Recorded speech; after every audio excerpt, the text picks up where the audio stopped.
Could never be like me. Flow so hot, but the jewels I see. Never think much of a fool I see. Them type of man we are school and teach. Fresh to death, head to toe. Smell the best fresh cologne. Finesse the best freshest clothes. I dress the best, yes you know. I'm that guy, pose for the photo, never been shy. Drips in the chokehold and I got vibe. Wardrobe looking so cold, put it on ice. Yeah, I'm that guy, pose for the photo, never been shy. Drips in the chokehold and I got vibe. Wardrobe looking so cold, put it on ice.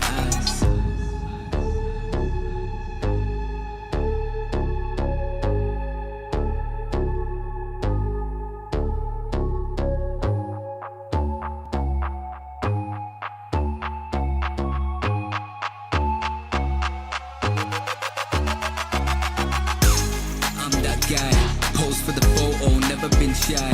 Drips in the chokehold and I got vibe. Wardrobe looking so cold, put it on ice. Yeah, I'm that guy. Pose for the photo, never been shy. Drips in the chokehold and I got vibe. Wardrobe looking so cold, put it on ice. I'm that guy. I'm that guy. I'm that guy. Put it on ice. Hello, everybody. Welcome to the Kuala Lumpur qualifiers with myself, Abdamnosh. Joining me is Milan. First time, Milan. How are you? Hello, man. Nice to be here. I'm excited for this qualifier in these games. Me too, man. Me too. We've already got ourselves a draft going underway here with Boom Esports versus Mad Kings. We are starting off hot with the bands coming out here straight away. CK Weaver, Kunkka, Muerta, Primal Beast, Dazzle. These are all heroes plaguing us within our meta at the moment. We are going to wipe these heroes out. Hopefully, we may be able to get ourselves an interesting game once and for all instead of these meta picks coming out. Have these heroes been plaguing you as of late, Milan? You hope so, man. I think meta is very narrowed right now. Like, there's like, I like to keep like 10 hero pool in the meta right now, you know? Like all the, especially supports, they're all the same. They're all going in circles, and like these epic cores like CK, Kunkka, Primal, you know? But funny enough, Bristol is in the pool. Like Mad Kings have a last ban into a pick. They might just ban Team Spirit Breaker, and now they're probably just gonna pick Bristol, right? Because these like Bristol, Spirit Breaker, Primal, and CK, these are like bosses. And they pick a Phoenix. Yeah, which is one of the he's one of the strong supports like that gets picked every game or banned. Like Beaver, Grimstroke, Phoenix, Muerta, Treant, like these supports are really like 90% contested bounder pick. Yeah, who could forget the Spirit Breaker? That's another hero which is kind of a bit nuts at the moment. They picked themselves up a Pugner though here for Boom Esports. And we go straight into the bans now. So both teams not really picking up heroes which you'd want to get out straight away in order for them not to go into the ban pool with already those heroes within the ban pool. But kind of supports that they're comfortable enough to play and they want to pick out. And now we go into the ban phase again. 3 more bans remaining till we get those juicy picks. Yes, I mean, as it seems right now, both teams are just casually picking their own stuff. You know, these both heroes on their own, they're strong. They're fine in lane, with Pugna being a bit more dominant in lane. One of the most dominant supports in the lane because he's a nuke, AoE nuke. She can push the lane, she can harass both heroes on the lane at the same time. And they just don't want to show much. Like where in some other regions, maybe in some other games, people just tend to pick the OP core here, right? These guys are just going to take it slow, pick some chill supports good, and then move on, you know, ban some Snapfire when you have Phoenix, and the other ban. What is popular that's played right now that's good against Phoenix? Like Lifestealer is one of the very popular heroes right now, because the Centaur, Bristleback, and also Beefy Boys on offlane are popular. Like you tend to respond to them with Lifestealer, and he's also good against Phoenix. I'm wondering if they might ban it if they're not gonna pick it.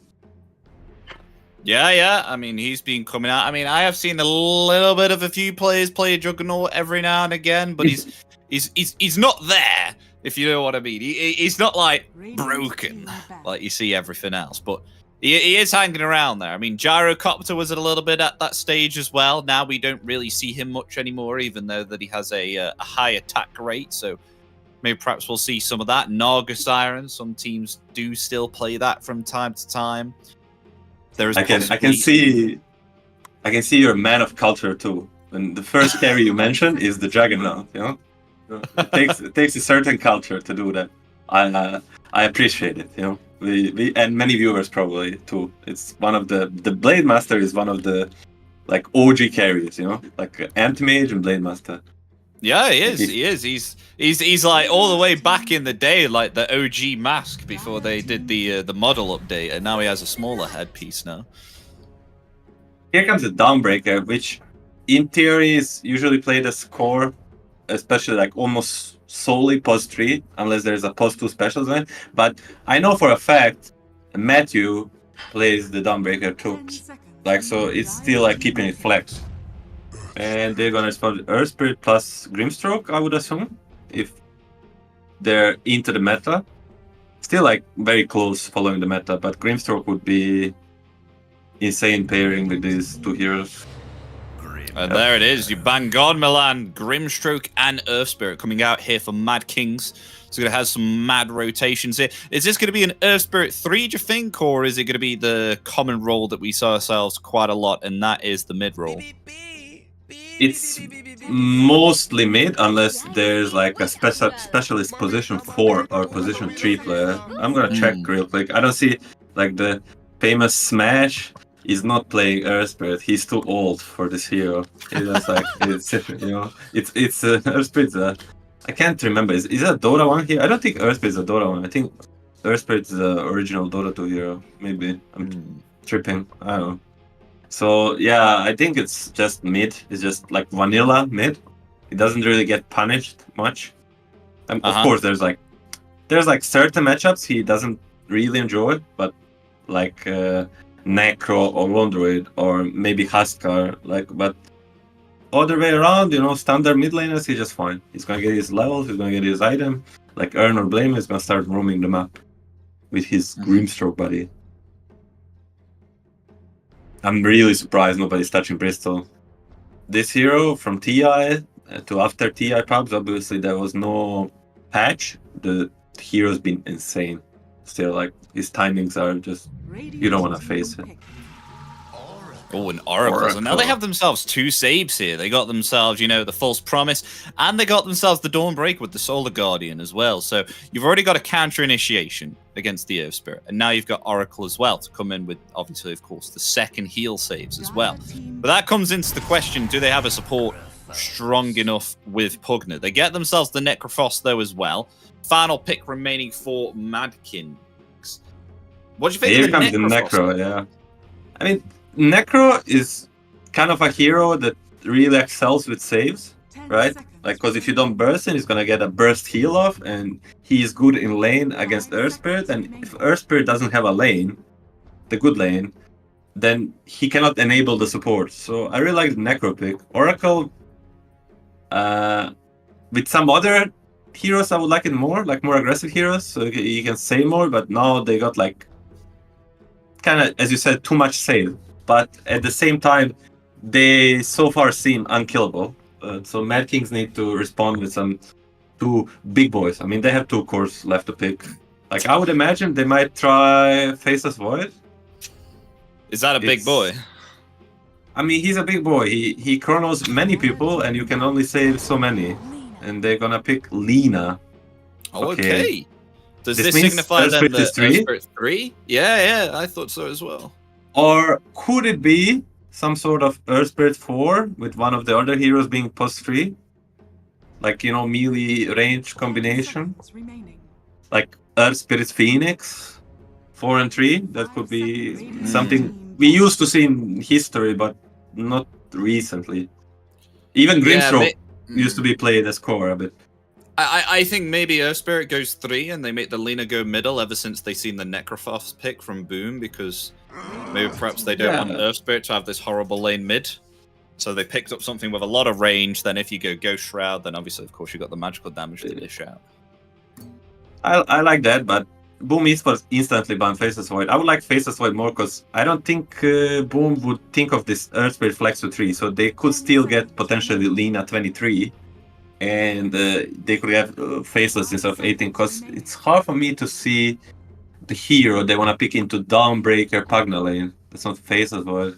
Because this lane is really heavily on her. They harass. Oh, it's hard to sustain this lane, let's say like this. But I'll be really intrigued to see what carries come out for either side of the teams, because it looks like they are left to last. And Boom Esports, they have the last pick, so we'll see what they come out with.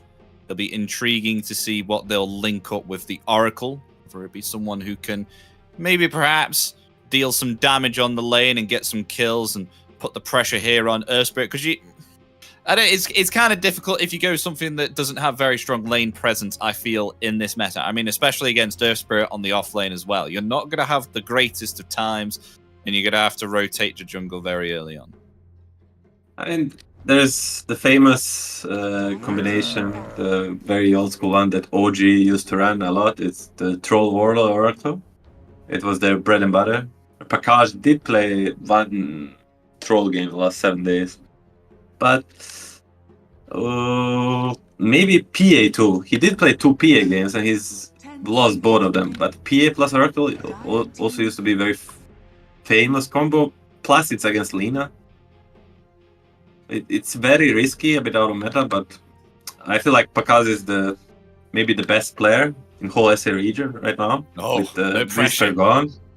Whisper gone and K1 not playing, there's like between Pakaz and Parker, I would say. Two best players, and both are carry. They banned Lifestealer and they picked Sven, which is pretty smart. I would also think like Lifestealer can sit in this bottom lane against we already said about versus the Phoenix and how he could sit in the bottom lane versus Earthspray for a very long time, not suffering to any pressure, and you cannot silence kill him because he has like two different saves, and they're gonna go with Huskar. Even more old G, the Huskar Oracle. Okay, once upon a time used to be a cheese, now it's just reality, So from what we can see, it's actually going to be Huskar middle. As meanwhile, I think it is a position for Earth Spirit.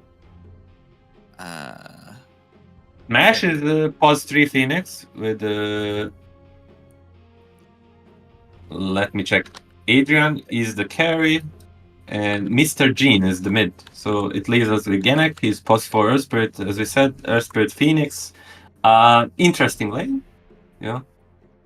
It's not so weak, but again versus Huskar Oracle, these are wild lanes.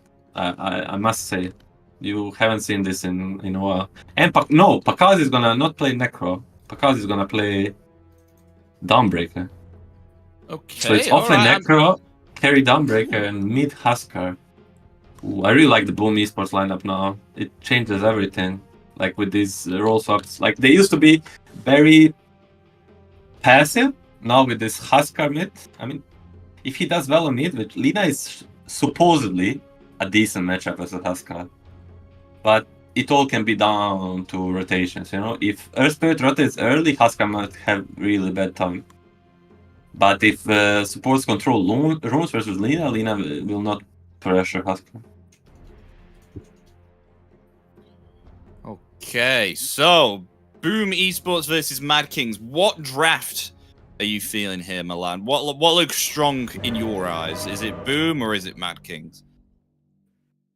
And by the players, obviously I want to go with Boom. I think they're heavy favorites. But by the draft, I really cannot tell. It's like it's two in a way wild drafts. But I would prefer Boom lineup. Okay, so fully on Boom then, we'll see. So obviously I'm going to have to do some conflict here, and I'm going to say Mad Kings, obviously, to try and, get some oomph in here. So there's completely no bias at all whatsoever, 50-50, as we like it. Both teams actually going to smoke up here and see Whether they can find each other, get some quick observer wards out here. That's a strange manner Mr. of G, Yeah. get a nice ward. I think people underestimate how important the gameplay is before even creep spawn. Like all these small placing wards, like they can be really crucial to determine the laning stage. And Dota is kind of a game of domino effect, where, like, you know, it's just if you mess up on the rune, like it might mess up your lane, and if you mess up your lane, it might mess up your game. You know, it's as 40-minute game can be lost at minute 1. You know, in a way, depending on how the rune goes. It's so it's better to play safer on the rune and maybe lose 1 rune than give a first blood to a hero. You know, some lane dominator getting a first blood. You know, Dawnbreaker gets a first blood, he might have like a 4-minute phase boots, and this Earthspirit might not get a game. But if, for example, Boom has 3 bounties and Dire has Mad Kings have 1, then it's not gonna change much. You know, it's just. And now we see it's gonna be actually 2 for 2 bounties, and we're gonna go into the pause. For a second, says Woo. I mean, oh god! I mean, the pauses come out all the time. I mean, you know, it's quite relaxed in open qualifiers. We always get ourselves a pause. I'm looking forward to see the world record for pauses here, this on in time within the tournament. Maybe perhaps we'll pause all the way to around about 5 in the morning, because we've got a lot of games to cover, Milan, haven't we? A lot of series. Yeah, we're ready for the pauses and for the games. I'm really excited about this mid lane. Like, I don't know. Like, I saw. It's just like my knowledge of mid lane comes from like many mid laners I played with. Like, I drafted. I used to be a coach too, and like I always like I don't play mid lane for many years, and I just gather info from asking them, like, how's the Lina skirmish? And then it say me, like, number, like, I'm 65 to 35 or something like this. Or if this guy does this, if this guy does this, you know, they give me the conditions. But I don't actually remember this. Like, but just by the nature, like, the long-range heroes should do well versus Huskar. And Lina doesn't really lose lanes in Dota. I mean, that's one of her biggest strengths right now is the lane, and then later she falls. Where in the bottom lane, it's also like Phoenix offlane is a very old school. If played well, can be insanely strong.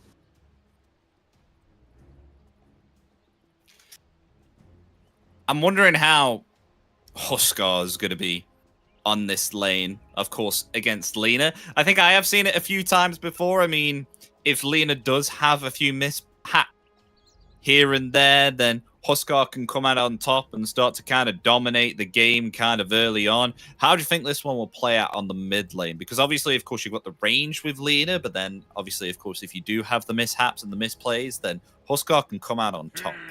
From just hero knowledge, not player knowledge, from hero knowledge. How do you think this will turn out?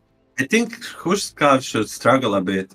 But again, like, Huskar is kind of a hero where if you play against it and you, like, if you play against Huskar specialists, like, they're used to playing a tough matchup. And, like, if you misplay a bit, he will punish you. And if Huskar does well in this lane, like, the Mad Kings are going to be in a big trouble. Because he's just going to push the tempo with all the saves behind him. And we will see as the creep wave will meet.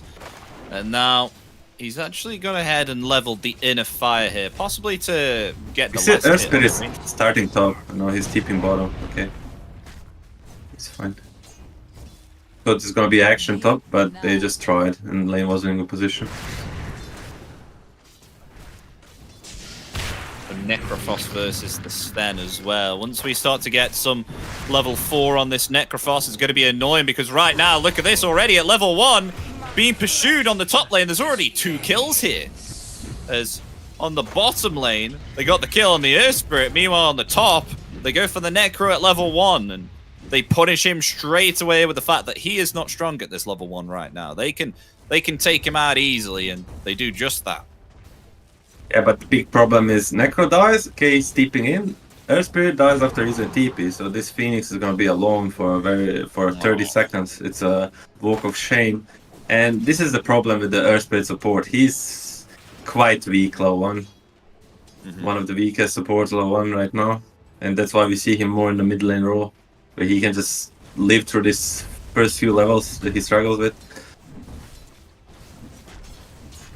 And that's why we like to see him as core as well, because I feel like he has more impact there as a position, as you know, a core player. Because obviously, of course, he can escape. Meanwhile, when he's a position 4, obviously, of course, because he's not getting enough levels and not enough gold to get, you know, some impact. Sometimes it feels like nothing's happening in your lane with this hero. He's not the great. Yeah, I mean, he he's a can- great rotator, but lane presence-wise, it's kind of meh. He's good, good ganker, but Yeah. he can often feel like a burden in a lane because his spell they have a long cooldown and don't do so much damage to heroes. They do some more damage to creeps. Like he can secure range creep, but he's more good off with some, as you said, like self-sufficient. He's gonna TP mid actually. 235. He's TP mid and he's rolling. Wow. Is he gonna get the Lina, the Huskar? All the fairy fire used there, is it enough? No, it's not. They will get the kill to Huskar, but in return, Lina will fall. They're going to try and attempt to get themselves a second kill with 2 of the supports rotating here onto Boom. And will they get the final physical attack? Yes, they will. Not able to get that rolling boulder in time to be immune to the physical damage, and will be able to get that kill there on a Boom. So a 2-for-1 here, but we're able to take down the again Huskar. having a rough time. He's taking a second walk of shame. He died right after he did trade Huskar for Lina, which is very helpful. But again, he's leaving this Phoenix alone for a very long time, which is not necessarily bad for Phoenix XP wise, because both supports DP, but for his network definitely a bit trouble. Okay, we see Huskar dodging some stuns, so I think Slatem is the Huskar expert. Well, he says he's bronze, but he probably just doesn't have Dota Plus, right? I would assume. So it's kind of sneaky then. It's kind of, you know, hiding the skill. It's like, oh, it's a bronze Huskar. You know, it's going to be fine. No big problems for me. I should be able to win this mid lane fine. But turns out he actually, you know, has a Like Biteman can jump. Just hiding his skills.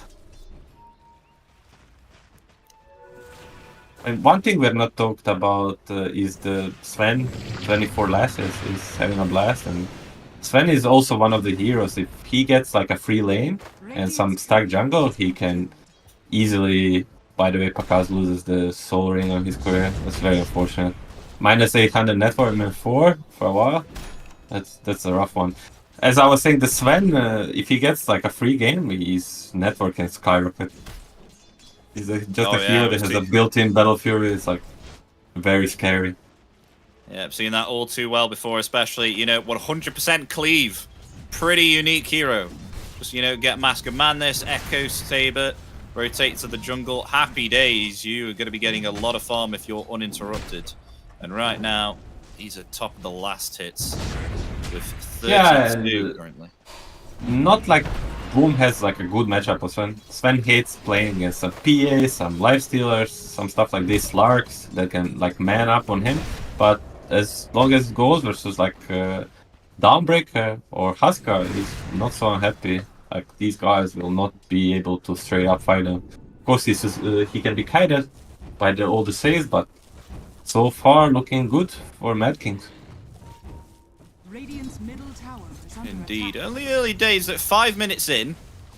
Get to see some pressuring of the towers here. I gotta say though, Kaz is doing completely fine here with the fact that Dire's Earth Spirit has had to rotate multiple times here and has had to do 2 Walk of Shames within the time frame of 5 Radiant minutes. structures are So pretty fortified. free right now. And meanwhile, speaking of free, Huskar has had to rotate to the jungle right now because the creep wave is too far pushed into the side of Mad King's middle tower. Dire's middle tower 6 minute roll, we're gonna get Invis.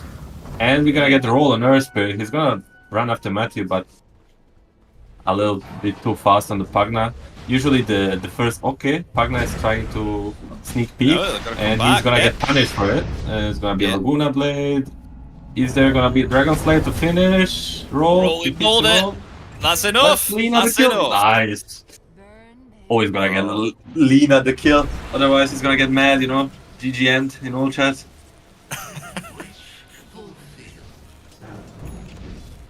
How's it looking bottom for Smash though? He hasn't been having the greatest time. Oh, actually speaking, he may turn around. Actually, they're gonna go for Because they get the rolling boulder.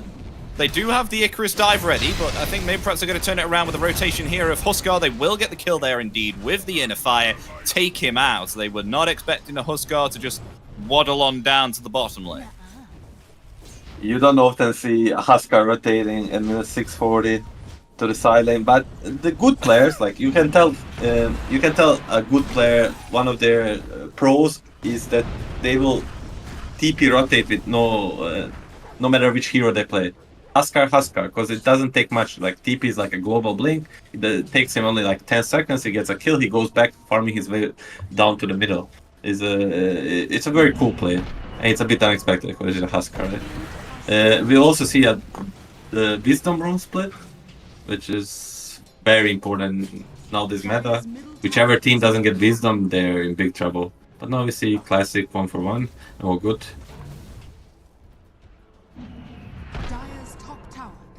The Dawnbreaker not having the greatest of HP or mana replenishment at the moment. So having to stay behind this tier 1 tower. Meanwhile, look at this. Mad Kings, they're on a hunt. They want to find Kaz, and they found him with no mana. This may be a kill. There's a rolling boulder is there. They will find it indeed. Dawnbreaker down. Nice hunt there. We'll get off a worthy kill. Very nice move. I mean, this is one of the reasons why Earth Spirit is not so bad, right? As we put him down a lot, now we need to praise him a bit, you know. He can get these pickoffs and like rotations on with the Grimstroke, even as a 2-man, which is very big thing for a squad to have like 2 supports being able to rotate around together. Let's see how the Boom responds. They have the Dawnbreaker ulti. It's a very strong timing of this, and they're looking to defend bottom. Pugna is already set up, and Oracle and Huskar will come. Actually, Necro is gonna actually TP in with the Oracle, and they wanna be aggressive, but they don't have much catch. They don't, as Without they're just gonna waddle on away. Look at this. Oh wait, actually slowed down there from the Decrepify. Takes off the silence, the scythe drops down. Tiger will fall there from the Purifying Flames. The Supernova, however, comes out, trying to attempt there with a counter initiation. It will not work. They find themselves 2, find themselves 3. Boom Esports, they are popping off. Diving underneath that tower, getting themselves 3 kills, and look at this. Ladies and gentlemen, they get themselves a tier 1 they're going to pick up here as well. I feel like Boom Esports really hopes that Mad Kings are gonna try to respond. Like if they just sell for Grimstroke, it would not be so good for Boom. But this way, they get 3 kills and they get a tower. They really wanted, because they don't have much catch, right? They had the Decrepify for Grimstroke, and the other guys could just run away. But they turned and Boom was ready. Boom was very happy. They were like, kill, kill, kill. It did look a bit silly, didn't it? How all Boom were just like kind of waddling on, trying to catch someone here. But I think the key of Boom Esports' strategy here is to get initiated upon. Because obviously, of course, they have the counter initiation, but they don't have any means of initiation yet. I think we may see something like a blink on Huskar or something, or Dawnbreaker eventually. But we got to wait a little while before that can come out. Yeah, exactly. Like Huskar is already queuing up the blink. He even heard the top. We're gonna get Necrogon. This is gonna be a pick-off between Lina and Earth Spirit. This is what they excel at, and they should focus on it. They should dodge the team fights, and they should try to like get the pick-offs with their heroes, because that's what they can do the best.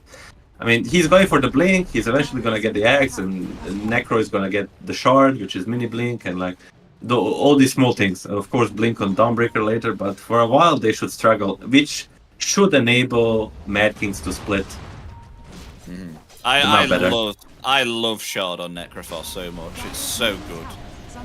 You can just nuke a lane of wave of creeps, and then just continue to go wherever you want. Whether it's like a small camp or something, and move somewhere else. You can clear a wave safely and fine and fast. Yeah, it's literally a mini blink, and it doesn't get cancelled by the damage, which kind of makes it like a real blink. Smash is deleted there by the Nether. He got never blasted. Smash got blasted there, or as you say, Smash got smashed by the Never Blast. Okay, yeah, we got a blink straight away. Look at that. Slatums, he's What already is sat in blink. Radiant? What is Radiant lineup good at? They're good at forcing the objectives, and you know you don't need to catch people if you can just force the important objectives. They go bottom tower, mid tower, and now straight into the rush. And like, if the Dire doesn't come, we don't care. If they come, we will kill them, hopefully. And they're using the scan. They expect them to come, but ooh, this could be huge. Does Sven have a blink? But they're not gonna be in fun. Is their Spirit gonna go for a Hail Mary play? He's looking for one. He's hiding in the Oh, he's trees. going for it. Oh no, he missed! Oh no!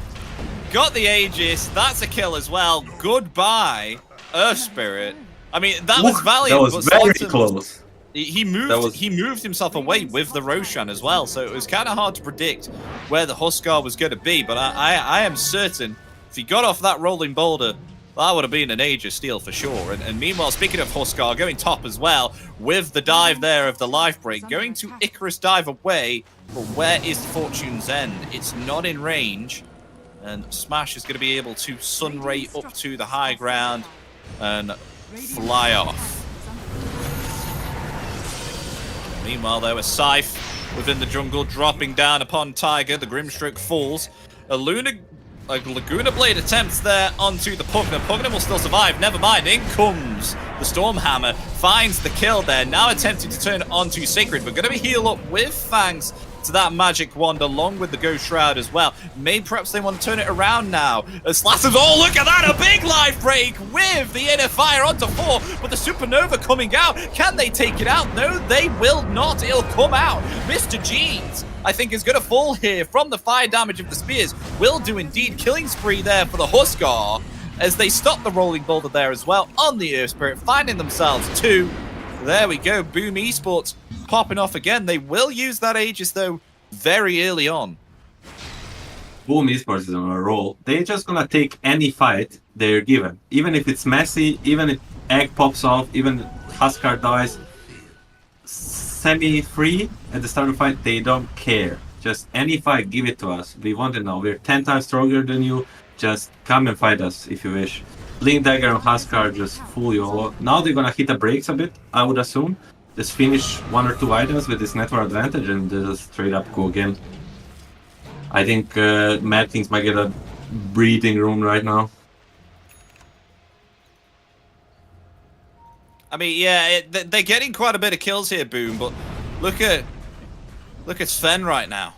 Already, Mask of Madness, Echo Saber, 14 minutes in, 2,400 gold as well, net worth of 8,900. I mean, Huskar not that far behind, actually, because he's been having a great time with jumping upon heroes here of Mad Kings. And as I say that, look at him, bouncing forward once again with the blink. Wants to try and find a kill here. Tiger going to try and attempt to TP away. Will be able to get out. No Fortune's End to cancel that TP. Mad Kings will get out alive. But Sacred is following not too far behind. And meanwhile, mid lane with the God's Strength trying to commit there for that tier 1 tower. Adrian now trying to get himself away. He is going to try and attempt to use that pig pole to get himself some extra movement speed, but in comes Pakaz right hot on his tail with the Fortune's End as well. Casted there by Oracle. Beautiful stuff. Dominating spree for the Dawnbreak. They will punish the Sven. They're trying to take that tier 1 and they'll deny it as well.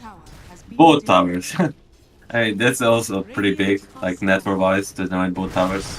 Like, denies a lot of network from the Dire. And Sven dying, anyone can die on their team, I would say, besides the Sven. He is the most important hero, obviously. And if he dies, their timing gets really kind of thrown off. Because he's top of network, but not by a margin he would like to be, because like he has the battlefield right, and Huskar is moving a lot, forcing objective, not farming so much, and they still has the same effort. And he wants to like be like probably like 2k ahead, like half, maybe even 1 item ahead. Yeah, it's similar to that of a Naga Siren, right? How obviously, of course, she would want to be much further ahead than anyone else, especially with the fact that she can farm very well. Yes, Naga Siren, Medusa, Alchemist, Sven, like these heroes are naturally farming really fast, and that's what they excel at. Like they get their timings before you, and then they force their strength upon you. Huskar's a bit stuck on the top lane. Let's use a tango to get him out. He blinked into a tree. Structures are fortified. Couldn't get out. Meanwhile, the bottom lane, though, it looks like Mad Kings are attempting to try and push this tier 2, especially with the Meteor Hammer they have onto Smash. Gotta be careful, though. Already taking half amount of the health pool there to get out. Meanwhile, though, oh, nice blink dodge there. But in comes the false promise now. They'll attempt to try and take down Adrian, but he's going to be met by a Never Blast. Will be taken out. They'll attempt to try and find more. They find themselves Tiger TPing, but will not get the stun. Starbreaker Perfect spell usage by the Boom Esports. Blink dodge into Solar Guardian, into chasing down the Sven. Now they're gonna try to get the pins. They get the Reaper side. They stop his TP. Another kill. 2 cores down. 6k up. Boom Esports is doing it. Booyah, look at that. Another 2 kills once again for Boom. And what can Mad Kings do? They've got their carry Sven dying once again. Although, meanwhile, on the top, can they get the kill onto Huskar? That's the question. Still living through it with all the heals. Look at this. The jump forward with the life break. That blink is not going to help you at all whatsoever. They will find a kill there onto Lena. And Slatums is going to live through it all. Now attempting to try and find Gnek there on the Air Spirit, but he will be able to get out. No further cancel there. A valiant attempt there from Mad Kings, but Huskar now with the health regeneration and the armor that he has with the armlet, just way too hard for Lena here to attempt and get the kill. Valid attempt, but Slatem too good. Too good. You can't do much about it. Like, he armlet toggles and he gets out of it. He still has 0 to 1 death from the laning stage, and now he's playing like a Huskar from the books, to say so. You know, this is a very hero that you play by the book. You know, you take the certain tile, you buy the certain items, you go rush on at a certain time, and like if you play it by the book, 5-on-5, you will win the game. I think he's playing with more than the book because he has himself an Oracle on his team as well. So obviously, of course, having the false promise if things go a little bit sideways. Yes, it helps. He's got a trap card. A trap card. Nice. I mean, Meanwhile, they... what can Mad Kings do? I mean, they got themselves a BKB now onto Picard, so going to be a lot more difficult to try and take down the Dawnbreaker. And they're still hanging around bottom here, attempting to push as Smash finishes off a Midas here, attempting to go late with the fact that Boom Esports right now, they're taking up a lot of map presence here, as you can see, taking over control of this top side of Mad Kings' map right now, and only just now, Spirit and Mr. Jeans, they could come in and clean up that wave. Perhaps Sven is gonna disassemble his Echo Saber and get his BKB just like 1 or 2 minutes before the Huskar BKB. They can look to smoke and take a fight. I think this might be the best timing for the Mad Kings to fight, but they need 5 heroes. Okay, bottom, they try, but Fortune's End as well. Sven, that's a death with the rotation there from the Solar Guardian. I was wondering there if Mad Kings were going to wait for the Huskar to kind of rotate on the lane. They take down the Grimstroke as well with the Reaper Scythe. Down for 30, along with that Sven as well. We'll finally finish off that BKB, and you were right there, Milan. Disassembling that Echo Saber, finishing off that BKB there. So with those 2 deaths, they get the a bit ahead of themselves. They got a bit ahead of themselves. Try to go on Huskar before the BKB, only with 2 heroes. Even if he has BKB, I think best case scenario he might live, but since Solar Guardian right now stands through the BKB, he might be dead anyway. And now we're coming to a point where, not to be so negative, but almost to a point of no return for the Mad Kings. If they lose the next rush, which is coming up in 1 minute and 20 seconds, it's gonna be real rough to fight.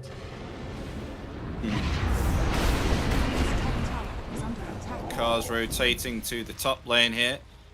And a blink obtained now. We've got another blink on the side of Boom. It's going to be on Necrophos. Sacred. He's got a blink dagger. Meanwhile, on this top lane, Cars is going to have to activate that BKB there.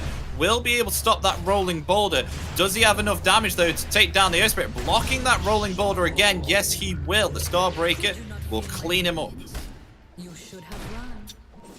excellent play by Pakaz, realizes that BKB is just fourth of 1 kill.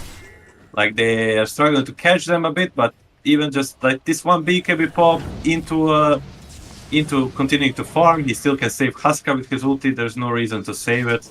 It's going very well for Boom. And they also getting 2 blink daggers on their course. They're reading the game very well, must say. Oh dear, Sven starting to fall behind now here. Adrian not having the greatest of times at the moment on this Sven. Strange manner of conduct. As Roshan's going to be up actually quite soon here. Yeah, but they're gonna try to go for some play before. I mean, Yeah, the Boom is just feeling it, you know. They're gonna end up seeing the Lina. This is Shadowblade. That's a Oh, it's an strange manner Invis of rune with a shield rune, double rune. Lena's going to reveal herself again. God strength on Adrian there, trying to... Oh, blinking in the right direction, Matthew. Going in the correct way there, placing down an observer. Sees all 3 of them, but they're on the attack here, Boom. Look at that. Instant scythe onto the Grimstroke. Goodbye, Tiger. Also, what Boom is doing is that the Dire knows the rush is up, approximately, and they expect them to be taking the rush. So what you wanna do if you cannot defend the rush, you wanna, okay, let's see if Smash being gone, he's gonna pop the egg. No, he's just dead. Dead in the water. So they expect them to go rush, and they cannot contest it, so they wanna trade for the map space. They wanna take the map space. But Boom is like next level in them. They're like, oh, we don't care rush, we can take it any time. We will take you while we're trying to take the map space.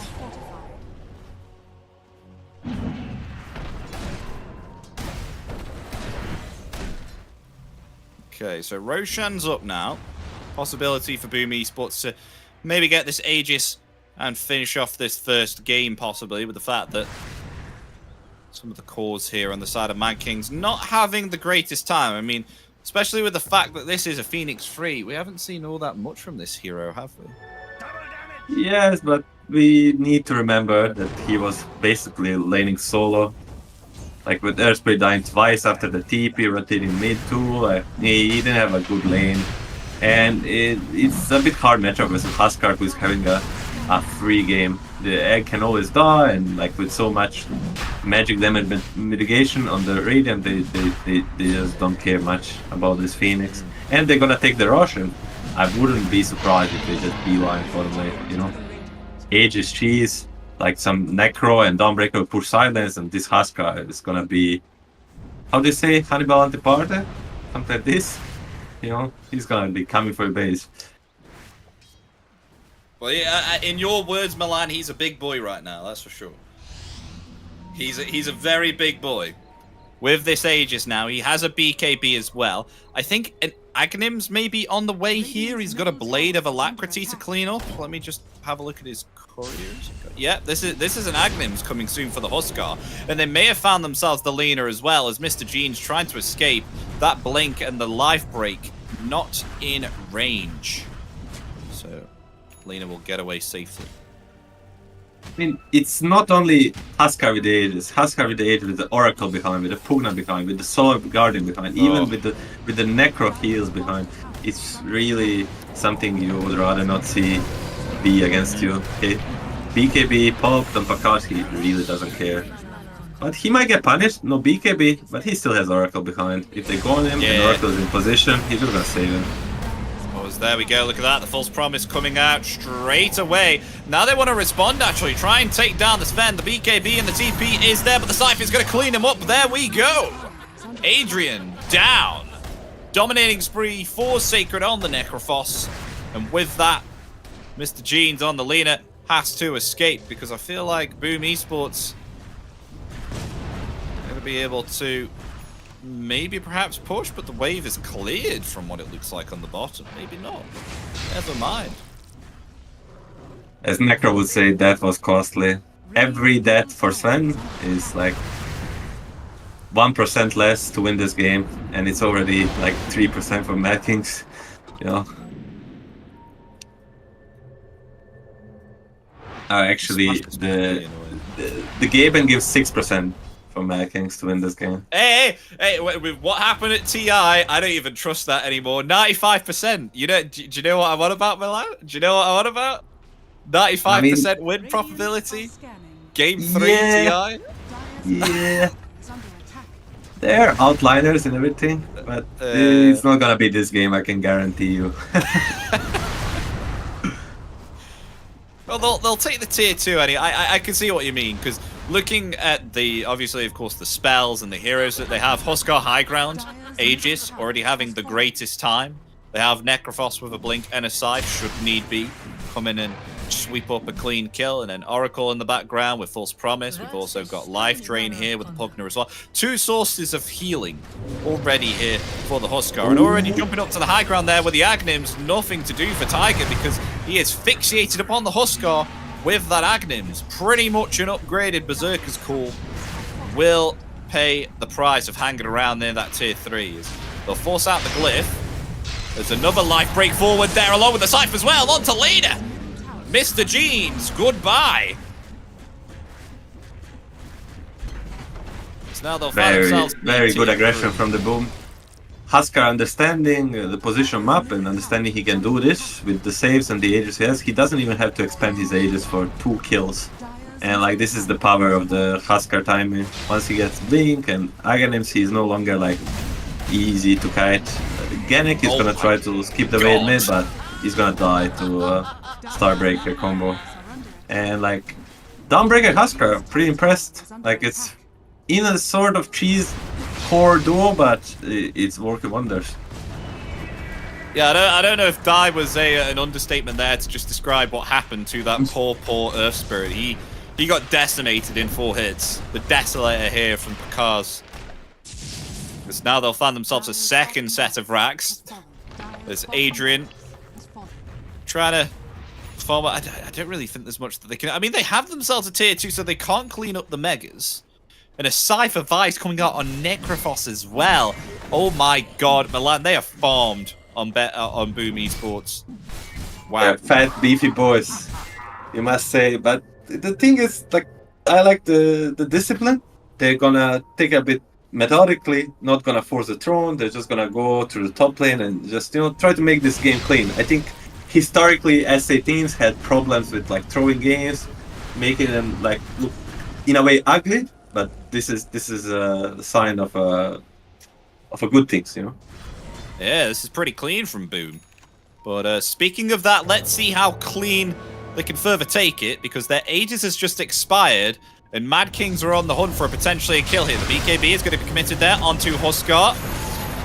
There's now Adrian in the back lines as well, trying to find a kill, but with thanks to that Aeon Disc, is not going to be affected. The Supernova coming out there as well. Adrian not able to output the damage, and Boom just clean up that Supernova. The buyback from Earth Spirit as well. The life break onto Lena on the side lane as well. Finds the kill. Adrian down also. Definitely looks to be a disaster here for Mad Kings as they find themselves that 4th kill. It's a dieback there onto the Earth Spirit, and the heals there from Matthew, keeping Picard alive, stopping that Spirit Vessel from taking him out. They only lose the Oracle. Valid attempt from Mad Kings. Props to them to like to see the silver lining. They at least understood how they need to fight. They need to, at the same time, focus the core and find the Oracle and stop his savings. But it's just at this point, it's not even enough to play perfect. You need the Boom to mess up real badly, and GG comes out of Tiger. Very nice and clean game one from Boom Esports, especially for Sladen. I will give him MVP for this game. Game 1 going to Boom Esports there. Too much for them to handle during the early game. This last pick, Huskar, and of course the Dawnbreaker carry, turns out to be victorious for them. And Mad Kings not having the greatest of games here. You say it all came down to maybe perhaps this bottom lane here, how it didn't have a great time with the Phoenix and the Earth Spirit? I would say the laning, for sure, and like the rotations, like Huskar rotation was successful, and then just Dire failed to match up the timings. Like they failed to match up the objectives, and they failed to split them up correctly. and they were just getting caught left, right, or center against the lineup that doesn't have much catch, and they didn't have any towers or Roshan's. Not that they could do much, but our Spirit was very close to stealing one. They could do like these shenanigans, and it's just like the Boom just had the vision, and they went with their vision. And Mad Kings was not like they didn't ask him any questions. They had some new damage on Mad Kings. You know, they had the Sven God strength with a blink. They had the Lena Laguna, but it wasn't enough, especially against the saves that they had here on Boom. I mean, it felt like they could rotate around everywhere. It felt like everyone on their team pretty much had global teleportation like Nature's Prophet, and they were pretty much everywhere and everywhere all at once. Boom Esports didn't give any breathing room here for Mad Kings. But I think we're going to cut to a break, Milan. So, ladies and gentlemen, stay tuned for Game 2. I'll be coming back very soon. But if you've just joined, it is indeed Game 1 going to Boom Esports. Will they be able to clean this up on the 2-0? Or will Mad Kings be able to come back? Find out shortly, because we'll be back in just a couple of minutes.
Papier, Seite und Titel, Mitte 20 und hier, Zeile für Zeile, offener Blick, find nur beim nach vorn sehen zu mir selber zurück.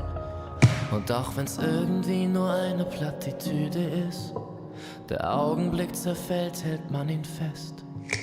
Und wenn ich's richtig sehe und verstanden hab, dann sagt er selbst, wenn man ihn ziehen lässt, ich geh einfach nur los, irgendwohin, auf jeden Weg. Ob klein oder groß, wartet ein Sinn und wir haben's erlebt.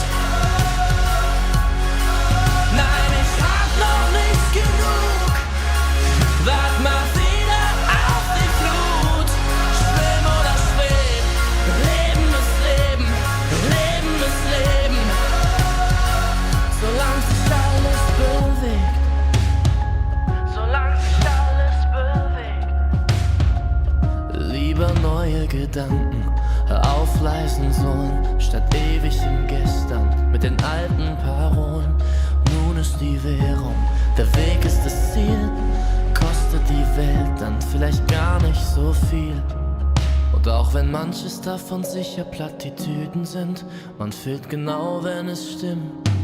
Ich geh einfach nur los, irgendwo hin, auf jedem Weg. Ob klein oder groß, wartet ein Sinn und wir haben's erlebt. Nein, ich hab noch nicht genug, wart mal wieder auf die Flut. Schwimm oder schweb, Leben ist Leben, Leben ist Leben.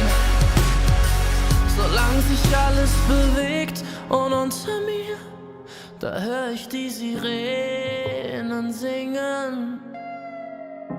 Ein Teil von mir will gern gleich hier zu ihnen sinken. Doch ich widersteh, hör auf mein Herz, ich geh. Ich werd nur kurz zum Abschied winken. Und dann einfach nur los, irgendwo hin, auf jedem Weg. Klein oder groß, wartet am Sinn und wir haben's erlebt.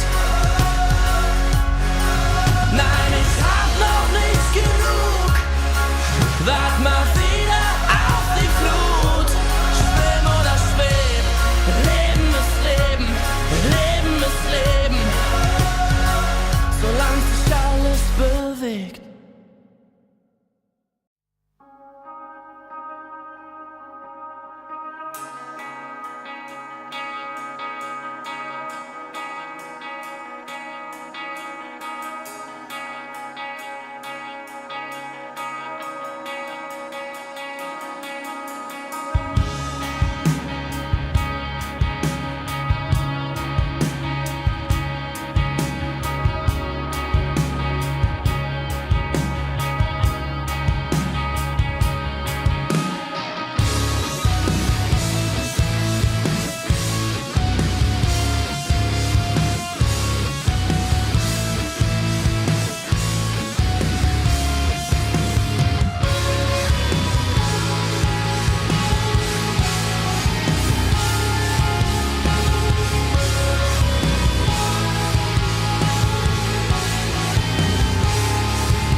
days are getting shorter. It's now or no way, 'cause life flows like white water. Take a moment to breathe, hold it in, stay a while, forget all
that you know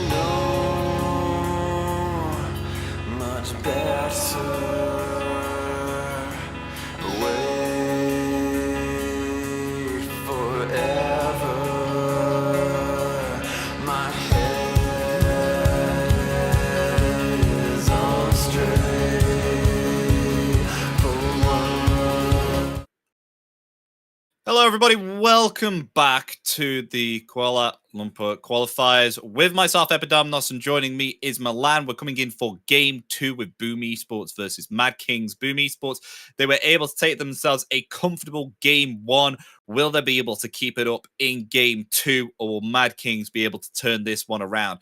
We will find out. There was some pretty interesting picks that Boom Esports were able to get out, especially the fact that they had themselves a Dawnbreaker carry and a Huskar mid. They picked themselves up for the last pick.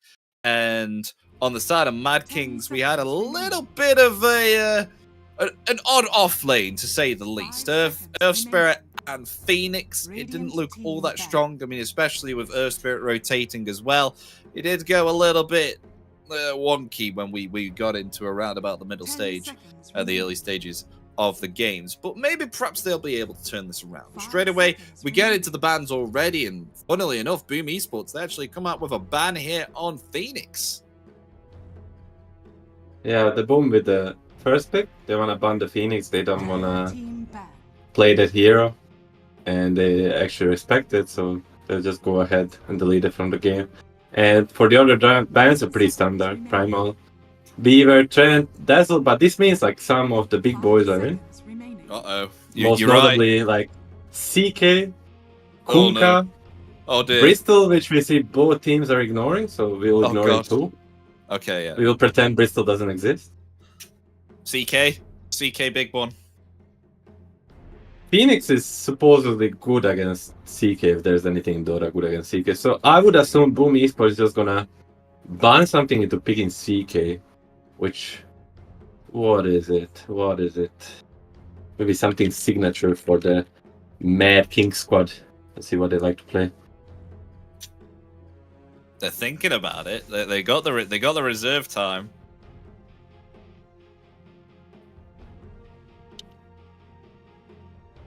And they could also just do like Kunkka into CK ban or Dawnbreaker into CK, because both teams like the Dawnbreaker, as it seems.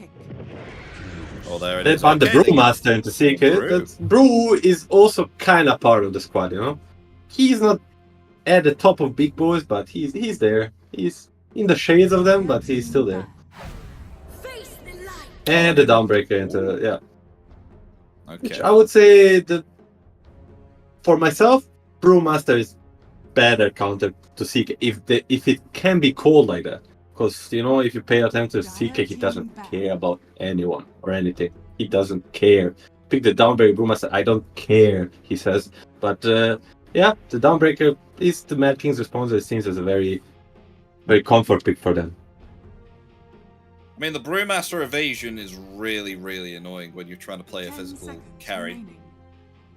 That's one of the things that I think really annoys me about the hero when you're trying to take him out, if he has the evasion from his brawler. I think he can get around about 40 or 50%, which is kind of nuts. One thing to notice is that Mad Kings actually, Mr. Jeans plays the Dawnbreaker, so we might see the mid lane role, which is quite uncommon in other regions. But SA is known for liking to play beefy guys mid, like most notably like Mars, Dark Mago Mars, you know. Mid is only been played in SA mostly, but they like them mid beefy boys. They can go around and do stuff, and we're gonna see Kunkka ban, big boys out, and Naga. Kind of in and out of meta, but always like a hero you don't want to face when you're like a CK. And Muerta comes out for Mad Kings. So possibly a support here or a carry. Don't know what it could be at the moment. That's her strength. Just pick her and then decide later. Muerta, very meta hero right now. Especially for the flex part, and she's one of the dudes that can do decent carry to carry against CK. But she's also been paired with Dawnbreaker Tia, right? Like the enemy tries to burst Muerta, so our Guardian comes in, she pops her ulti, and bam, bam, bam, kills everybody. And Venge and Prophet, I really like this with CK. Full on aggression, both support style. Or the Nature's Prophet. It's looking scary already, ignored, Milan. Yeah, It's looking scary already. scary.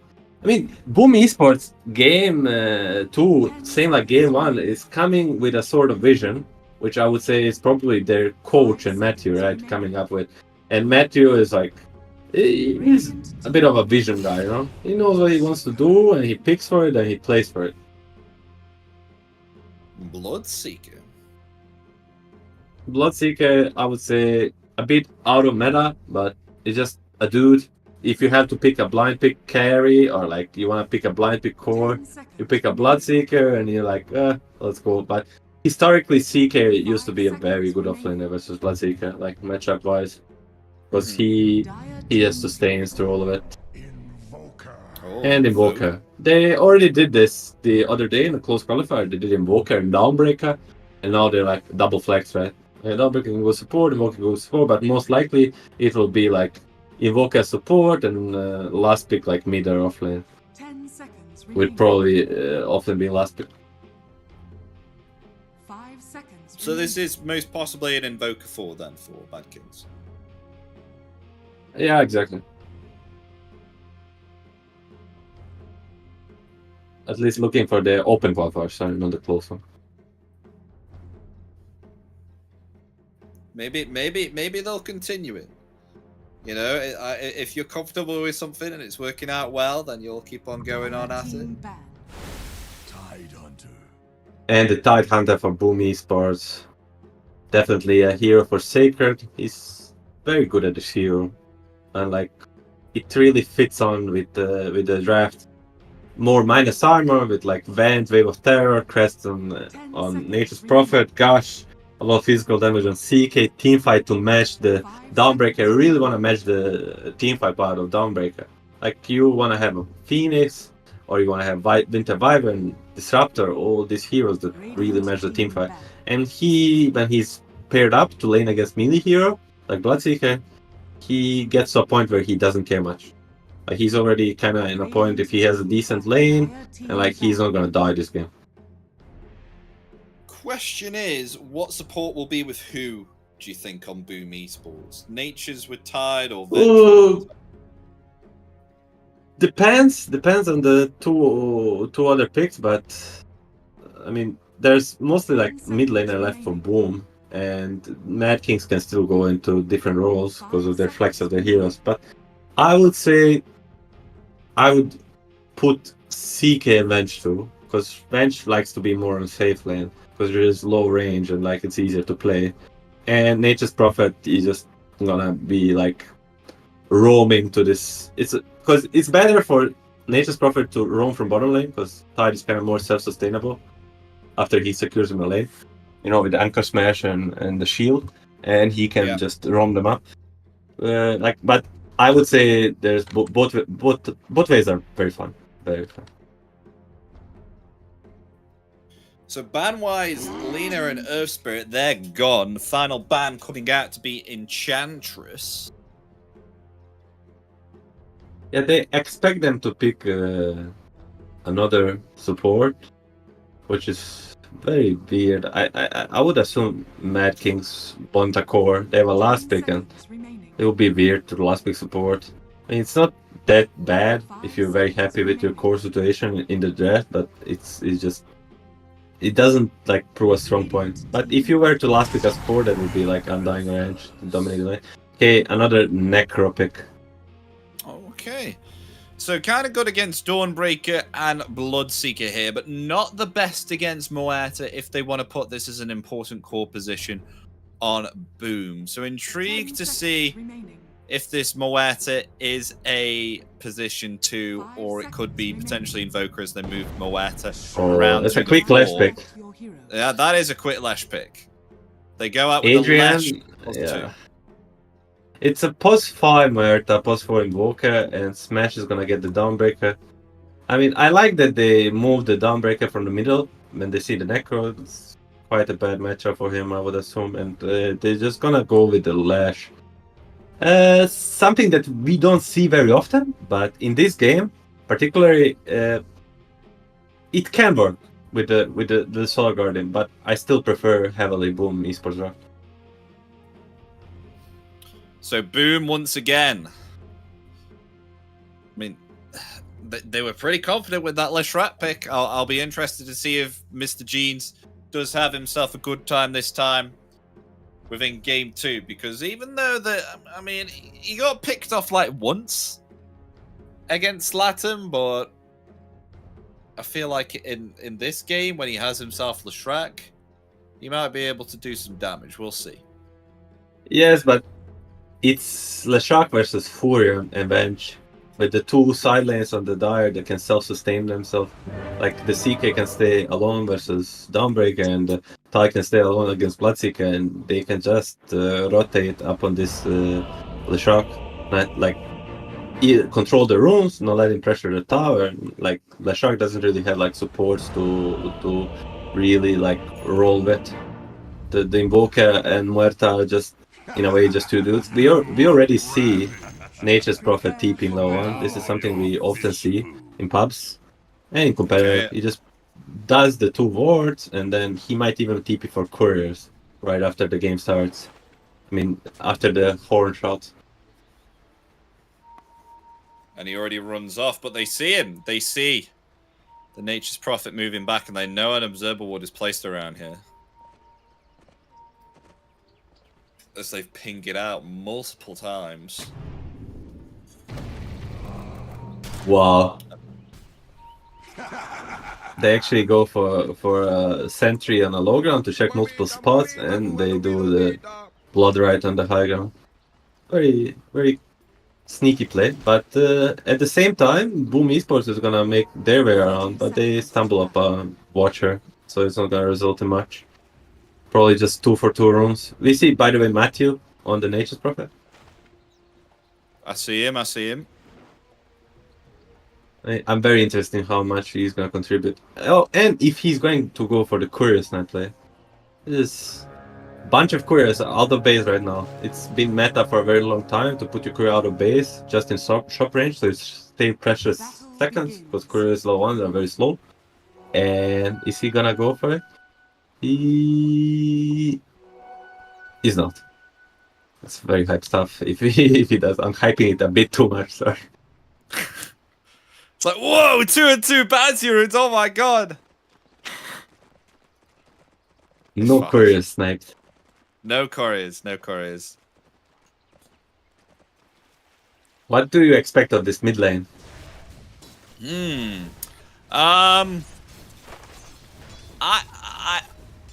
I think it's maybe Leshrat favored with the spam at the moment, because you're going to be able to use a lot of Lightning Storm, but it's actually taking too much aggro here from the creep wave, so Mr. Jean's not having the greatest time at level 1. But actually, now that I think about it, already Heartstopper Aura, you put a second point into that, and you're just going to be able to get last hits here with the Death Pulse, so maybe perhaps it's going to be fine for them. Yeah, I mean, it's similar to, in a way, to Husker-Lina matchup, in a way that you can punish with Lash, but if Necro plays very stable, he'll just be fine. Like, it's not like if Lash plays very good and the other guy plays very good, that's gonna result in something. It's just gonna be fine. It's one of these matchups. Where with the Necro rotation, we already see how low Lash is. With the Nature's Prophet rotation, there is potential of Necro slaying. Because on the top lane, we're gonna get Smash versus Venge, but here comes the third hero. It's just unfair. It's gonna be a double kill. No Fairy Fire and a stick. The Invoker's gonna live. Yeah, but no, he's not. No, he's not. Oh, look at that! Matthew with the Sprout! Did he have vision of that, or was that randomly placed? Double kill. I don't think he had vision. He just went for it. And he It's got daytime, it. but I don't think he saw it. Yeah. A double kill, and Tide is probably not suffering that much. We don't see the CS right now, but He's just it's the power of Nature's Prophet. This is why this hero is so popular. He just has the global TP low one, you know, comes top and suddenly it's a tri-lane. And you die.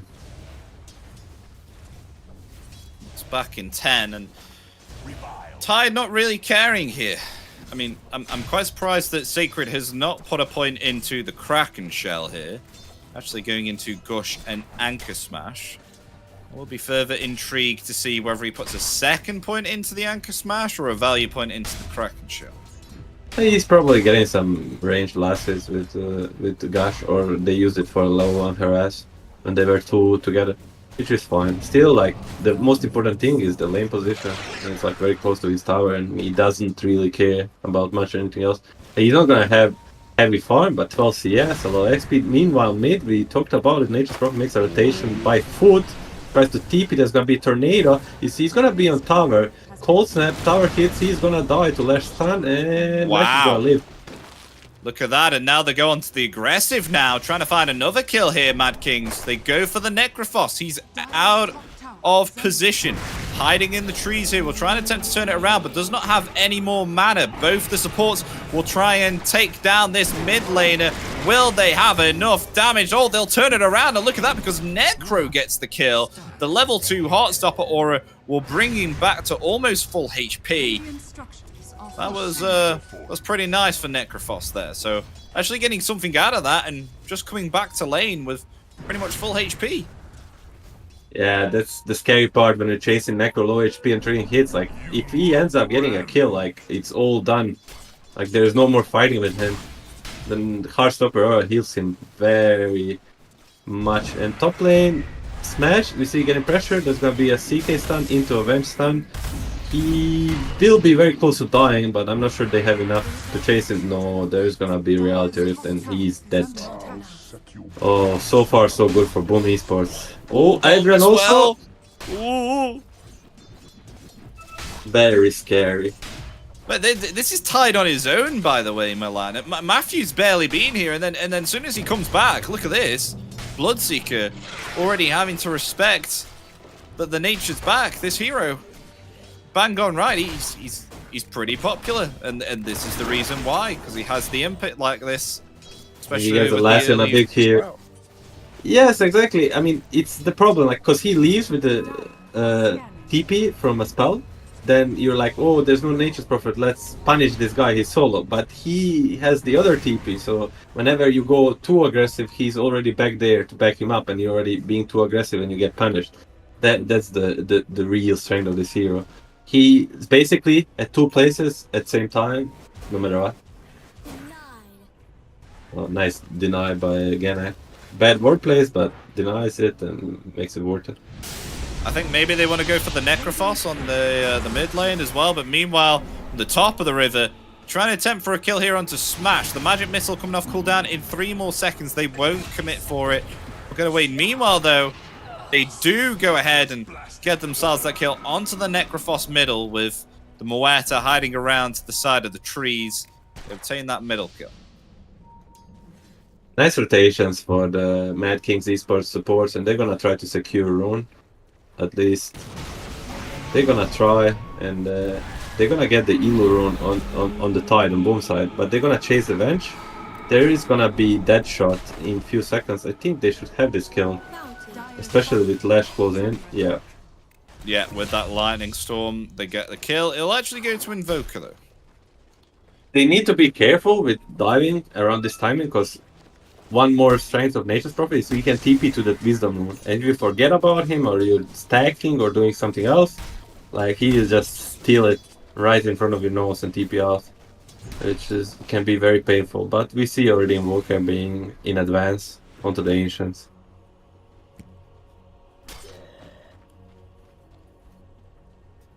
As regarding last hit wise, I mean, Tide doing okay, but so is Adrian here. He was having a great time last game as Sven with the last hits, but didn't turn out to be the greatest game for him. Will it be any different in game 2? That is the question.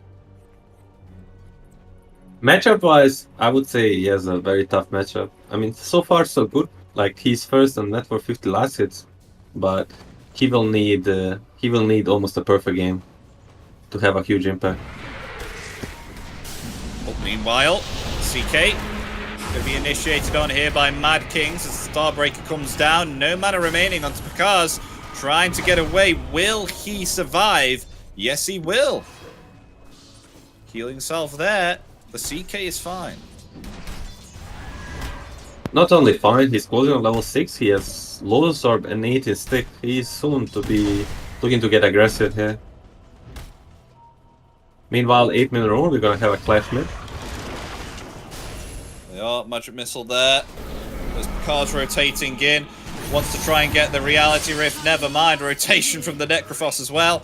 With the Reaper's Scythe, will take down the Invoker. And another rotation here on the river as the Ravage comes out along with the Meteor Hammer and the Sprout. Also, goodbye, Mr. Jeans on the Leshrac. Falling in the river.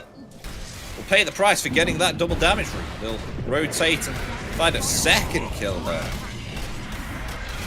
Meanwhile, in the top lane, just able to survive the onslaught from the Dawnbreaker, is now trying to heal up, but Adrian, with the rotation of the Rupture, they get the kill onto the CK. Smash will just about survive. Will head back to base, will obtain those face points. Great rotation from both cores from a bottom lane. Tide goes to check the rune, gets the Ravage, Meteor off, kills the Lash after he takes the DD, and then Adrian, TP stock, gets the kill on enemy carry. You know, we speak about how it might be a tough matchup, whatnot. You know what makes it easier? If you kill him. He kills himself. I will do it myself, as they say, you know. And he kills him and continues farming top. Really great stuff from both teams.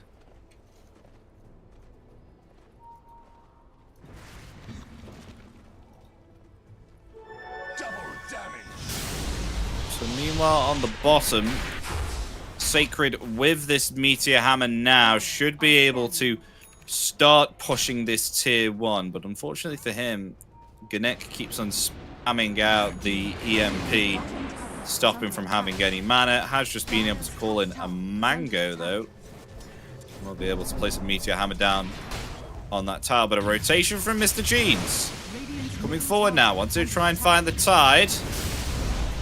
Tornado comes out of rotation though, however.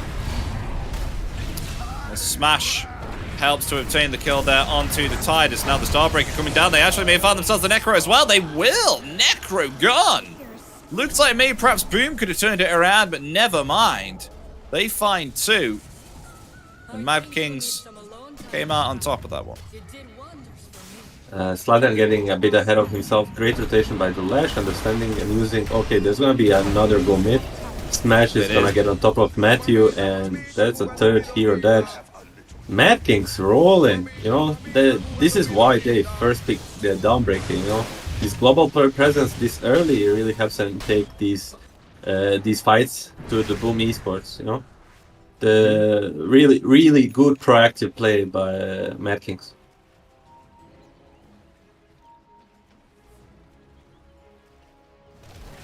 Okay, there's gonna be TP bottom by the Matthew. There's gonna be a catch from Walker, Dust, Blood Grenade. Ooh, nice Tornado. He only needs to get off for about more 10 seconds. No. That's a death. That's a death for sure, yeah. Not running away from that one. Woo with a stun. And it's an easy kill into a Meteor Hammer on the tower. That's great. Another great rotation by Boom. Both teams kind of doing their own thing. I really like this. I really like this game, and both teams are just doing their own thing, doing the good plays, and like progressing the game on their own. And we'll see which idea is better later. As regarding net worth now, as we start to surpass 10 minutes, both Bloodseeker and the Leshrac doing pretty alright here. And Adrian, he's farming a Giga stack here. Look at this ancient stack that he's farming. Hey, this is how you want to play Bloodseeker. You want to win your lane, at least slightly, if not good, and then you get one rotation off with the Rapture, you max your Blood Rage, and then you go on farm fast with this attack speed and mouse turn. Mr. Jeans, swap? It's going to be swapped out. Ravage comes out as well, but the Ravage is cancelled by the Tornado as a rotation coming in now with the Solar Guardian as well. They want to try and turn this around here onto Mad Kings. Will they be able to? Yes, they will. They find themselves 1 kill, found themselves 2. Stopping that Ravage there with the Tornado. Very well played there from Gnek. Great reaction. from the Mad Kings. They knew exactly what was coming and they were fully ready. As soon as they go, they cancel the Meteor Timer Ravage combo, they get the Dawnbreaker, Solar Guardian on, even Bloodseeker TP's on, cleans up the bench, and great stuff. 2 kills plus Ravage expended. Yeah, this is a much more comfortable situation here that Mad Kings are in. A much more presentable game compared to game 1. Game 1, early game, it was kind of looking rough for them. But now in this game 2, they've rolled up their sleeves and they're heating up the pressure.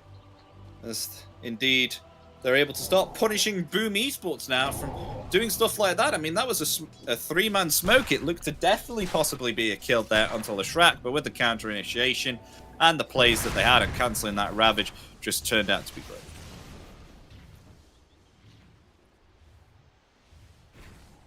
Now looking for the next timing for the Dire. Slatem is actually gonna go into Travels into Blade Mail, which is a bit of a unique build. I would say most standard one is Travels, Heart, Agonist, but he's gonna make a pizza for a Blade Mail to be a bit more active. But the problem right now is like without Ravage, like you can't really be active on the Dire side. The CK is not having that's the biggest problem. So Kakaz is not having a good game. He's having a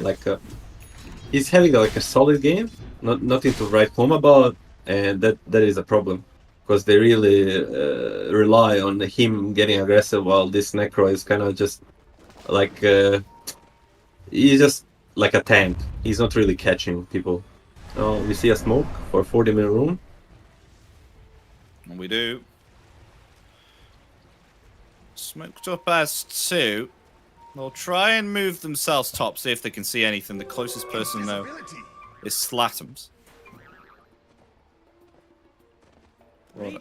Behind this tier 2, so I don't think they'll be able to find the Necro and take him out. He is going to rotate middle as well with thanks to the Boots of Travel, so they won't find anything. So possibly they could pressure the tower with level 4 Diabolic Edict that they have on Mr. Gene, so even with all these rotations, at least maybe they can get themselves a tier 1 tower. Yes, this should be a free tier 1 tower. One thing Mad Kings need to be worried about is like overextending. They've been doing so far so good, but one time they overextend. Oh, we see Matthew is gonna get gone on by the Gennett and the Smash, and even without Solar Guardian, it's a free pick-off. It's a 400 gold for 2 of them and a tower. And they wanna try to respond mid. There's gonna be a fear on Slatem. There is a swap, but this might result just in another support pick-off, which you will gladly take. These are free kills. And free kills, like 2 minutes ago it was 1k lead, now it's already 3k. 2 free kills plus tower, you take it every day of a week. Yeah, and they're gonna straight up go pressure another tower. And already forcing out the glyph. Matthew wants to see where he can go. He's actually going to commit the TP scroll instead. Actually cancels it. Now he's going to use the real TP. The Ravage and the Meteor Hammer coming out. Actually being committed here onto a position for Invoker. But he's actually maybe perhaps going to survive through it. Never mind. Picaz comes through the backlines here. Able to find a cheeky kill. The tide is going to fall here from the damage of Adrian. Adrian will get himself a killing spree. Running forward now with the Rupture.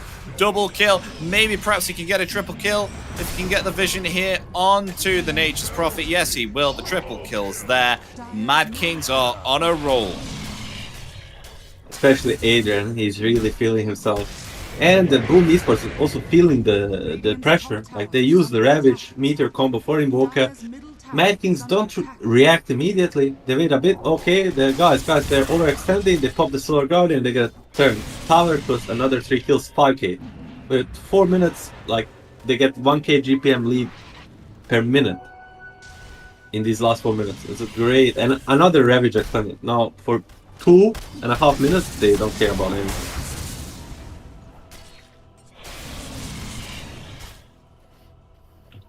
Mr. Jeans and Janek trying to find more here, but it won't be able to. So maybe perhaps they can start pressuring the tier 2 tower with the Diabolic Edict. We will see. But Boom Esports, on the other hand, just trying to keep to their side of the map. Farm up here, because we do have a Midas on Picard on the CK. trying to just make this go late here. But how long could they last out on Boom Esports? That's the question, because it's a complete swap from what happened in Game 1. It's now Mad Kings' turn to lay in the damage. Yeah, very interesting how the tides shifted, you know, with the whole game well being dictated by Sladen. Now he's basically no impact, and the Dawnbreaker is making all the difference in the world. I guess this is the key hero of the series. Whoever gets the Dawnbreaker, is gonna roll. Oh, they want to go. They want to initiate there. Adrian, I think he wanted to get a rupture on the CK there, but They see the ward behind the tower, and at least they're gonna remove it, pop the Phantasm, and they're gonna look for a fight. Their average is 3 seconds off cooldown. They wanna get any kill they can, but the shield rune on left, that is very scary. Ooh, shard on top of the high ground. Very neat, very neat. I mean, Tornado was just committed there, so I was intrigued to see whether they wanted to fully commit for the potential Ravage. But I feel like Sacred most definitely needs a blink here now. He can't be always being initiated on, because anytime he does use the counter initiation with the Ravage, it's always cancelled either by a Cold Slap or a Tornado from Gehek here. Yeah, the key for them is, like, Solar Guardian is great and all, but if they get a good Ravage with CK Phantasm ready, they're gonna burst through anyone on the Radiant lineup. It just needs to be synchronized very well, which is not so easy, especially with, like, they have 0 BKBs, right? So you do all these spells and one Invoker Tornado, and he's gonna cancel all the combos. And you're gonna be in trouble afterwards. They're gonna be a TP from Necro into Shard onto Lash. They're chasing very far.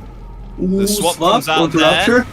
Slatums is still alive, so they will keep themselves intact for now on Boom here.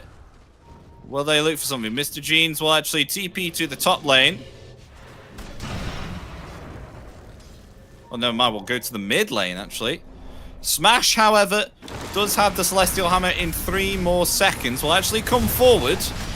Tornado comes out there because committing that Phantasm. Not able to get the Reality Rift because of that Cosnap, but a lovely Ravage. Catches the sidelines there of the Dawnbreaker. Dawnbreaker going to fall, but now they want to try and turn around here into Mad Kings. They will be able to find, because with the Pulse Nova, the damage is enough from Mad Kings. They find themselves 3, avenging their fallen comrade on the Dawnbreaker. Look at that. Huge storm from Mad Kings. Wow. Able to turn that one around. Again, I was thinking for myself, what is the best target to go on for the Boom? It's the Dawnbreaker, because he cannot use Solar Guardian to save himself, and he's going on and being disabled. But again, so good at reacting. Mad Kings, they come and clean up. You know, all the cores are there immediately. Yes, they lose the Dawnbreaker, but they traded for 3 heroes, including 2 cores, including the Pakaz. And if Pakaz doesn't get fed this game, like he's not on the raid 2, like they're gonna struggle to deal damage. He's got. He's. I'm looking at the net worth right now, and Bloodseeker is pretty much 3k gold ahead, which is pretty nice. Opting to go for that Manta style at the moment, which will help him. Help him how, actually? What's Manta style here for the Bloodseeker? I mean, Manta style is just like edgy carry item. Like there's some, like, he likes the movement speed for it because it benefits his third spell too, and he can dodge some spells like CK stun, Venge stun. He can get out of Sprout too if needed. I mean, he needs to be a bit lucky, but on the edge, I think it's high rate of success, and like it's just a casual Manta. Like, cause what else he could build? I would think. Does he have Mjolnir?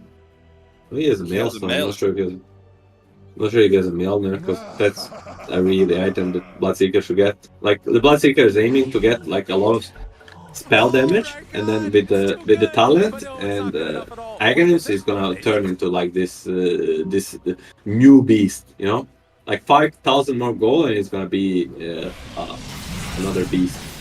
Like when he hits this another time, that's what I'm like. I was like, okay, Boom Esports, they're a stronger team, they're gonna come back. But at this rate, if Bloodseeker doesn't make any mistakes, like any major ones, he's on the road to like stomp this game. Manta finished. 20 minutes in. Manta, Maelstrom, BKB. I gotta say, the progression of the game has gotten a little bit slow ever since.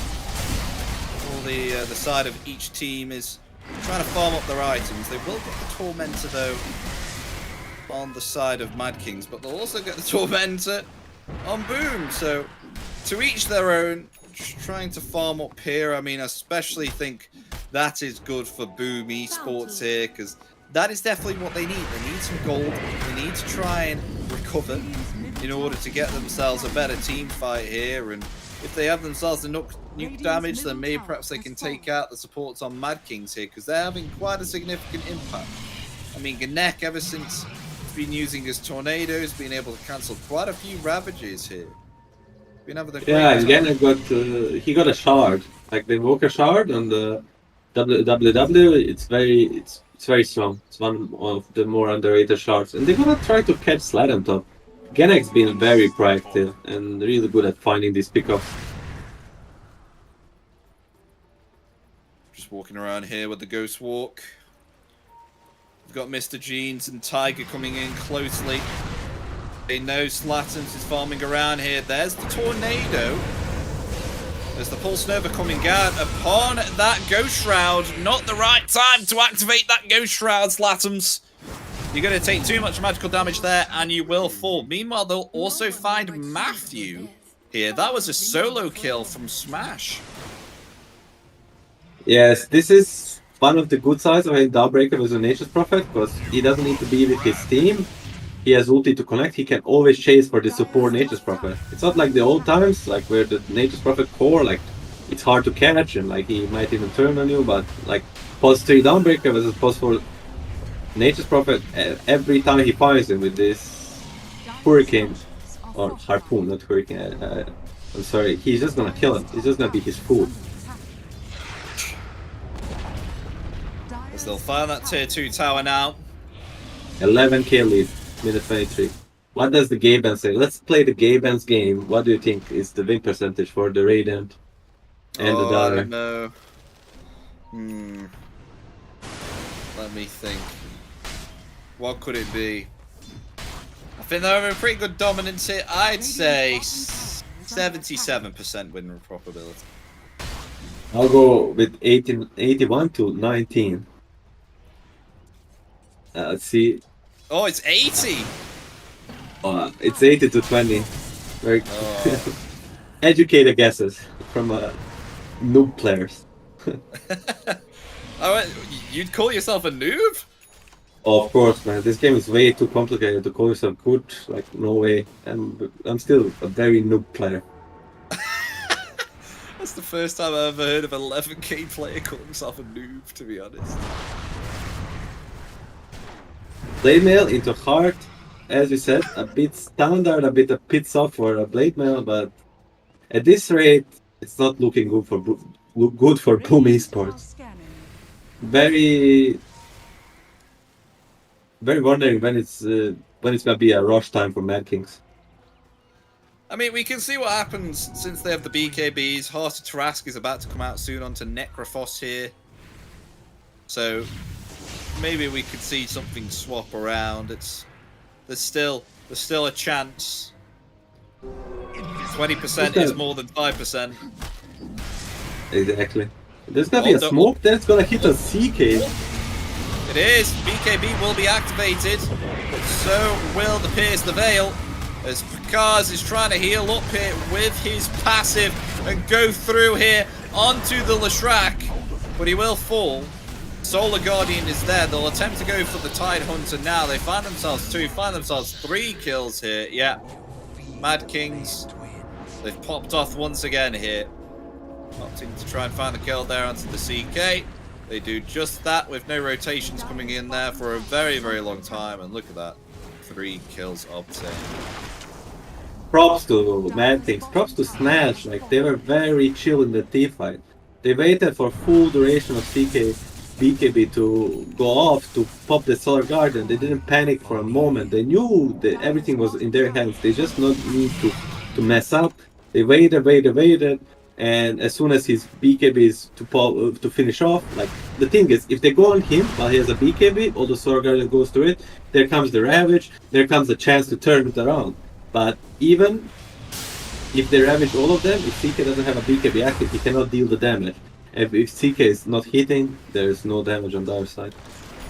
We saw just that. He was on his own, but because he was on his own, he had no backup there. Maybe perhaps they could have turned it around if there was support and there was possibly a swap, for example, but nah, they still took him out.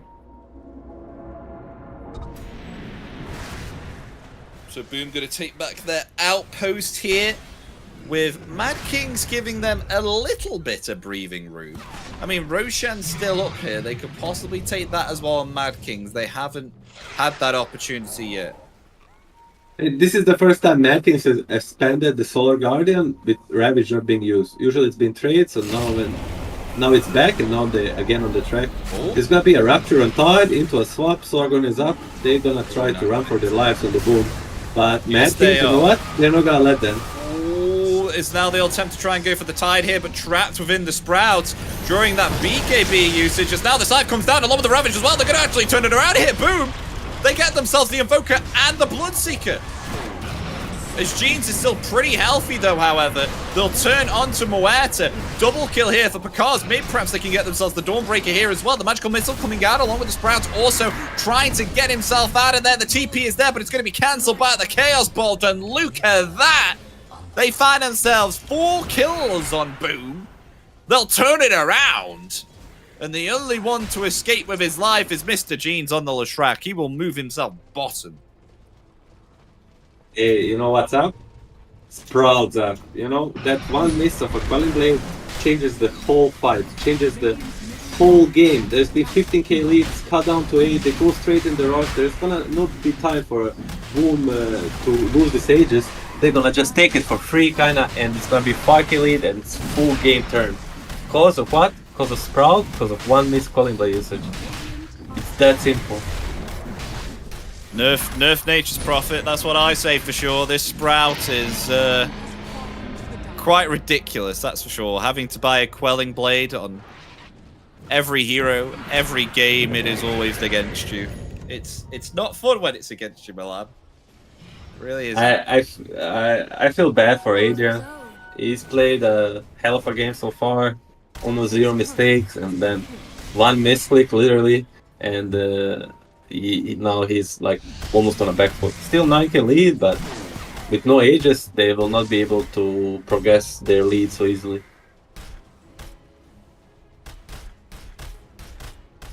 And what's happened to the win probability now? Well, that's gone down. I mean, still in the favor of Mad Kings here, but gone down by around about 13%. So they're not exactly lost all of their advantage, but I feel like if they lose one more fight, then it's definitely a potential turnaround. And Shiva's Guard has just been finished out as well on the Necrophos. So now we have a way to stop the regeneration here coming out from the Leshrac with the Bloodstone. Yes, that is one very underrated part about Necrophos. He builds Shivas, and he builds the level 20 talent, which also removes the healing. Like he's gonna come online. Like after Shivas, he's probably gonna go into Aghanim's. Like when he gets all these 3 items, now there's not only one CK dealing the damage. Now it's Necrophos not only dealing the damage, but stopping all the healing from the Dawnbreaker and the Shark Bloodstone. Radiant are scanning.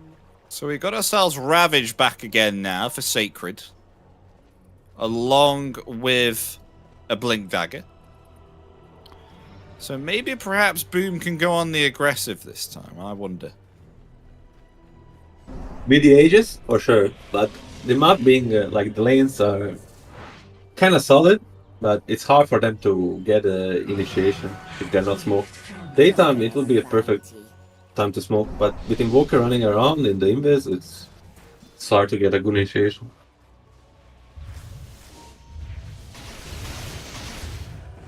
As the momentum of this game starting to slow down a little bit, but As I say that, a smoke play comes out for Boom Esports. They want to try and find themselves something. Kaz taking the lead here, has himself this Heart of Tarrasque. Also got that Mage Slayer as well, Milan. So going to be able to apply a 35% less spell damage upon the Leshrac if he can. That's going to be big. Yeah, prefers to have a Mage Slayer or BKB in his inventory while he's holding the Aegis, and it seems like the smoke is not gonna hit anything. I thought Tiger is gonna die for sure, but they just like kind of sweep them up, get the Necro TP out bottom, and they're just gonna push lanes again. They're like content with just keeping the game pace going, you know? Just farming, no matter that they have the Aegis, just getting to another time, which I can understand. You don't want to over-force it. You just got yourself back into the game with this big fight. You just don't want to go into blindness and try to find another fight, no matter what. Yeah. Still got this Aegis. I mean, it's going to expire in around about 1:30. The question is, do Boom want to use it, or are they just kind of utilizing it here to keep away Mad Kings? It looks like they do want to try and use it, maybe.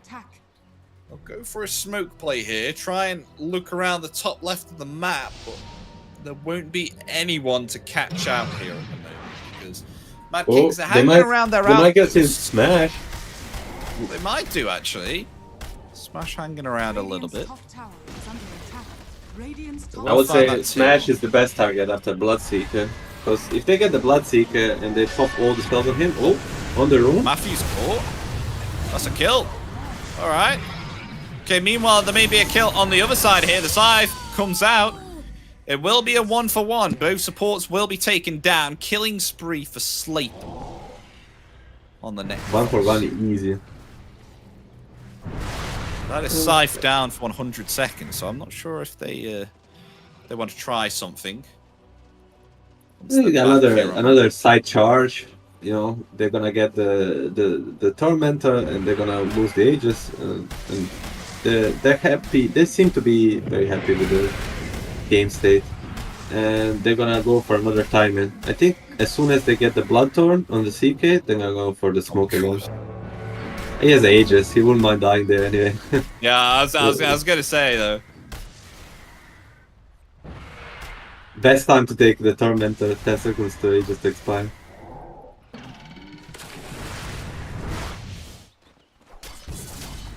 What is Maybe the that's next timing for the Mad Kings I'm thinking of? Like, okay, this is very simple for the Boom Esports. They have the Bloodthorn, they have Aghanim's coming up, they have Tide probably building into something like the Pressure. And they're gonna be set to take a team fight, but I'm wondering what the Bloodseeker can go for. Is he gonna go for like a Butterfly? Or like, where is he gonna go? Well, on his quick buy, he's opting to go for a Refresher. Double BKB, double Rupture. It's gonna be nice for both Necro and CK. It's very good choice, I would say. There's gonna be a smoke. They seem ready on Mad Kings. They're like, okay, we want to get this game to before 15 minutes, you know? We smoke, we find you, we kill you. This one thing where we died, we fucked up, we got the Aegis gone, and now we're ready again. We kill you, we get the Aegis, we go back to winning this game. Just looking around here, Ganek. Trying to find something. Both teams kind of smoked up here. But Boom are going to take the initiative. They know that something's happening here on the bottom. Maybe perhaps they can cut them off. Well, speaking of being cut off, Matthew is forced back there. With thanks to the dead shot provided by Tiger, they find the kill. But in return, here comes the gank. It's actually countered there by Ganek. The Rupture now placed onto Slattern. The Ravage comes down. It will connect onto 2 there as the Scythe comes down. It will deal no damage at all whatsoever from Mr. Jesus. Look at that. A Meteor. Oh my god. So much damage. Tied down along with the Necrophos as well. Too much damage for Picard to handle. They will find 3, potentially 4 as well as Adrian, fast on his shoes, comes forward. They will find the kill there onto the Vengeful, but a neutral will take it. Nonetheless, it's a kill. And they may look like they can clear up the high ground now.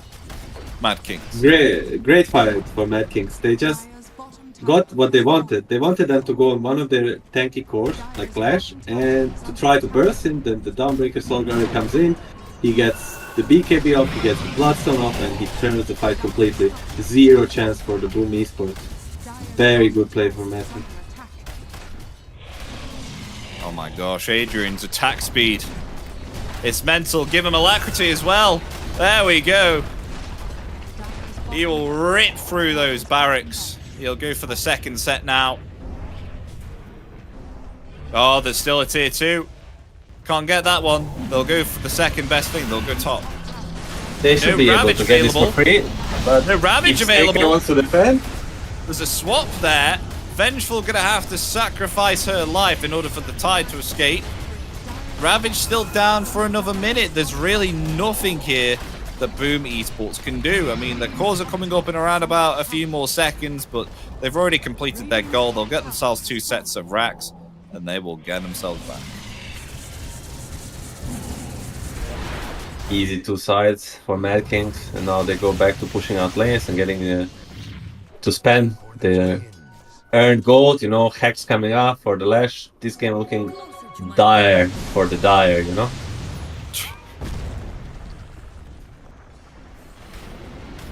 How many times have you used that pun before, Milan?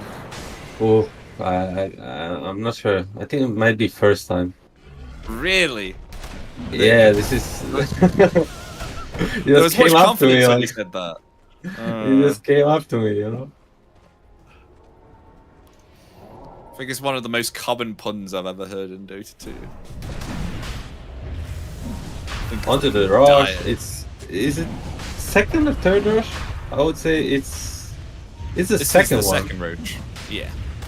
Because it took a lot of time to kill the first one. He wasn't killed until the minute 24 for sure, that I remember. And it's not gonna be a pressure, so it's not so bad for Boom, but anyway, they had troubles winning fights against 5 heroes. Now they're gonna face 6.5 if you count the cheese. I'm struggling to find a way for them, you know, like last game for Mad Kings. Now I'm always trying to find a way of a comeback for a losing team. Same like when you play a game, you always try to think of a way to come back to fight, like of a condition that's gonna make you back in the game. But they just need to hope Mad Kings like gathers up, 5-man Ravage, CK clean up. But even then, versus Daedrus and Cheese, might be rough. I mean, they may have found themselves Matthew as well within the river. Nowhere to escape. Has been dusted up.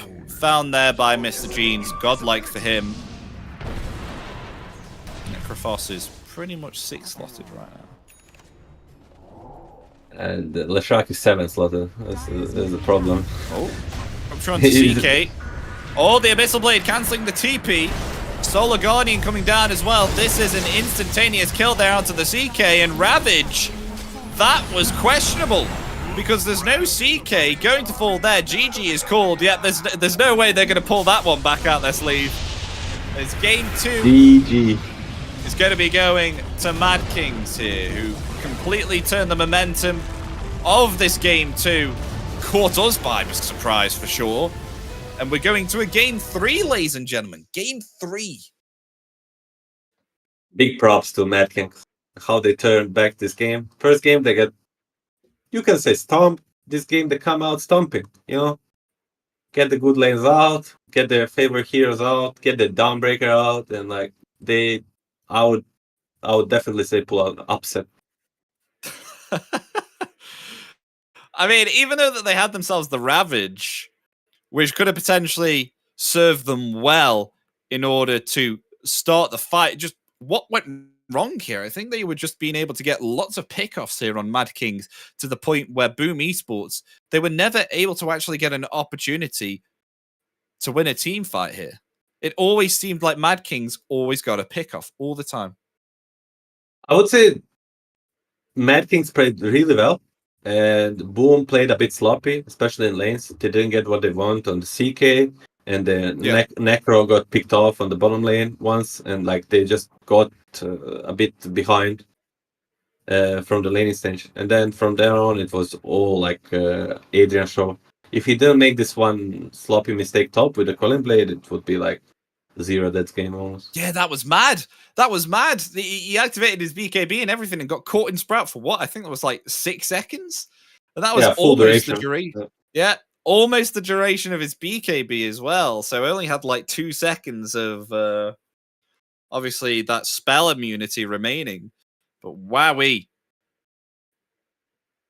So we are indeed going to throw to a break, ladies and gentlemen. Boom Esports, they will actually lose that game, and Mad Kings will come on out top. They'll turn it around. The tides of the waves have changed, and it is indeed going to be a 1-1. We have got one more game to conclude who is going to stay in the upper bracket and who is going to go down below. Find out shortly, because we'll be back in just a couple of minutes. Is who's staying in the upper bracket? Is it going to be Boom Esports or will it be Mad Kings?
Papier, Seite um Titel, Mitte 20 und hier Zeile für Zeile, offener Blick, find nur beim nach vorn sehen zu mir selber zurück. Und auch wenn's irgendwie nur eine Plattitüde ist, der Augenblick zerfällt, hält man ihn fest. Und wenn ich's richtig sehe und verstanden hab, dann sagt er selbst, wenn man ihn ziehen lässt, ich geh einfach nur los, irgendwohin, auf jeden Weg. Ob klein oder groß, wartet ein Sinn und wir haben's erlebt. Nein, ich hab noch nicht genug, wart mal wieder auf die Flut. Schwimm oder schweb, Leben ist Leben, Leben ist Leben.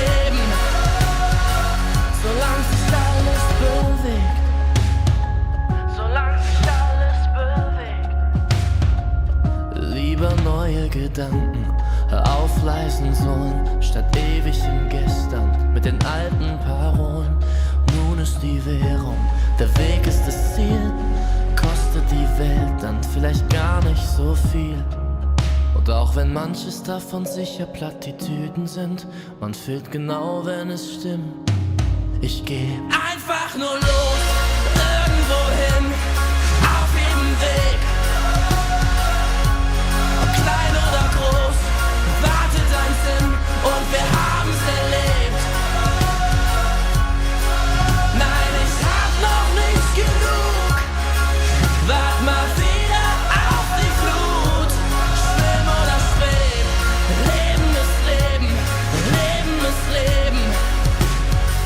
Solange sich alles bewegt und unter mir, da hör ich die Sirenen singen. Ein Teil von mir will gern gleich hier zu ihnen sinken. Doch ich widersteh, hör auf mein Herz, ich geh. Ich werd nur kurz zum Abschied winken. Und dann einfach nur los, irgendwo hin, auf jedem Weg. Klein oder groß, wartet ein Sinn und wir haben's erlebt. Nein, ich hab noch nicht genug, wart mal wieder auf die Flut. Schwimm oder schweb, Leben ist Leben, Leben ist Leben. Solange sich alles bewegt.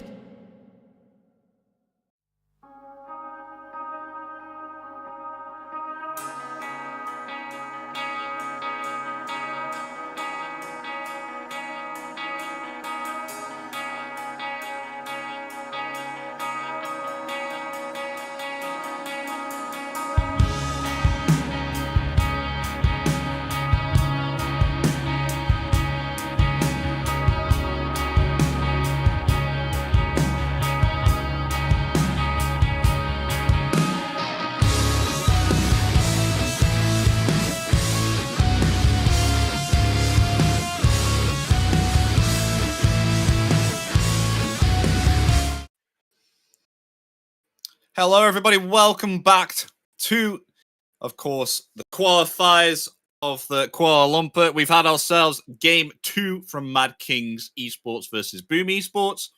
And Mad Kings, they've taken themselves game 2, so we are indeed queuing up for a game 3. We're in the draft right now, where we're currently batting out the heroes between Mad Kings and Boom, and currently it's the same old bands again. But this time, Dawnbreaker is banned out. Yeah, that one we expected both, right? We knew one thing is sure, next game, Mad Kings are not getting a Dawnbreaker. But they have a first pick, and they can get one hero that's not banned from the first 2 games. It's the Kunkka. Dire team pick. Radiant team pick. That's now the first pick. Yeah, there it is. The Kunkka. They banned the Phoenix. What? Were you predicting that? I don't know whether you're on like ahead of me or something. What the hell? No, we are real-time bot. We don't see ahead. I mean, I see ahead in my head, if it makes sense. Oh, okay. Yeah, no. It's fine. So basically, they first game they had first pick. They banned Kunkka. They picked Phoenix, and they lost really hard. Second game they took Dawnbreaker, and they won really hard. This game there's no Dawnbreaker. They're not gonna play Phoenix again. They just Dire team back. they just go for Kunkka. Right, okay. Because it was 5 It was like 5 seconds before Kunkka was picked, and I looked at my screen. I was like, I didn't see Kunkka. Because it sounded like such enthusiasm. You're like, and it's a Kunkka, and I was like, okay, where is it on my screen? Have I got some sort of delay? And then it came out. And Mad Kings respond with the Treant Protector, which is one of the highest win rate supports right now. It's just very good hero right now. Dire team pick. Well, they'll pick up. It's going really fast, yeah. Muerta with the Treant. It can be like a carry Muerta, because like you wanna pair Muerta with a melee support, like Tusk, Undying, and Treant is like top 3. Tusk banned, Undying not so popular, like Treant Muerta can do very well, but it also can be thrown just to post 4, depending on the next picks.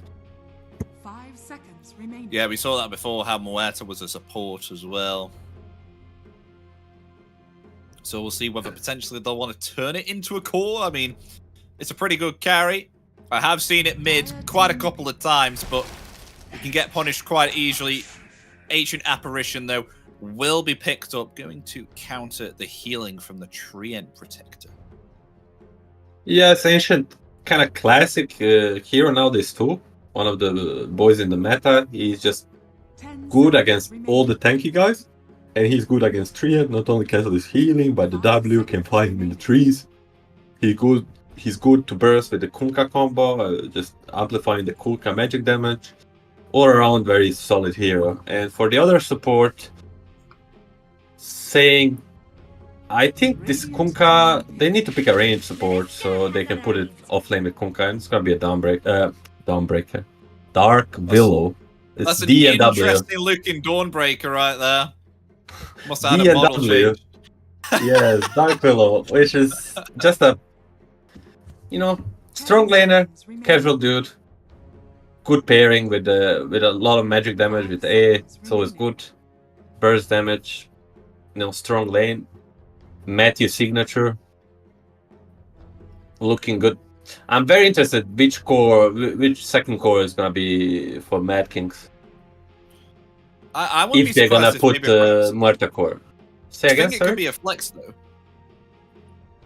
Dark Willow? Yeah. I think we're past these days. We're past these days. This was a meme sold by the LGD Shiro in CL8. They frauded the whole scene with this.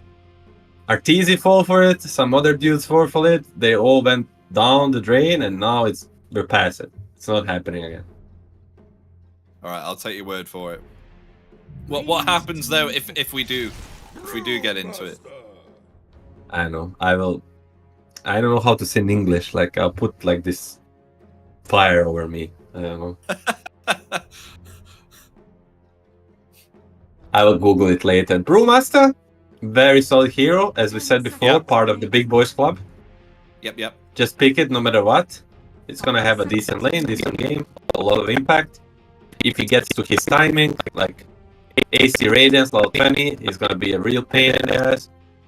But before that, just very solid. And now the key. Are they gonna show the Muerta support or is a core? I would think so, is a core. And Invoker. And they didn't show much. But I would say Invoker, they still flex Muerta and flex Invoker.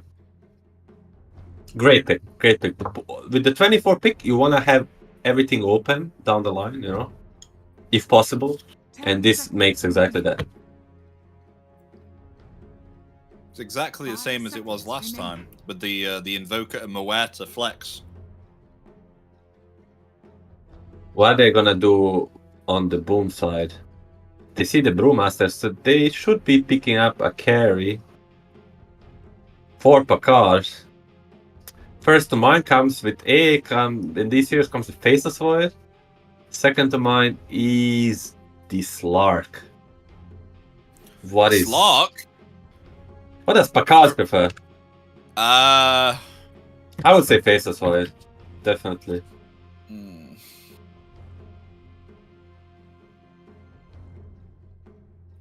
mean, I haven't seen a Slark in a long while. Usually it's a very situational pick now. I remember when he was meta. Everyone used to pick that boy up. Fish boy. Yeah, I got a bit nerfed. The Shark got the nerf, and like some strong laners started popping out. But every now and then, when you see a matchup in the lane, like Brewmaster, you can always go back to it. He's Oh, you were bang on. You were bang on. Faceless Void comes out.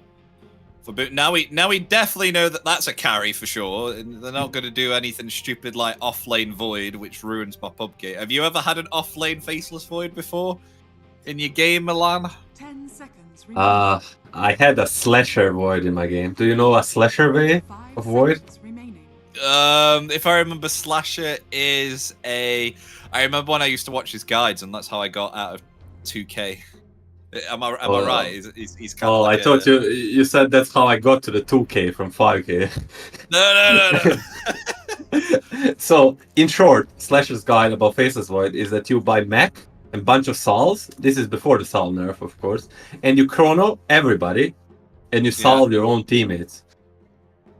Oh no. So you're like no. solid 4 teammates with the mech. It's like 700 heal on everybody. That Big doesn't brain. even that just sounds like a meme. Team ban. I mean, this is what his builds are about. They're the memes. Anyway, looking back to the draft, Boom Esports looking for mid or carry, a mid or offlane. I'm sorry, with probably more mid since Kunkka nowadays is more of an offlane than a mid laner.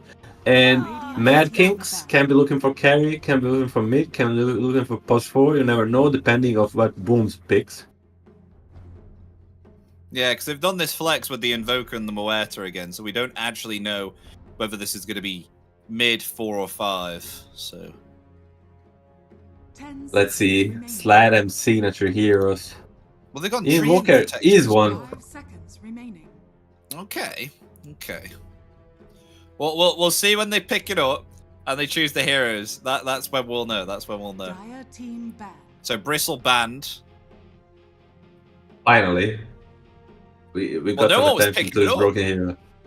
No one was Yeah, picking it up. at least it's banned. You know, it hurts me to see Bristol fully ignored, as I know how OP it is. But this way, they expect 10 seconds offlaner remaining. to come out for Boom Esports. But Boom Esports ban don't say much. Kunkka is good. Monkey is good versus Kunkka, but is also good against many other melee offlaners they might pick. With the Storm ban, I expect this Kunkka to go mid.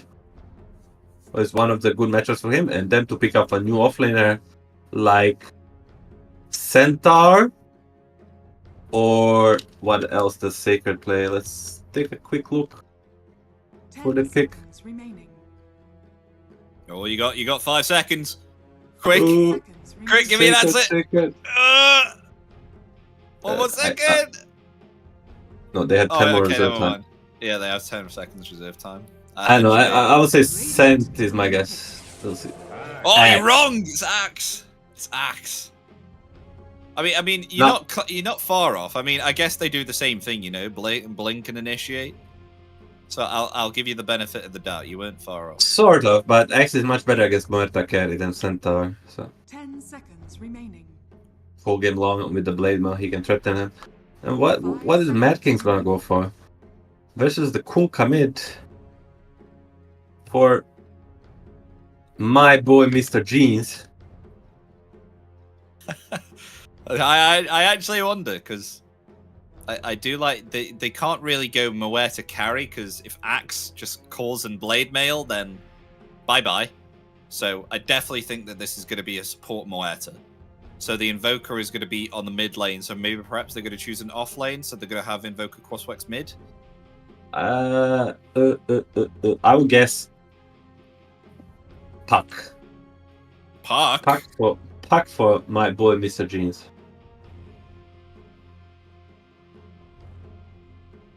So you think they're going to go for the Muerta carry then? Yeah, Muerta carry Invoker 4. Invoker 4 works very well for them last game. And he kind of has a chill lane, so they probably do it again. Just stay backline, counter the X. The Ember Spirit. I was thinking about Ember Spirit. I saw it's his second most played hero after Storm Spirit, but like Ember is dead. My head is saying Ember is dead hero. Don't say it. And then it's Ember Spirit. Ladies and gentlemen. With Adrian picking up the Muerta. Oh, who you got this game? You go first. I'm going to say, I'm liking Boom Esports a lot more here. I just like the chrono.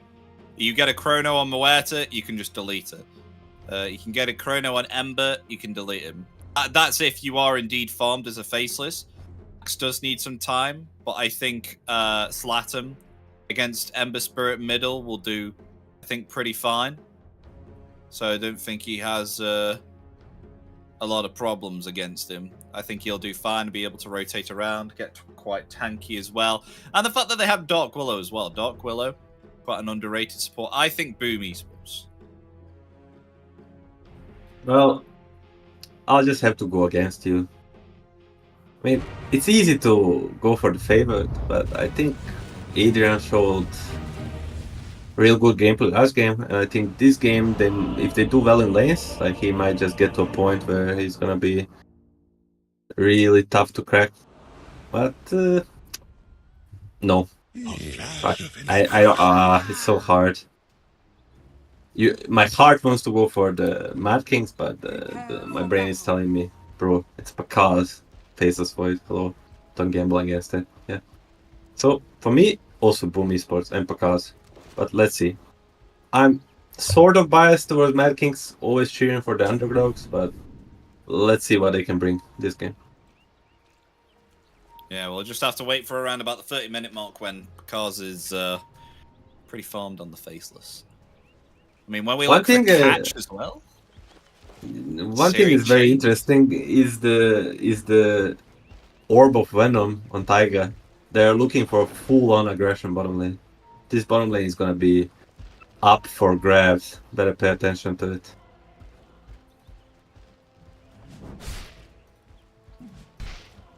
Seconds to battle. So yeah, I see the Blood Grenade and the Orb of Venom. What is going on mid?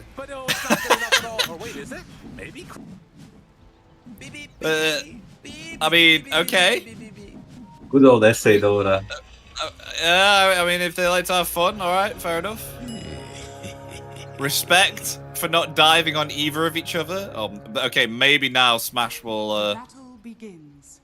do what his name says and try and smash one out. Get himself the bounty rune. So 2-2 either side. Not a big deal. One thing about this game is that although I really like what Adrian did last game, they don't really have a real save for him. As this game progresses, it's going to be very hard for him to find a good position in the team fight to not get caught by either Chrono or X Jump. Because either, as you said before, is going to be a very big trouble. But let's see what the lane says. Let's see if they can make a big advantage from the laning phase that this doesn't matter. I would say the ball is in their court, you know? I mean, already cutting those trees on the bottom as well, so Tiger can't actually get into position very well to harass with the Orb of Venom. And the fact that this is an Axe and Dark Willow lane as well, I feel like they're going to have quite good impact with the fact that Tree can't get anywhere close. The key for this lane is level 2 on Taiga and Adrian. Like, they're going to get the double slow plus double damage nukes. You know, and they can get a kill on either Axe or Willow if they get a level 2 before. But with 2 denies on the Dire side, they're gonna be getting level 2 later than the Axe and Willow. They wanna go even before it. Actually, they split the XP, so they get level 2 on the Adrian first, and they try to go by the TP out from the Willow. Very smart.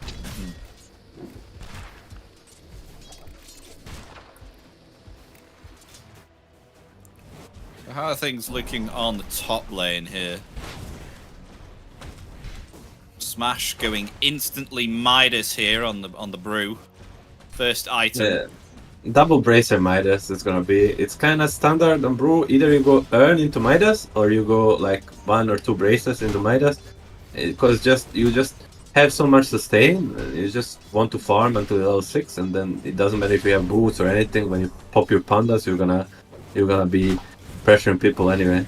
But one problem in this lane is that Faceless Void is not gonna get pressure, and Faceless Void is one of these carries that, like, if you don't pressure him early enough and he gets to his timing as he wants, like, oh my god, you'd be better scared. And on top of it, it's Pakaz. Yeah. I mean, I've seen and witnessed firsthand Faceless Voids that get themselves some free farm, and it's not nice to catch him. I mean, especially with the fact that you don't have much catch yourself here on Mad Kings. I mean, you do have yourselves the Searing Chain. And you got yourself the Overgrowth as well, but that's around about it to catch your Faceless. They got multiple different routes, but not a real lockdown. Like, after he gets like a BKB, he basically has 0 chance to die, because they cannot burst him before he pops BKB. They don't have real stance, and they cannot burst him through BKB when he play, even if he's in Overgrowth, for example, because they don't have a BKB piercing damage. So if he has a free game, he's gonna dominate for sure. I mean, already pushing out now. Look at the bashes. Look at the bashes. Invoker. He's still alive. Kaz is not going to get another. That was level 1 bash. The RNG gods are with him today. 12%. Almost a kill. 12%. Sometimes it's 100%, you know. Meanwhile, mid Slalom is putting a pressure onto Mr. Jeans. It's gonna be interesting to see 4-minute runes. Seems like Matthew is gonna secure bottom lane, and this gonna put Mr. Jeans very far behind. Not getting this border rune, he's gonna have to make a walk of shame home, I assume, after this range lesson. And that's exactly what he's going to do with no water rune. He will be heading back. Props to Matthew. Heads up play, stack and get a water rune.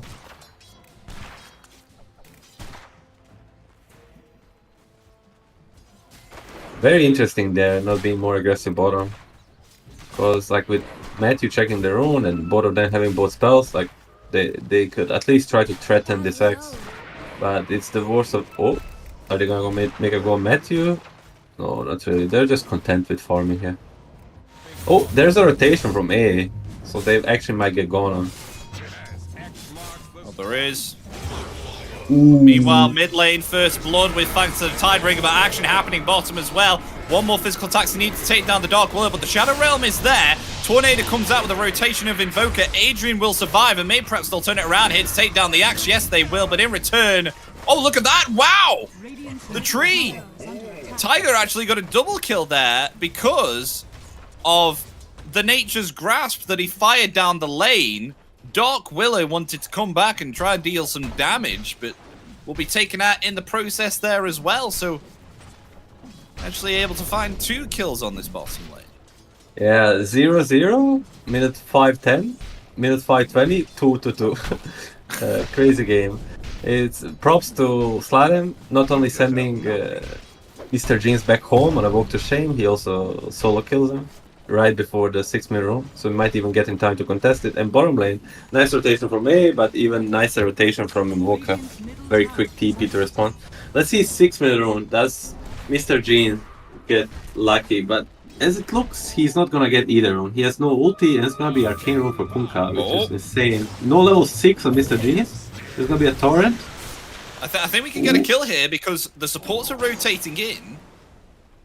Never mind. I mean, I thought he was going to commit boat here, especially with the fact that he had Arcane Rune, but... I think boat was just off cooldown after the X combo ended, so he couldn't hit it. It was just a few seconds. But nevertheless, he's like very far ahead in that one. Bottom lane? Yeah, bottom lane. Oh, forcing Axe back there with the dead shot, and that's enough to obtain the kill. But in return, Treant Protector will pay his life there, caught by the Bramble Maze. Gets ripped to shreds there by the Bramble. And will be a 1 for 1. Tiger again dying for the X, which he's very happy with. You know, when you play plus 5, you don't mind dying for the plus 3. Radiant are scanning. Especially like the X, which is very timing based. He really wants to have a decent lane so he can get his dagger going in ganking. Yeah. One thing we should pay attention to is that Smash, although he's getting smashed in the lane, he's gonna get low 6. Ooh. Gnek again. Gnek committing with these tornadoes and EMPs once again.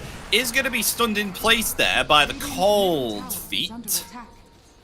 But he will be able to use Ghost Walk and get himself away, and no one can catch him, even with the rotation here of the Conquer, which does leave Mr. Jeans free to try and get himself some extra last hits without being harassed here by the Conquer.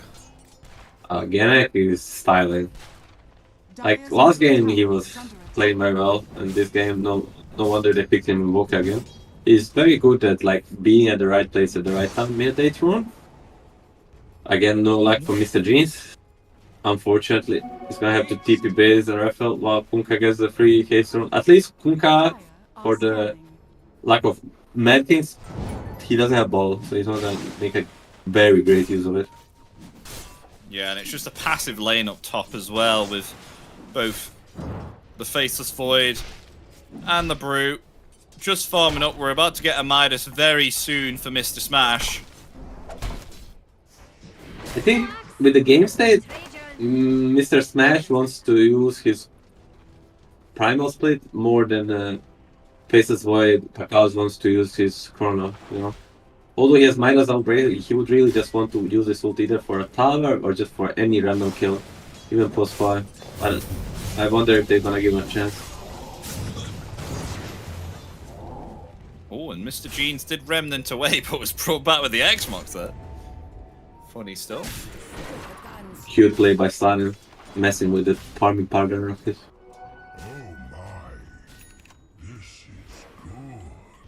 And Moeta, I think, is about to finish a Maelstrom. Halfway there to be completing it. Actually, not opting to go for the Dragon Lance right now. Opting to go for that farming Maelstrom item. Quite a standard build for Moeta carry. You just go Treads Maelstrom. You take Gunslinger point and you start to flash farm in a way. But there's gonna be a 10-minute rune action. Both support smoke mid. Whoever get X-Mart besides the Kunkka is probably dead. But the Kunkka's gonna get gone on first. Yeah, speaking of Kunkka, he's actually going to defend himself here, and the boat comes in. They will be able to clean up Invoker with the support rotations, as now they'll look to go for more. The Cursed Crown, able to dodge the Fear, but not able to dodge the Cursed Crown. Does activate the Shield Rune, though, now. It's going to attempt to try and go onto the Kunkka, but now has to Remnant away because that Shield Rune has been melted down. So now they're going to go for another kill here with the Ice Blast. And the Torrent found themselves a second kill. We'll take down both of the supports here on the mid lane, though Mr. Jeans does survive. Props to Boom Esports baiting their opponents into these small fights that they kind of look good for them, you know? But at the end, it's just 2 support skill and a lot of momentum progression for this Kunkka. Meanwhile, you're getting 2 kills and your Faceless Void is just farming away to his Maelstrom, to the timings he really wants. We've got a Mask of Madness now, so perhaps we may see a rotation here with the Chronosphere. Able to get a solo kill, possibly.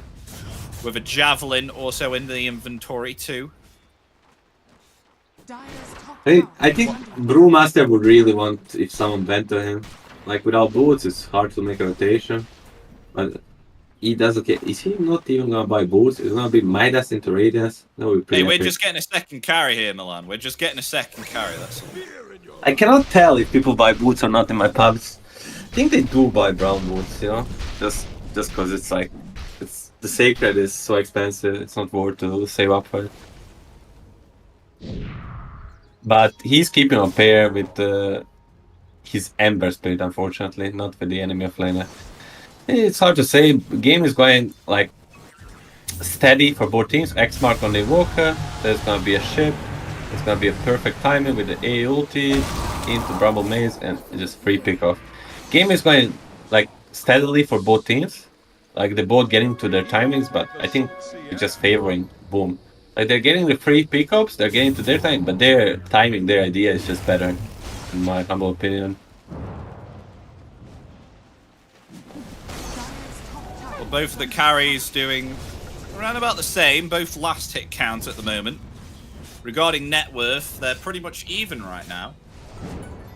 But funnily enough, the Brewmaster is struggling here a little bit, is lacking in regards to net worth even with this Midas at the moment.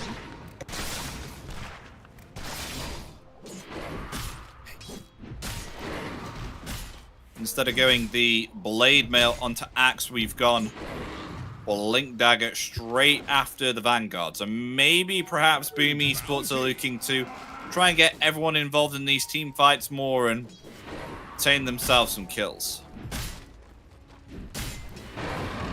3 men small to the top. They're gonna go to Brew. They're gonna try to burst him before the split. If they get the perfect spell usage, they're gonna get the B route, but it's no way, no chance.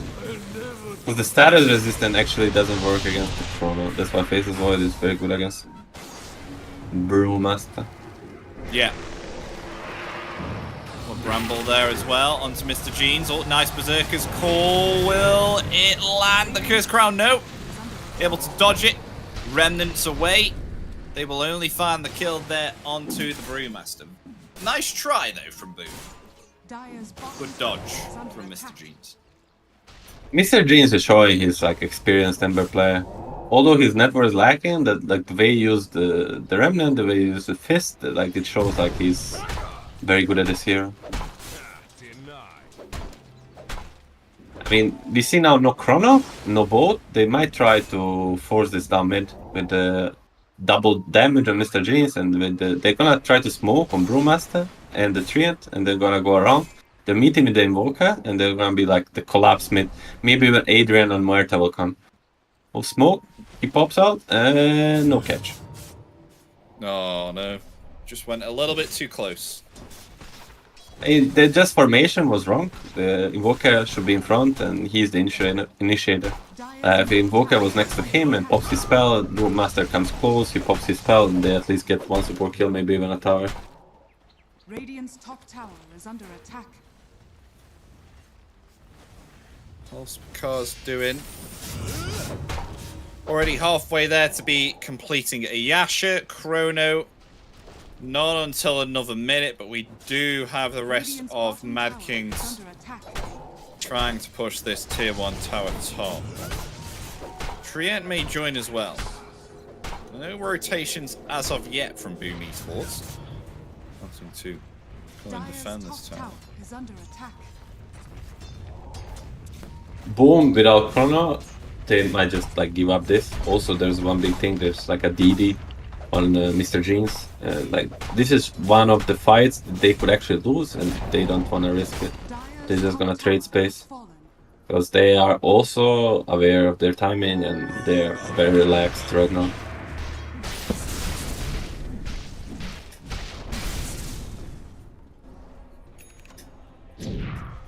Maelstrom obtained now for the Ember. Smoke play between Ember and Invoker as well. Maybe perhaps they want to go for Matthew, revealing himself. There's the EMP and the Searing Chains as well. The EMP will connect. Curse Crown coming out. Will they have enough damage to take down Matthew? Yes, they will. Able to avoid the Curse Crown once again with the Slice of Fist. Finding all three in a tornado. That was pretty cool. That looks pretty good. Style points there for Invoker, but will pay the price for getting those style points, as they will get the kill. They trade for 1-for-1, and I think this kind of favor. It's a wash, but like they still have a Chrono, and now it's time for Boom again to try to get aggressive. Tiger, he's kind of in a no man's land. But is he even trying to be aggressive? Yeah. It's gonna be over. Do they have any further lockdown? No, the Berserker's call comes out. The counter initiation. Sacred able to help there. They'll get the kill. No follow up there from Mad That was Kings. very optimistic. It was. Oh, the Chrono as well. Onto Ember. Do they have enough damage? Yes, they flipping do. They get the kill. I mean, they will commit the call there just in case as well. And it will be enough to take down the Ember. Now, this is where the Faceless Void starts to pop off now.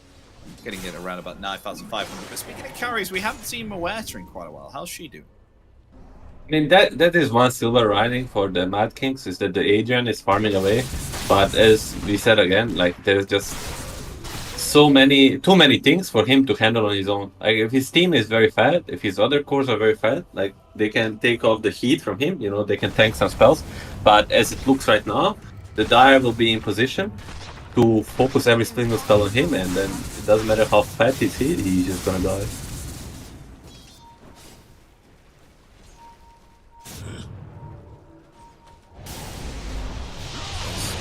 What Berserker's call there onto Invoker. Ice Blast comes out as well.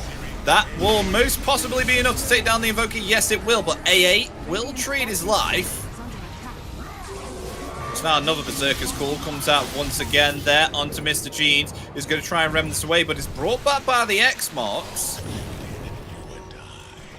But there's no further initiation to attempt to take Ember's life. Another Berserker's Call comes out with the boat as well. Rotation now from the Brewmaster. They will finally find that axe. So they will actually punish the attack on their Invoker. And they will find free in the turn here on Mad Kings. So it's quite back and forth here, isn't it, Milan? There's no greater side at this moment in time. It's too early on, I feel. I mean, it's just good effort from Mad Kings to punish the chrono cooldown. Like they went in, and because no chrono, the Pakaj couldn't really contribute, and even Adrian came and made a lot of difference. So they kind of got away from themselves on the Boom Esports. Last time they used chrono, they let the top tower go, they chill a bit. Whenever they have chrono, they just go. This time they have a chrono, they use it, they kill Ember, but for the downtime, they try to take another fight and they get punished. Not too big, but a good small step in the right way for Mad Kings.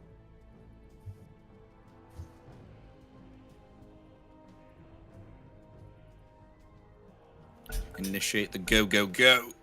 Go, go, go. Get back into the game. But we do have Radiance on this Brew now. What's Brew like in the late game, Milan? Is he scary? When he's scaling with a Hand of Midas and Radiance, or is he just heavily reliant on the Primal split?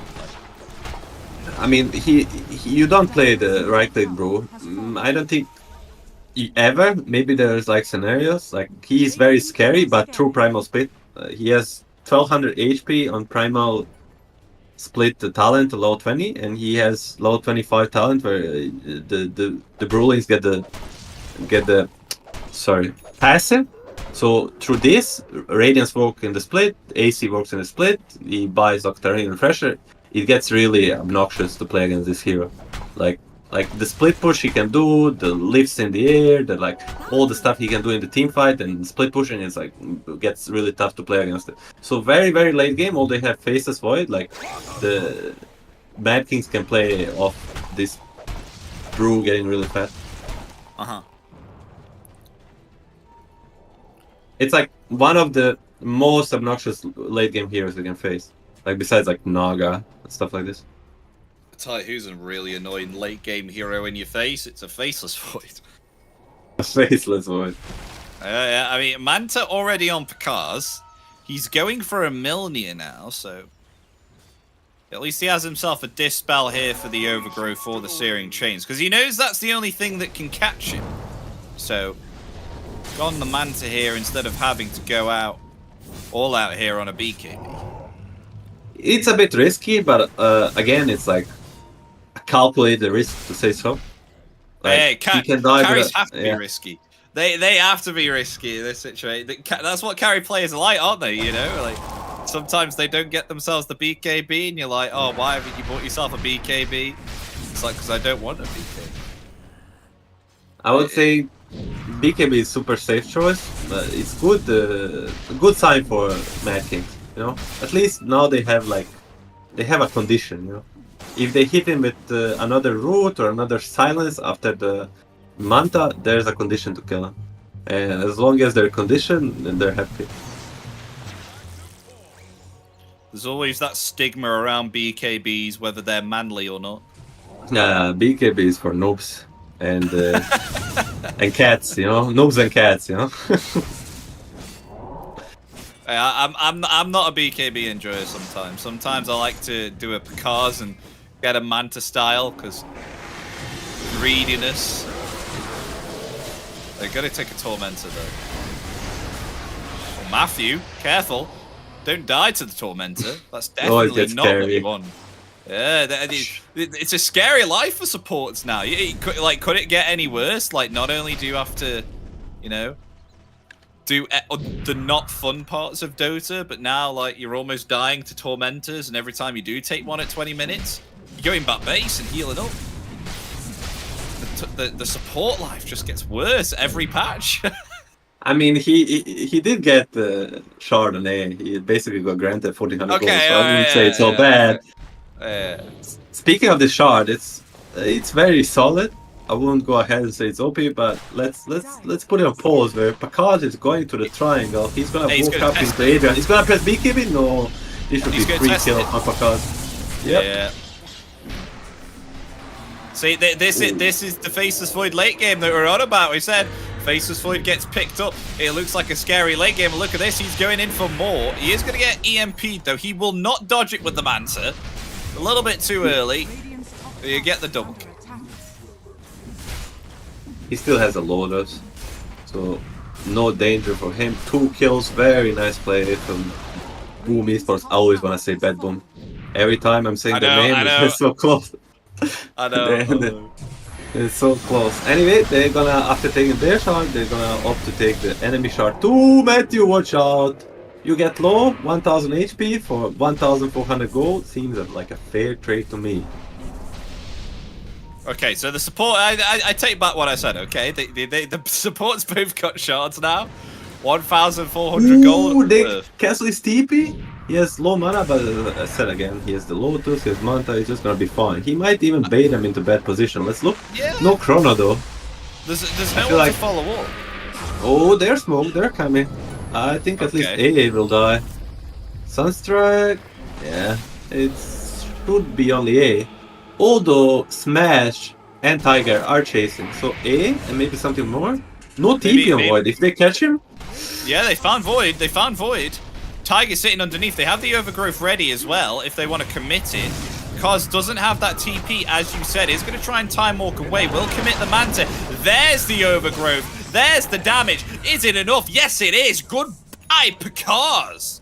Taken out in the jungle. It's been a little bit too greedy there, hanging around. Was not respecting the Treant Protector. very good news for Mad Kings fans. You know, Mad Kings fans, they can be happy. Their team sees the chrono cooldown, they press smoke, they try to abuse it. Gennett, again, perfect position, perfect time. Like, this whole series cancels the TP, and like a domino effect, it leads to 2 kills. Most important, kill on Pakaz, and his face as well.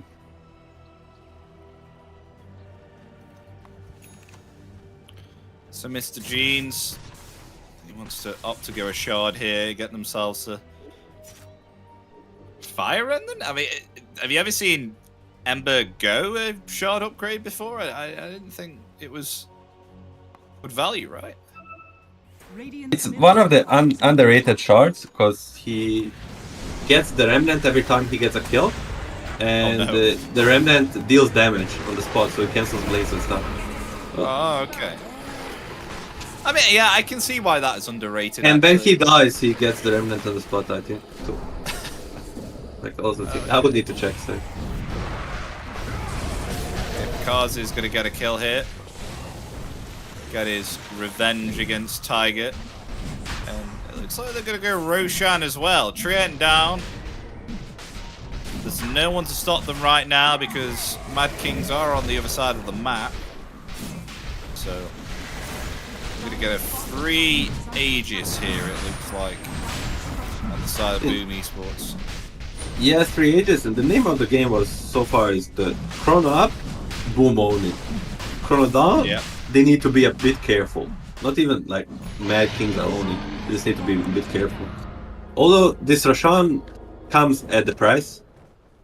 Like they get their lanes pushed in, and the Mad Kings are keeping up the farm. It's only 2k lead so far. Although it doesn't feel like this. It doesn't, does it? It really doesn't. I mean, we haven't seen Brew in a while. How's Brew gone right now? Okay, so we got ourselves a Manta style now. On the He's Brew. very fat. Oh! Kind of brown boots! Brown boots! He's brown boots! He discovered it! He's got brown boots. When did he buy them? I didn't see that. That was sneaky. I think it struck him that having a Yasha and no brown boots, it's kind of embarrassing. So he was like, I know. Yeah, I would think, you know, 26-minute Yasha and stuff. You know, it's hard. 26-minute boots. That's big problem. Okay, anyway, Ice Blast it's because of... Yeah. Oh. Okay, I mean, they got the Ice Blast. Oh, the fear! The fear! Matthew, he's got the fear. The call comes in. The blade mail's there. Goodbye, Adrian.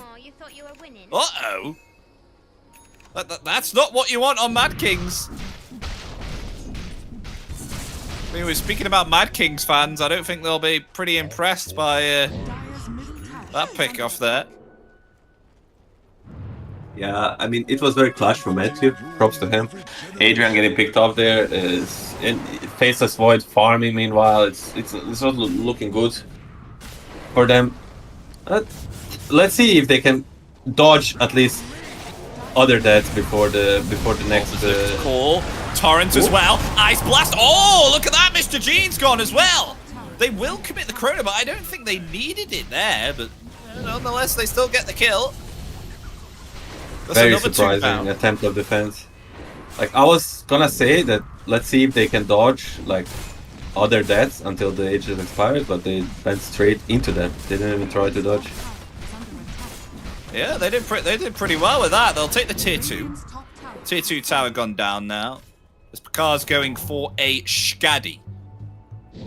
Will help him to tank up, get some extra mana here to keep on spamming the Time Walk and Time Dilation. Skadi being pretty good at it. Would you go something else here on Faceless Void, or do you think Skadi is good enough with just the stats? Because really, the passive, I mean, it'll help to reduce the heals, but really, who heals on here other than Trien? Skadi is just a standard, like, classic stats item. Yeah. Well, what else he can go? He can go something like Silver Edge, or he can even go like Deedles, Butterflies. No good. MKB is... could argue for MKB, but he already has a Mjolnir, which is like a poor man's MKB. So, MKB. I mean, I see what you did there, because that was kind of a throwback to poor man's shield, right? Yeah. I mean, it's just the chain line that procs the evasion. So I don't know exact numbers, but ooh, Torrent. Oh, brought back there by the tidal wave. Uh-oh. Slatum, he didn't have himself any the mana, but he's brought the mana back there. They may actually find the kill there onto Faceless Void. They will. With thanks to Pierce the Veil, but he's going to be coming back alive. He does not have Chrono, though. Down for 40. Look at this. They've rooted it in place there with an Overgrowth. But look at this. They turned it around here on Mad Kings, as they may have found themselves the Ancient Apparition there as well. As they beam forward with the Remnant, they will find themselves 2 kills and defend their jungle. Mad Kings. Wowee. They thought they were strong here on Boom with that Aegis, but no. They'll turn that one around. Wow. I mean, I can tell you one thing without even looking and checking. If you click on Faceless Void, he'll have a BKB in his quick buy. That's one thing. The other thing is they really need to dodge the fights without Chrono. But as long as they learn from these fights, they'll be fine. But props to Mad Kings. They have a good feeling for game. The Aegis, no Chrono. We go attack mode, and we attack them, and we kill them. I mean, we were speaking about this earlier with the fact that, I'm a carry player. I'm gonna only buy Manta Style because, I'm a carry player. But I want to avoid BKB. It's not manly, but there you go. That's what happens. It's always those cases, It's like, I think I can get away with not getting a BKB, and then that happens. So, Picar's going to go with that BKB now. They may have found a kill here onto Sacred. They will do indeed. Very nicely done. They'll take down the axe. Now, Mad King starting to heat up the pressure. They're boiling the water. They're making Boom fight for this upper bracket now. Really good showing from Mad Kings. They get another kill. They chain the kill on the axe, and like they're just putting on aggressive style. Like, I think this is very like signature for this region, for SA to be so aggressive, and they're just playing through their hearts, I feel. Yeah, I'm loving it. I'm loving it. If it keeps it up at this rate, Milan, I think I might be awake till around about 4 AM when the 3 series end. Like, I'm not. they keep up the aggression. We're in for some good games. Yeah, and the Brewmaster, Brown Boots, Radiance. 5 minutes later, he's on top of Network, going for the shock turning for level 20. He is as well. What the hell? I want to see his impact at the end of this. I want to see his hero damage, because I feel like he's been farming more than Muerta, because Muerta's been picked off quite a lot. Adrian has. Smash the legend. Oh, BKB. on Void now. We've got the BKB. So I don't know whether we need to be more careful with, obviously, of course, sorry. I mean, we need to be careful with Tiger when he utilizes the overgrowth. So maybe perhaps he needs to wait for it when Void activates the BKB. It's going to be difficult to lock him down, though, I think. They just need to hide it. And even if they die, like, they need to not die on an important target to Chrono, and they'll only fight after his cooldown. Oh, they're gonna take this fight, actually. In. Yeah, there's no mana on Axe. Axe might be dead. The Chronosphere is ready, however, going to try and TP out. Is there enough damage? No, there's not. I mean, you were taking quite a lot there. That was a little bit scary. If I was Picard's right now, I would need to do a sanity check there, because I would have been quite scared. But Smash doing what his name signifies, smashing into the tier 2 tower. And that is gone. Yeah, level 20. Now it might be a bit late for this. I mean, this is what I said before. Like, this dire lineup it's hard for Radiant to play if the Muerta is the only fat guy. But look now, like 21k on Brew, 18k on Ember. You know, there is even like Invoker is getting some items. Like, there's other things to worry about. And now there's a lot of space in fights for Muerta to play. And really, the favor's going around a bit to Mad Kings as well, because the win probability is only 65% here for Boom, and around about 35 still for Mad Kings. So there is still a position for the games to always, you know, turn the tide. That was no conker pun intended there, by the way. And we'll see what Boom can do, because they've just smoked up as 2. Maybe perhaps they can connect the smoke. You can come with them, yeah, Conker. Oh no, he'll break the smoke again. And they are taking a Tormentor. And Adrian, oh my gosh, having to get back. Yeah, they're gonna have to sit this one out. They're gonna have to heal back up on Boom. Not Boom, Mad Kings. They've taken way too much HP from taking that second Tormentor. I think that's their first one, right? Because Boom, they were able to take the first 2. First 2, yeah. Yeah. And they get the shard on Muerta. Kind of bad shard for support, but for core Muerta is really good because he gets like a satanic in his. I mean, not satanic active, but satanic passive. Yeah. His ulti. The 30% spell steal during Pierce the Veil. Yeah, it doesn't really work well against A, but if no A, he's just gonna heal through X-Blade now. I take it back, maybe not fully, but anyway. There's gonna be a smoke from Radiant when it comes to late game. What is the most important thing? The most important thing is who gets the jump first. Insta resume. That's true. That's true. They might meet. Okay. Mr. Jeans taking the lead here on Ember. They'll come forward. The tornado there. It actually doesn't catch anyone. It's now the shit coming in. Nor does that catch anyone here. I think Boom are on the retreat here. They want to get out. This is not a fight for them. Maybe perhaps Picard, though. He's feeling confident. He might want to turn it around. The Chrono's there. It's on Adrian right now. The Torrents as well. They will be able to take down Muerta. The buyback comes out, however. Axe falls. They will find the kill down onto Axe, and now the Overgrowth comes out, but able to purge that there with a mad style. Faceless Void now trying to get away. The time dilation is there, but the BKB will be activated out so that the Searing Chains can be used. Will they find the kill on the Faceless? Yes, they will. They will find themselves 3. They will commit the buyback, though, there on Muerta. And the Dark Queller will just be able to get out with thanks to the Shadow Realm and the TP. But the Roshan, oh, go back in, Mad Kings. It's about to spawn. There it is. Stay in there. There it is. Get yourself a cheeky Roshan. Now it's your time to shine. Get yourself an Aegis. Great fight by Mad Kings. I mean, Adrian with the buyback, not sure. At least gonna get Aegis for it. But this changes everything. Now they have a condition to fight against Faceless for it. And as we saw, a little bit too late for this BKB. Yeah, just a little bit. Do you think maybe perhaps if Picard's got himself an earlier BKB, then maybe perhaps we would see a different situation? For sure, yeah, because if he got an early BKB, he would avoid these few deaths, and with him alive, even if he has no chrono, like he's still threatening a lot on the support and with the time dilation, he can do a lot. But now he's all chrono. Even without chrono, he's not a hero. Oh, I've just realised how horrible this is. I haven't played against a Brewmaster in so long, and having this thrown at your objectives all the time with it just hitting in is really annoying. But I mean, at least they have Slatums here with the tidal wave, able to push those Brewlings back. Ooh, because this is a little bit able to dodge it with the Manta style. Okay, style points. Comes forward there with the time dilation. Nothing further. No detection at the moment. Orchid on Pakaz. That's very interesting. Yeah. They have to play this safely, I think.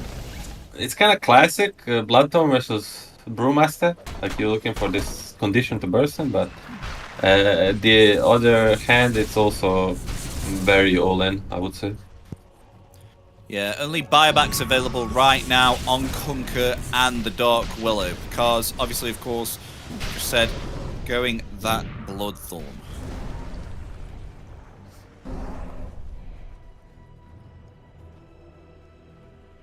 And I think it'll be quite useful against someone of the likes of Ember, because he has had to use his BKB quite early on in the fight. Oh, speaking of the Faceless and Ember, though, coming in, look at that, nuking Pakaz! Oh my god! Down for 90 seconds, the boat will come out along with the Torrent Storm as well. Maybe perhaps they can try and turn it around and find a kill here onto the Ember as the call comes out, along with the Blade Mail as well. Actually going to push him back there with the Tidal Wave, and Ember is going to actually fall. As now he wants to buy back, try and come back to the fight, who's been able to indeed. Maybe perhaps they can turn this around, Mad Kings, and find themselves more kills. Yes, they will. Axe down, has to buy back. Kunkka in trouble, hexed up there, will fall as well. No buyback on him. The Axe Berserker's called right now onto the Ember, but there's no damage to follow up.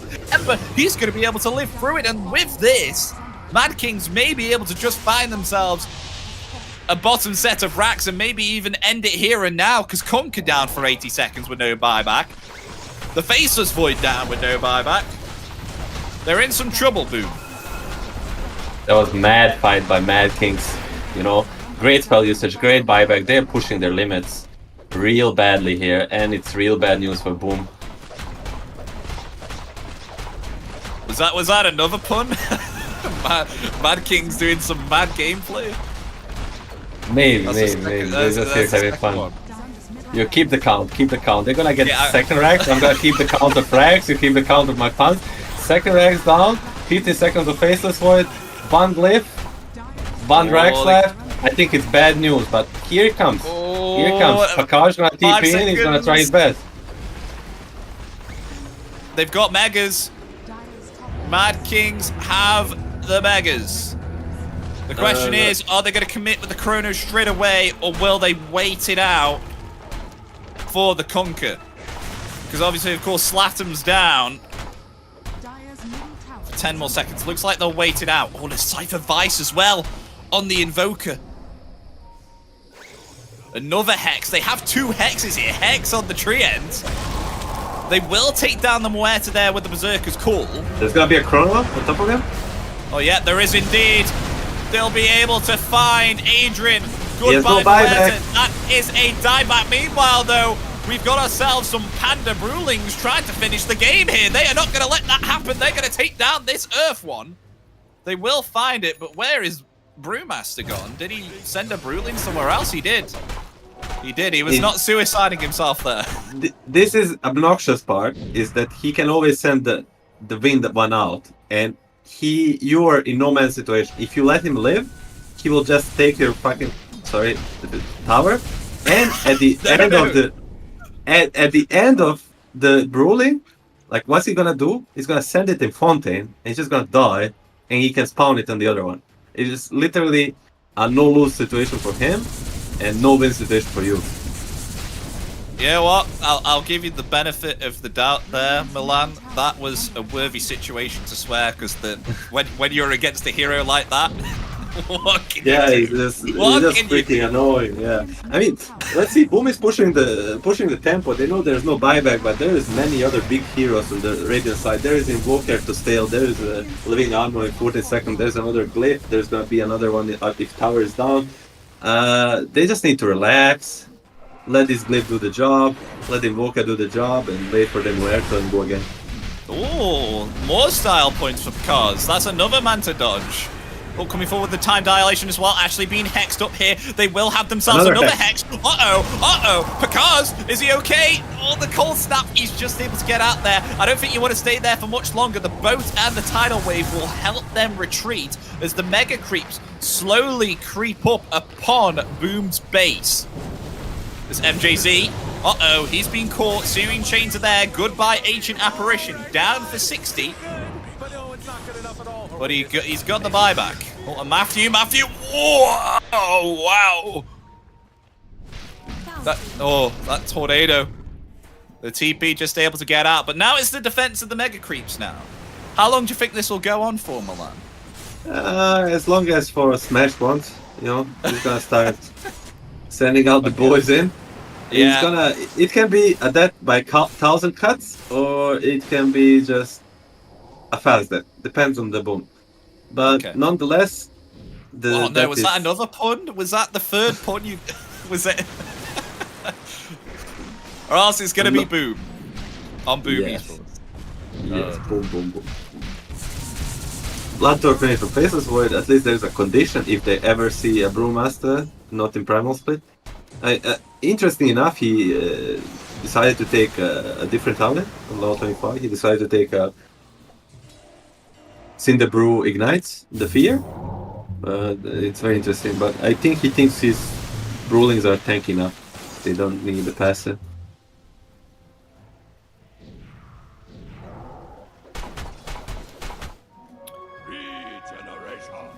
So it's just going to be a defense of the mega creeps now. Boom Esports know that this game is definitely going to be going late. As MJZ, he does get himself a Midas. Wait, did he sell it? I saw him pick up a Midas. I think he sold it. Yeah, he's keeping the buyback. He's not going out for the Midas then, I guess. Actually baiting me there. If the Radiant wants to win, this game might not be so long. But if Dire wants to win, this game has to go a long way. I mean, it is an early Roshan, though. He's going to be spawning top, so Mad Kings will be able to get this quite easily. Especially with the fact that it's a third rush, right? It's a third rush for sure. This is third rush, yeah. And it's gonna be top, and it's gonna be a refresher for Panda, and it's gonna be bad news for Boom. Unless they can contest, which is not so likely with the way it's going in.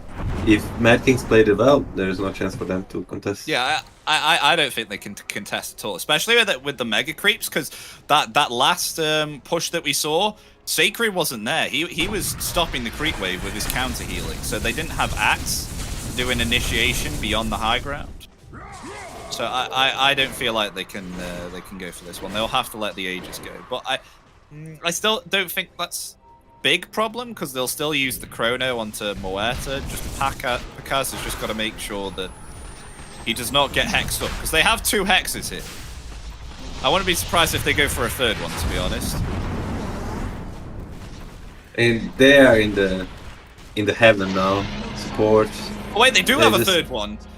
Adrian has a hex. I just Adrian realized has a hex. Adrian has a hex. Adrian's the genius. They're just gonna hex up. Oh, he has a refresher too. Oh my gosh. Okay. Oh dear. Okay, let's see how this one will go. With the defense of Boom, prepping ourselves for a big fight here, ladies and gentlemen. Recommend, you grab your friends right now and huddle yourselves. If you want to see some top-tier Dota action right now, because we got ourselves a Mega Creeps defense with 3 hexes on the side of Mad Kings. Oh no, and oh look at that, that's what he said, the value remnants stopping the blink usage from Sacred here. That's so annoying.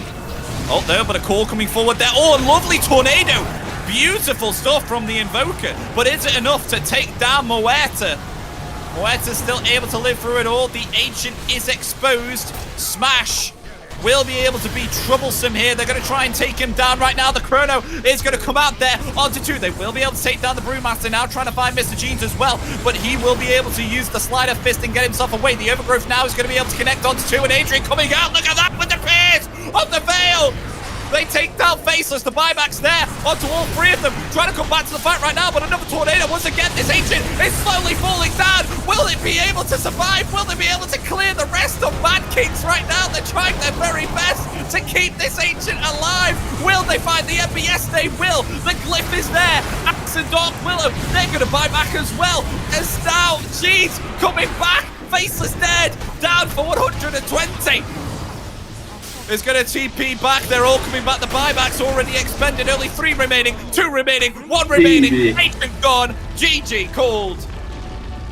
As Mad Kings, they will take game 3 out of this best of 2. They will push Boom Esports to the bottom bracket, and they will stay in the upper bracket. Smash, Wowee. the madman himself, did it. Against all odds, he prevails. He did. Absolutely great stuff there, of course, from Mad Kings. It didn't look like it was such a great game at the early start, but after that, they were able to buy themselves, 3 hexes and absolutely punish the living hell out of Picards. Like, that was nuts. And I gotta say, the Overgrowths were chef's kiss. They were great. I mean, especially with the fact that Picards did not have himself a BKB at that time, waited for the Manta to purge any other spell, and then after that, committed the Overgrowth. And with that, they're able to pounce right on top of him, not able to time walk away, and they're able to get the kills on that. Who would you say would be the MVP, though, of that game, Milan? Give me Hard to someone out say. of that. When an underdog team like this beats the tournament favorites, it's like you want to give it to all of them. You want to give it to Invoker, Ganek, like roaming around stuff with TPs. You want to give it to Mr. Jeans, like using his spells perfectly. But I would have to go with Mr. Smash. The man, Mr. the myth, Smash. the myth, the legend. What, the Brewmaster?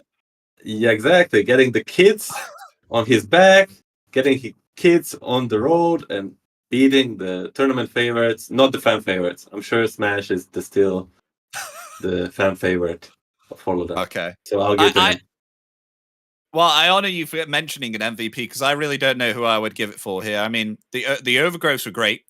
The Tornadoes were spectacular here from Ganek, which was able to disrupt the living hell out of it. I've never seen such impactful tornadoes in my life from an Invoker. I mean, especially position 4, like wowee. Like, usually I thought it would be like, some other spell that Invoker would do, like Cataclysm with an Agnims. I thought that'd be pretty impactful. Nope, Tornado, new meta.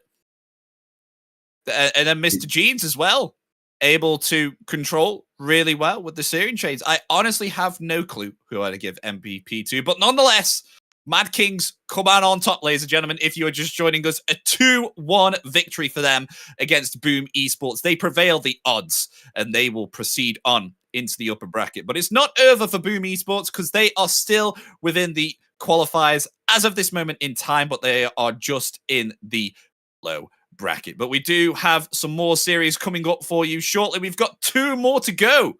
Wowee! 2 more series of South American Dota is what you love to see. We've currently got Waras Sases, I hope I have not butchered that name, versus Esther Bax. That is our next series to go. There's a few players in there from Beast Coast, a few in Infamous as well. So it's going to be a very interesting game for us to watch. So I hope to see you shortly for that game. We are going to go for a 30-minute break, I think. So stay tuned, ladies and gentlemen. We'll be back with that game, and we'll see you then.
So look out, here I come. Yeah, baby. Hey. Never ever, never ever, never ever gonna stop. Yeah. I swam the river to get to you. I climbed the mountain, get to you. I called the preacher, get to you. I walked through fire, I see myself, get to you. Straight through hell. I'm never gonna stop till I get you. I'm never gonna stop till I get you. Never gonna stop. Yeah, but I'm never gonna stop till I get you. Never gonna stop. Yeah, never gonna stop. Yeah, till I get you.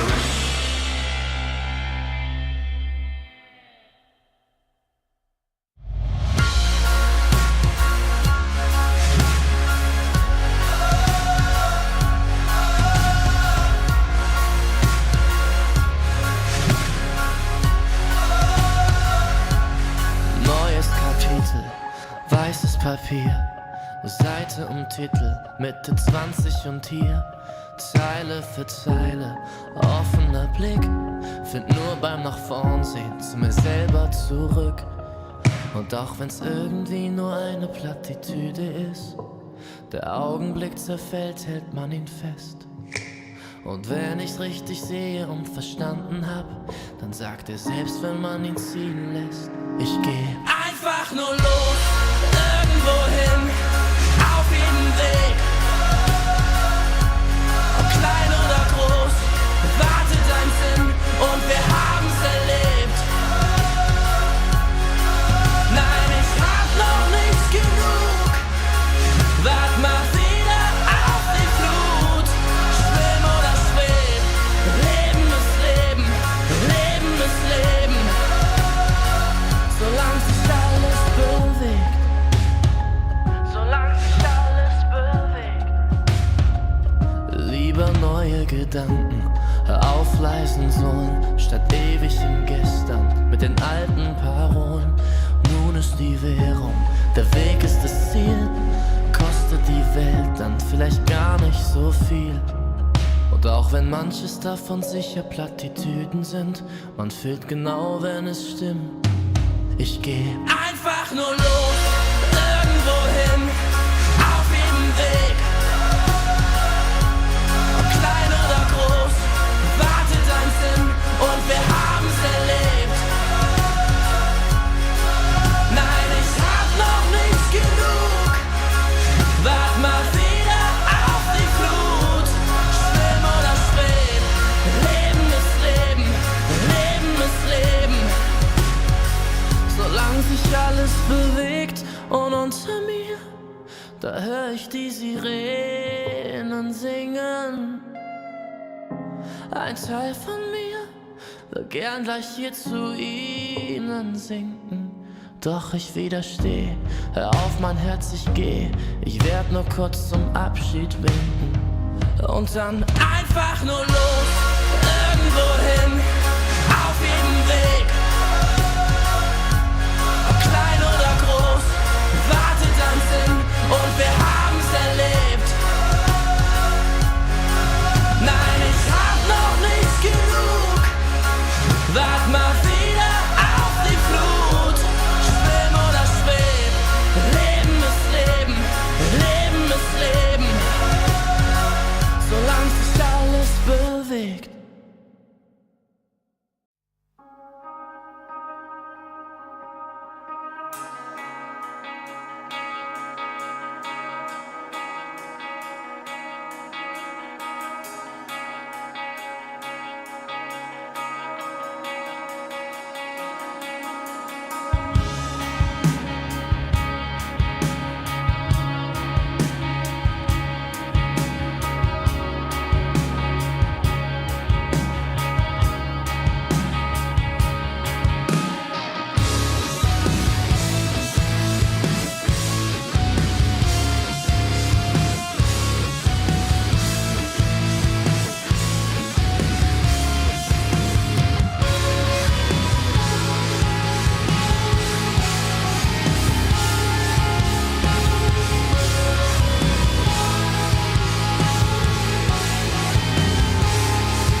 barely suited for the task ahead here. Wounded by the way you took over me.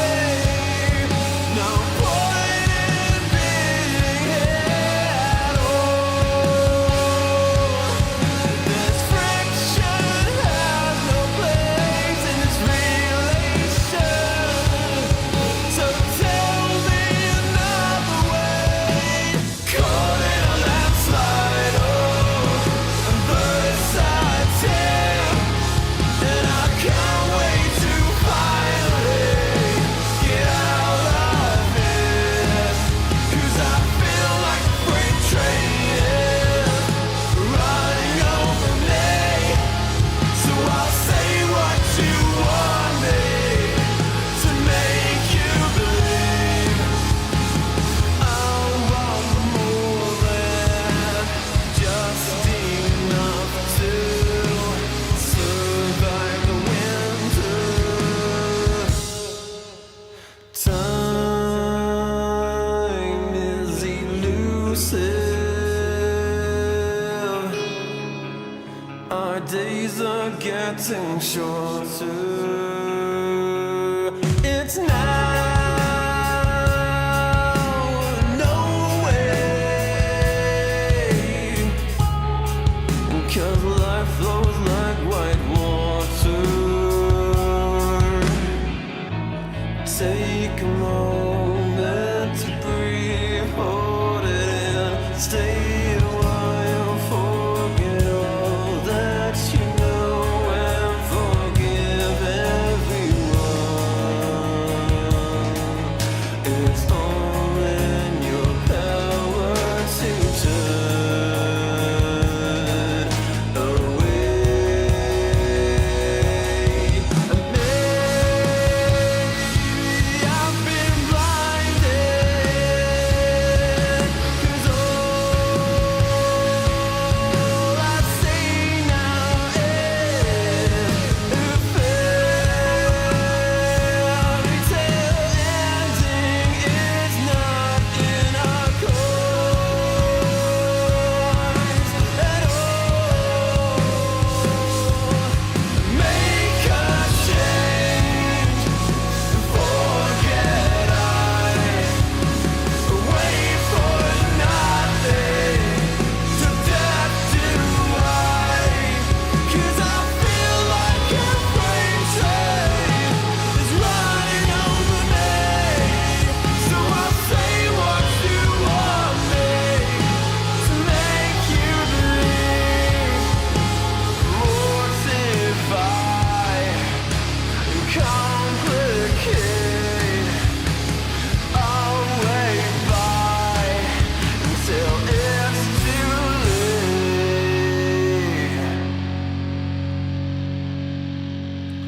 But I think that you know much better. Wait forever. My head is on straight for once, and you will pay for it.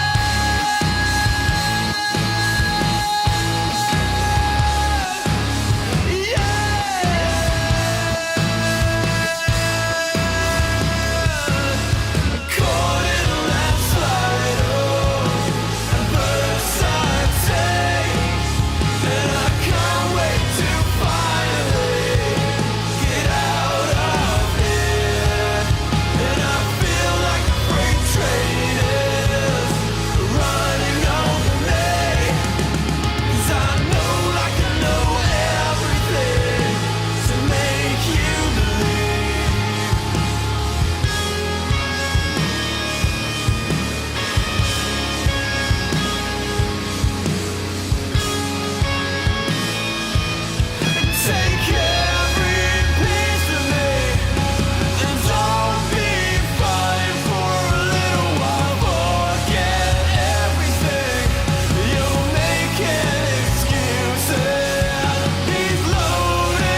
just nothing.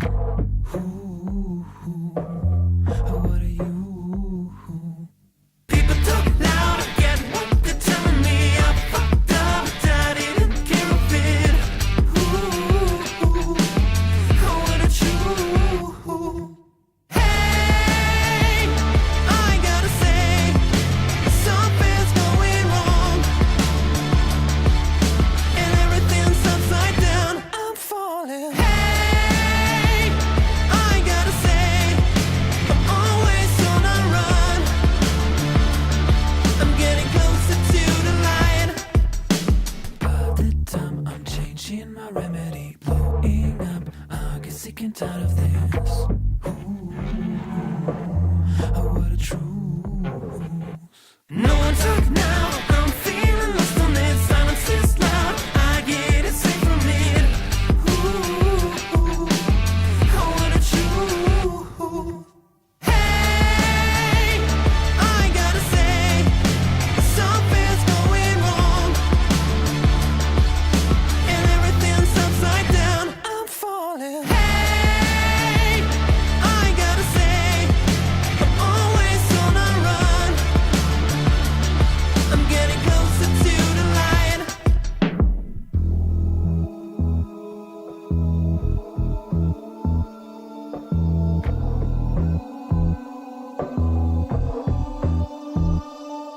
And everything's going down.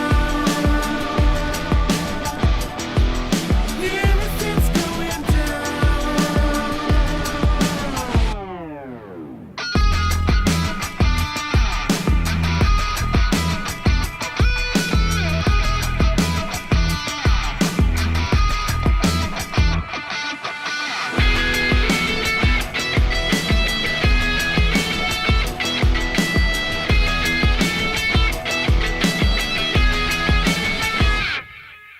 Hey, I gotta say, something's going wrong, and everything's upside down. I'm falling. Hey, I gotta say, I'm always on a run. I'm getting closer to the light, and everything's going down. Yeah, everything's going down. And everything's going down. Yeah, everything's going down.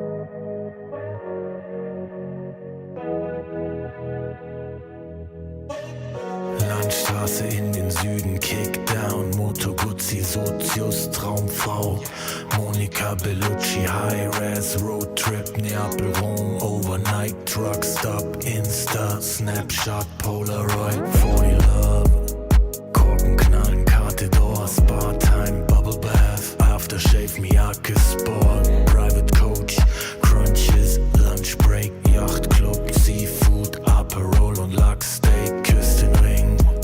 Wir haben Erfolg, Millionen Dinge und dein Lächeln spiegelt in meiner Persol, Pilotenbrille, Holz knackt im Kamin. Es werde hell, wir lieben uns die ganze Nacht, nackt auf dem Bärenfell, Wüstenstraße, weiter Himmel. Kawasaki, Speedboat, Karawane, F1, Abu Dhabi, bist meine Nummer 1 und nicht nur diese Nacht. Ich nehm dich zur Frau, trag dich die Marmortreppen zum Palast. Halbe Stunde Promenade, Lippenstift an deinem Glas, Soda, Zitrone, Haut glänzt, Haare nass. Ich schenk dir nach, du sagst wie schön ich bin. Ich küss deinen Hals und du lachst wie eine Königin. Leck die Lippen, ich bin dein bestes Pferd im Stall. Sind am Drippen, trinken Daiquiris aus nem Bergkristall. Schrimps und Limette, Monaco, Saint-Tropez, Dachterrasse, Whirlpool, Eiswürfel, Corbusier, Casino, Hopping. Die ganze Welt ist hier, Drinks für zwei. Champagner, Elixier, Traumpaar, Undercover. Americans, unsterblich. Grace Kelly, Cary Grant, allein unter Palmen. Und dazu kalter Cider, Sommerwind, Küstenstraße, Sonnenbrille, Alpha Spider. Hors d'oeuvre, schwerer Wein und klarer Kopf, Zigarren aus dem Humidor, Cohiba und Davidoff, Candlelight, sanftes Licht, Candelabra, deine Haut, China White, Seidenkleid, Balenciaga. Vergiss, was die Leute denken, wenn sie uns reden.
Everybody trippy, yeah, we come in, yeah, step back.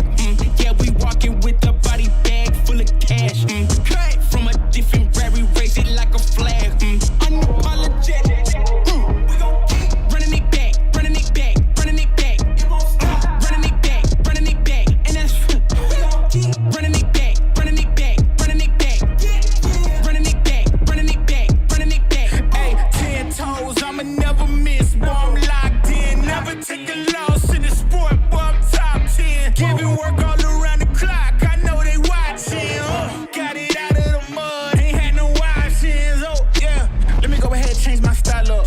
Got that touch like Midas. Back then they wouldn't invite us. Switched up, now they wanna be like us. And now they dealing with identity crisis. I know, I ain't sorry, get a pity party. You could probably get it from your mama now. But if you pull up on me, you gon' see a body. Cause I'm not the one you want a problem with.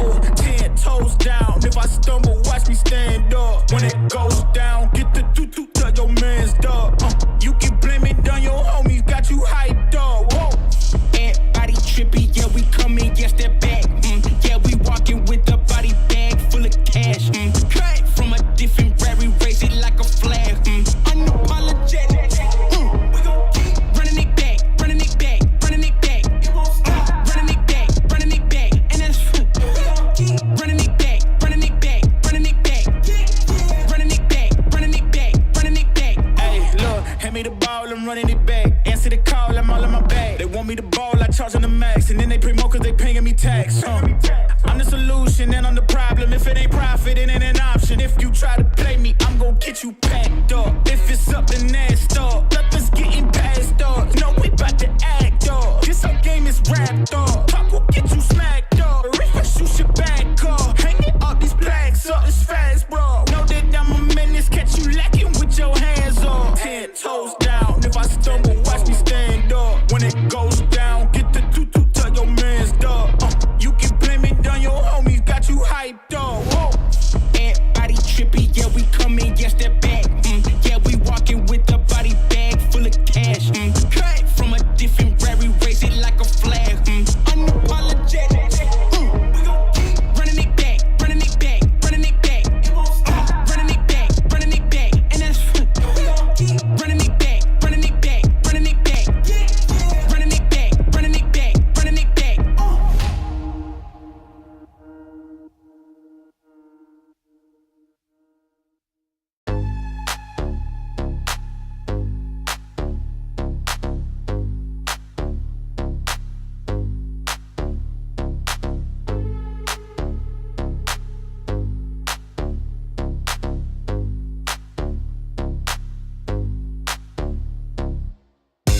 Could never be like me. Flow so hot, but the jewels I see. Never think much of a fool I see. Them type of man we are school and teach. Fresh to death, head to toe. Smell the best fresh cologne. Finesse the best freshest clothes. I dress the best, yes you know. I'm that guy. Pose for the photo, never been shy. Drips in the chokehold and I got vibe. Wardrobe looking so cold, put it on ice. Yeah, I'm that guy. Pose for the photo, never been shy. Drips in the chokehold and I got vibe. Wardrobe looking so cold, put it on ice, ice.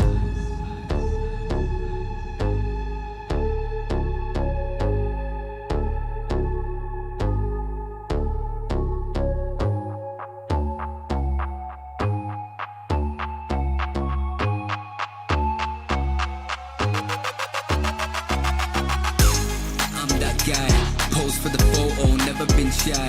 Drips in the chokehold and I got vibe. Wardrobe looking so cold, put it on ice. Yeah, I'm that guy. Pose for the photo, never been shy. Drips in the chokehold and I got vibe. Wardrobe looking so cold, put it on ice, ice. I'm that guy. I'm that guy. I'm that guy. Put it on ice. I'm that guy.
and the dust are trailing behind my boots.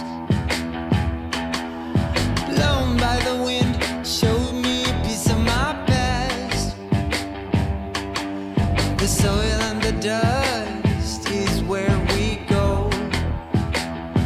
6 feet under, whatever your uniform says. The smell of the dust is sticking onto my clothes. Burns my throat, sends shivers down my spine. The smell of the dust makes us just the same. What makes us different is just a bullet away. No pride but shame. No pride can bring the corpse from the graveyard.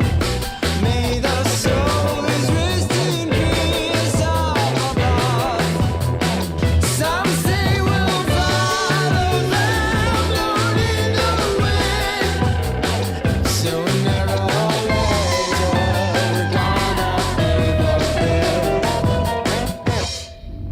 The taste of the dust is lingering in my mouth. Burns my throat, sends shivers down my spine. We taste the dust when we crow.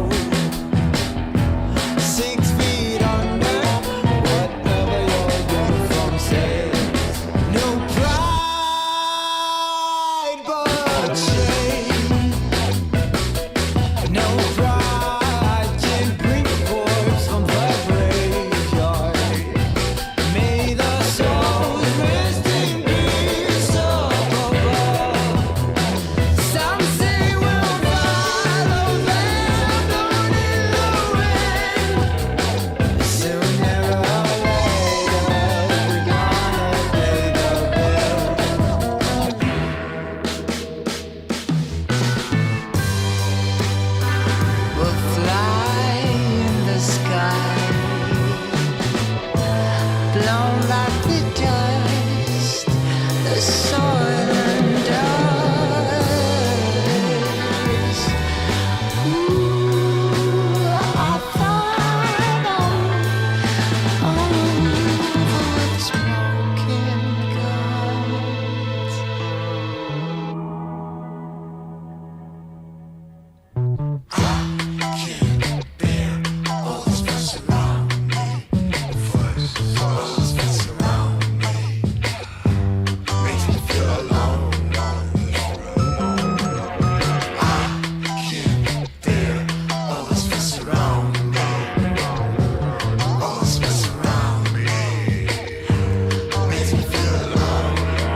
Takes more than money to force a change.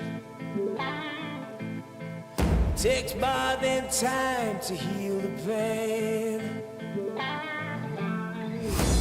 Heartbreak will light the fire. Heartbreak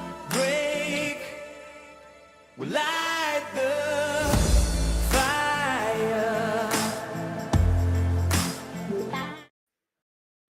Hello, everybody. Welcome back to the qualifiers of the Kuala Lumpur with myself, Epidamnos, and joining me is Milan. We've got ourselves our second series coming up, which is, of course, Waras Sases versus Starbucks, which I am told is another abbreviation for Starbucks. No copyright infringement right there, but let's get into the draft as we've got ourselves a first pick Viva. Oh. You did very well. All this 1 hour practice of their names, you did very well. Must Thank you. admit. Thank you, Milan. I try, you know. 10 seconds remaining. Oh, we got ourselves a first pick Viva. Radiant team back. And it's gonna be Rubik. Oh my god, Stinger Rubik? Post 5 Rubik versus Viva 4? That's what I'm talking about, man. As a post 5 player myself, I like to see it. You love to see it. What, Steal the first Shukurchi, pick run around, beep, beep, beep, beep, beep. I mean, it's a 9 pick, like a, first pick for them, but overall second pick as a response to Viva. I enjoy it. Again, Bristleback ignored, and Kunka ignored first phase, but banned out. It's okay. There's a few more bans. He might be banned now. 2 bans left. He might get banned. Yep, I mean, as you see, the SA meta is very similar to the worldwide, but there's some differences. Mainly the Bristleback. Other things are very, very, very familiar. See, they're listening in. They banned the Kunka. They banned the Kunka, Milan. There it is. Banzikunka, as they would say. You have to get rid of it. The water park is just doesn't belong to Dota, you know. It belongs to the amusement parks. For the kids. It's for the kids. The Dota is it belongs to League of Legends, let's say. Let's be mad. Dota is for grown-up men who don't need water park. Storm, Dark Magoo does play a mad Storm, but it's like good hero versus Rubik and potentially good hero against one of their next pickups on course. We'll see. 5 seconds remaining. And I would assume they'll pick another support now. But it's a bit like a Treant, could we see? And move Rubik post 4. Radiant team pick. It's a Treant. He just creates Treants. Ooh, Insta Treant from there's a Treant. Bavitas. And Muerta. As well. Yeah. Taking a note out of Mad King's book. So far, they're like 3 heroes are very meta and very good. You know, Beaver support, very classic. You know, annoying, running around. 9 showed it at TI the best. He was one of the players that played the most. Treant, probably strongest, at least highest win rate position 5. And then Muerta paired with this beefy boy Treant, for sure securing her lane. And like, you know, Adrian showed it when it comes to lane and he's gonna shoot you in the face. And here comes the Bloodseeker, which Storm is good against, so they might have pre-planned it. And the other hero, they kind of need to pick a blind off lane / mid. Are we gonna see Mars? 10 seconds remaining. Like good old Dark Magoo flex, or we're just gonna straight up see some offlaner that's good against Muerta, like Axe or Elsie. Magnus. It's a good 2-3 flex. They are picking. What? Who needs reserve time? They are hopping right into this one. So they got the Brewmaster now as well. Hopefully they can get off primal split before they get 10 RP'd. seconds remaining. On Wawitas. 5 seconds remaining. Entire team ban. Brewmasters. This draft, one thing is certain, is going hella fast, you know? They're just picking hero after hero. Both teams have like minute 50 reserve time left, which is quite a lot for this stage. And the Brewmaster, as you said, it's good first pick, it's good second pick, it's good any pick in the draft, you know? It's a vanilla hero. If he gets to his timing, smash throw it, he's gonna smash the game, you know? Mm-hmm. What are we missing? We're missing mid hero for Wawitas and mid/offlane for Starbucks. Let's see what Dark Mago is playing. Dirk Magoo. Or as Quinn would say, Dark Magoober. He's He has 0 Magnus games in the last 8 days, so I would think they need a mid hero.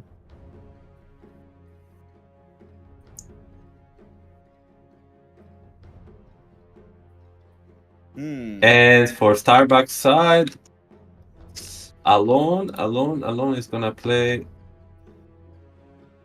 His signature heroes are spirits, but let's see.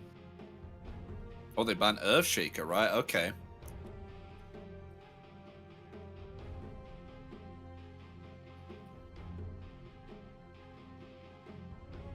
Alone has been spamming Monkey King lately, and Invoker, and Earth Spirit. I mean, let's say, they could use another hero to get a buff from Empower. So, and a melee to go with 2 of their supports. So I would say Pangolier looks very juicy for Alone. And oh, I mixed it up. Dark Magoo is not on the Magnus side, so he's gonna get a new hero. Sorry. Radiant team ban. Oh, there we go. Ember Spirit Band. Okay. No return yet. You were speaking about that Monkey King. That Monkey King's gone. Final pick. And it's an Earth Spirit. So it looks to be an Earth Spirit mid. So a Moeta 4, a Treant 5, Brewmaster 3, Weaver 1. But obviously, of course, the Bloodseeker being pretty good against the Weaver. With the Rupture. Just got to make sure you have, of course, vision of the bug. Yeah, I mean, it's a classic bad matchup for Weaver, Bloodseeker and Faceless Void. But at the end of the world, it's just core countering support, which is not the worst. But in interesting what Alone is gonna play. What's left for his hero pool, it looks like it should be a Pango. Maybe Magnus still for him, because he has 1 Magnus game. And then offlane might be still like LX. Downbreaker. Another very classic hero for this region is we saw it first phase contested last game, but this game it gets last picked. And it's gonna be mid Magnus and the offlane Downbreaker. Very, very strong like ideas and identities going from both sides, I would say. Yeah.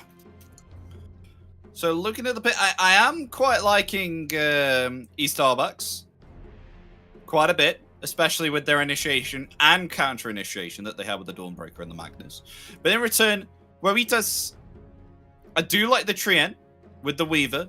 I think it's quite a nasty lane to play up against, even if you are off lane as Dawnbreaker. And you do indeed have Dark Mago on the Earth Spirit as well. I think I have seen Dark Mago play Earth Spirit a few times. You are going to be up for a nasty time. And then we have seen the Brewmaster from last game, so do I really need to speak more about what we saw last game with the Primal Split? Smash was smashing last game. I mean, both lineups got their own timings. I'm wondering about the lanes. Like, it's gonna be a big emphasis on this top lane. Like this Bloodseeker, he's known for like having to have a good lane. Because before Maelstrom, he cannot really farm the jungle. So he wants to have a good lane. And Nature's Prophet wants to roam a bit. So like he'll be in between 2 fires. Do I roam? Do I stay and secure my Bloodseeker lane? And then bottom lane. That's Rubik Dawnbreaker versus Treant, you know?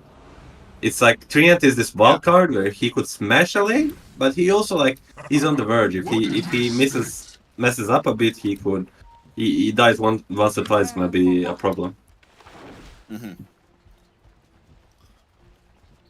So, ladies and gentlemen, we'll get into game 1. Waras Sases versus Esports.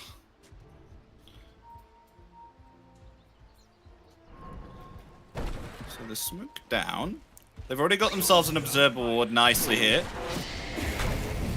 On the side of Waras. Stinger looks to be the first one to fall here. Will be indeed, but they may find themselves the tree and protect it. Trying to attempt to run into the trees will fall there. It's going to be a 1-for-1 trade. We'll go to the low ground there on Dawnbreaker with the Celestial Hammer. The Dota game starts as soon as you pick your hero. 1-for-1 trade, but a lot of resources lost on both Dawnbreaker and Magnus. Wondering they're both gonna run straight to base, and I'm trying to make a read. They're gonna have to TP to a lane, or they're gonna be late for a first creep, at least. So, like, it's basically 1-for-1 and then minus 200 gold. No, I think maybe perhaps they can get there. Alone's going to try and attempt to run there right now. Alone is fine, because he's a mid laner. He's gonna be fine, because he's just gonna miss the block. What did you expect? Oh, yeah, I see. And the Dawnbreaker is also gonna be fine. My read was bad. My read was off. Anyway, who do we favor the laning stage? I would say... mid is kind of just a wash. Like, both heroes can relocate other onto the tower, but both can get out of it. You know, so nothing to write home about. Ooh, Stinger TP's top? Ooh, he's gonna live, but I think he would rather be dead. He's 1 HP, so... for now, this Bloodseeker is gonna lane alone. And that might be bad, because already Bloodseeker might fall here. I mean, the Sprout's there on top. Jesus. Full-on aggression from the Brewmaster and Muerta. I mean, they are very strong level 1.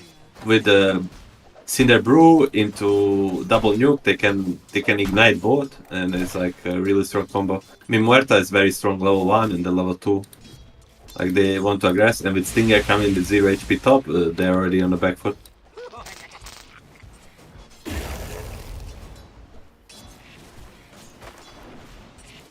To the last hits though. Darmaga doing okay on the mid lane, but top lane, Bloodseeker again in some trouble. The Sprout is there by Stinger.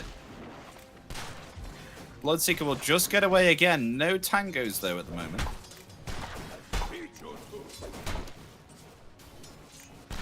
Ooh, he misses the last hit on a creep and fails to heal.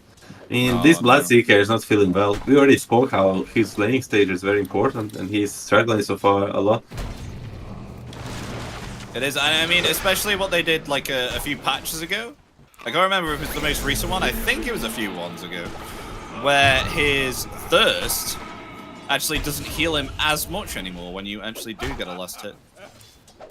It's still fine to sustain, but once you get low, and if enemies are like real good at keeping the pressure up, then you actually struggle. You know, when you get to this 200% HP, and then they don't set the gas off, the foot out of gas. You know, they just keep pressuring, then you're in trouble. Okay, we see doubles in the brew, TP by Cinder. They could be both in danger.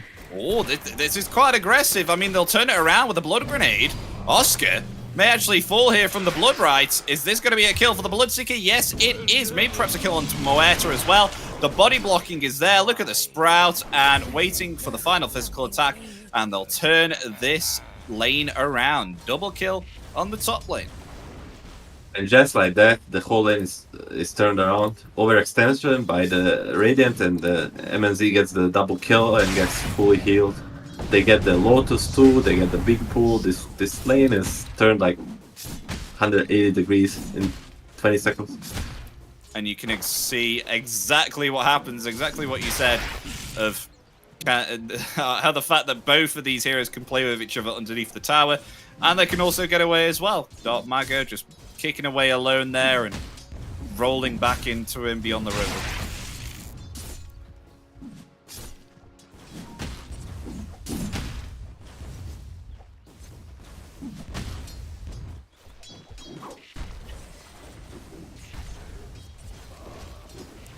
Bottom lane's pushing in quite hard. Bottom lane, we might see like this go on the Treant, but as a matter of fact, Weaver should be very fine. And they have a potential to turn onto Rubik. Because Weaver low 3 with the... Bloodseeker top! Dark Mago mid too? Dark Mago mid! Oh my god, action happening everywhere right now. Rotation from Stinger. The Stinger left the Bloodseeker alone. Oh, okay, definitely Bloodseeker dead, for sure, 100%. No! Oh, the Cinder Brew. The Cinder Brew got the kill. He got burned. Now, Panda has the urn. Next kill is crucial. Whenever he gets the... Ooh! Still no urn on him, so... At least he's not gonna get an urn charge from this kill, but nonetheless, another double kill for Brewmaster is bad news for the Dire. 2.7k net worth at minute 450. That's a lot. Yeah, I don't know what the hell's happening with this top lane, but there's double kills all around. That's the second one. Oh, Dark Mago did not have himself the boulder smash, but was still able to rolling boulders to the low ground. It's been harassed quite heavily here by Alone, having to fire those infused raindrops, and now we've missed another again. Another kill on this top lane. Going to the this is kind of classic for Nature's Prophet, you know, no matter how many times he dies or whatever, because he has 2 TPs, we already spoke about it, he's just gonna always be in your face. He's just always gonna be there. You know, he's like this fighter that you keep punching down, but he keeps getting up and he wants to fight more, and eventually he punches back, you know.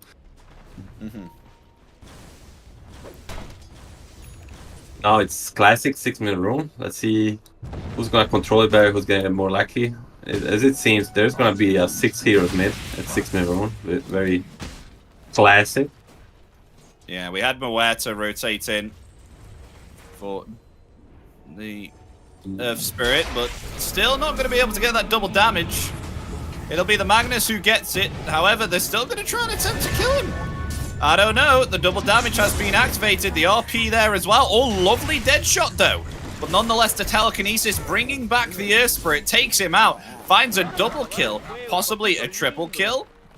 With both of the supports here on the side of Easterbucks. Rotating back, and it's a triple kill at 6 minutes for the mid lane with a double damage. That is something that you don't see quite often. Not so alone after all. With the help of his 2 supports, he gets a triple kill. With the double damage, I think Dark Mago threw a bit more than he could handle there, and he baited both of his supports as well.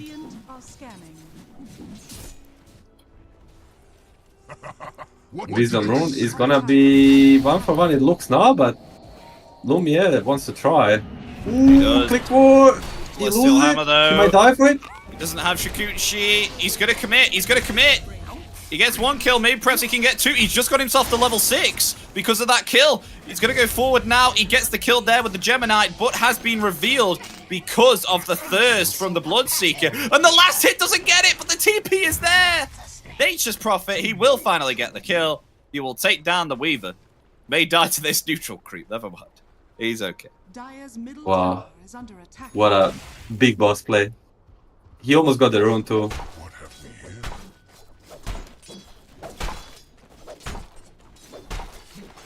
Meanwhile, top lane, it has cooled down now. No more fights ongoing at the moment.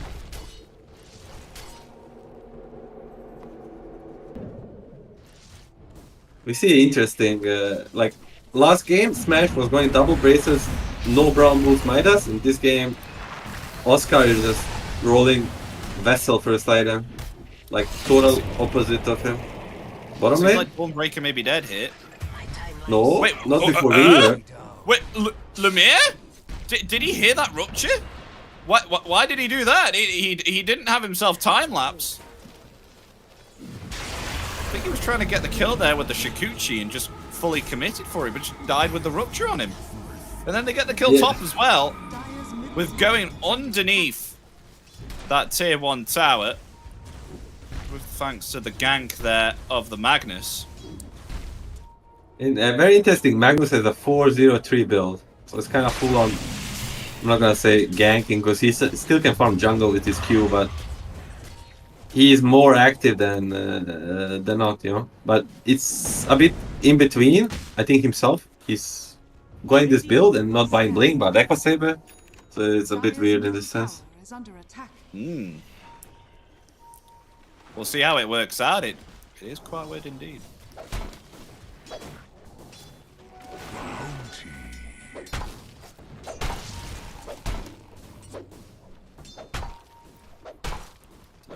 Mago finding himself there. A stack of creeps to farm up. Regarding the net worth, though, he is a little bit far behind compared to the Magnus. Around about 1k. He's opting to go to Blade Mail here. Meanwhile,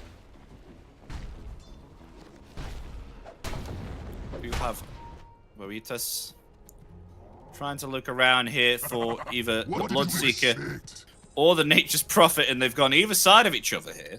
Radiant's bottom tower is under Yeah, I mean, from Nature's. tower is under attack. Dire has I think they have 2 global guys. They have Magnus like trying to around making plays, and then they have Dawnbreaker ulti and Nature's Prophet TP, so they can be at many places at once. And they will be the ones looking to make plays away from this top lane, where the Brewmaster is kind of, you know, with the Weaver there. Like, you don't want to go into this Brewmaster with Vessel and ulti. You'll just like be giving him a favor, giving him a perfect ulti. Radiant's bottom tower is under attack. And Maelstrom now completed on the Bloodseeker. 11 minutes in. Not bad, but should be able to start farming up very quickly now, especially with that level 4 Blood Rage. Meanwhile, an attempt to kill the Dawnbreaker, but is trapped there by the Sprout. Very nice placement there from Stinger.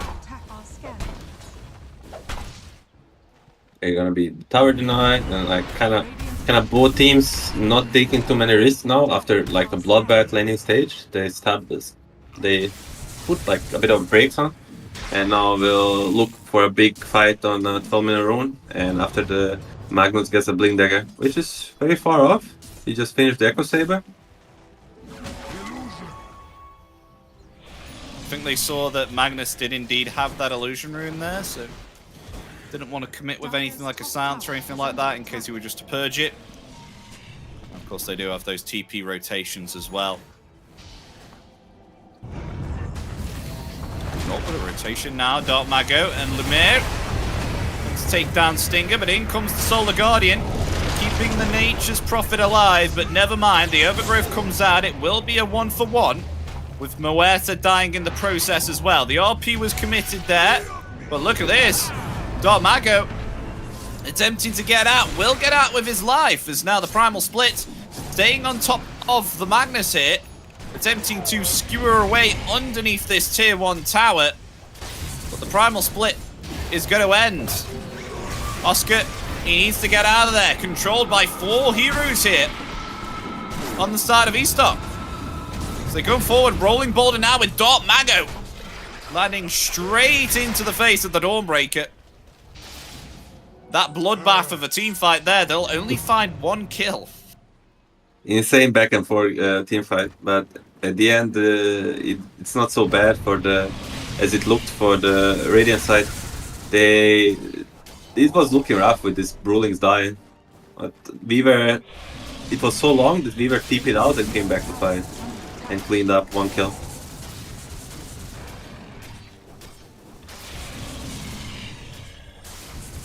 And he's sitting on top of the net worth, Milan. He's doing fine, going for a Desolator here next on the Weaver.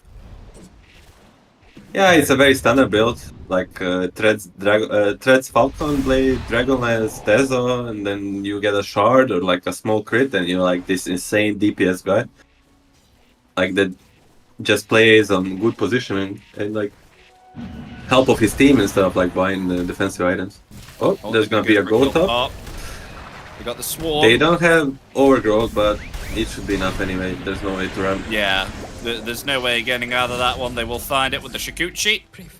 But I'll actually go to Oscar there with the Spirit Vessel.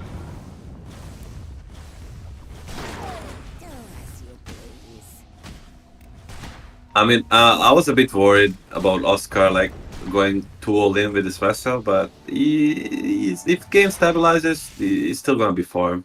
Like he still will go for the Midas, I believe, because it's just the way this hero scales, you know. Like he doesn't really farm very well. Like if he doesn't go like Midas Radiance, like he even like all the Panda players like 3-3, like they tend to keep his Q level 1 and just go stats. I mean, Midas is about to come out soon anyway, around about 120 gold. But hey ho, look at that, at least he's got brown boots.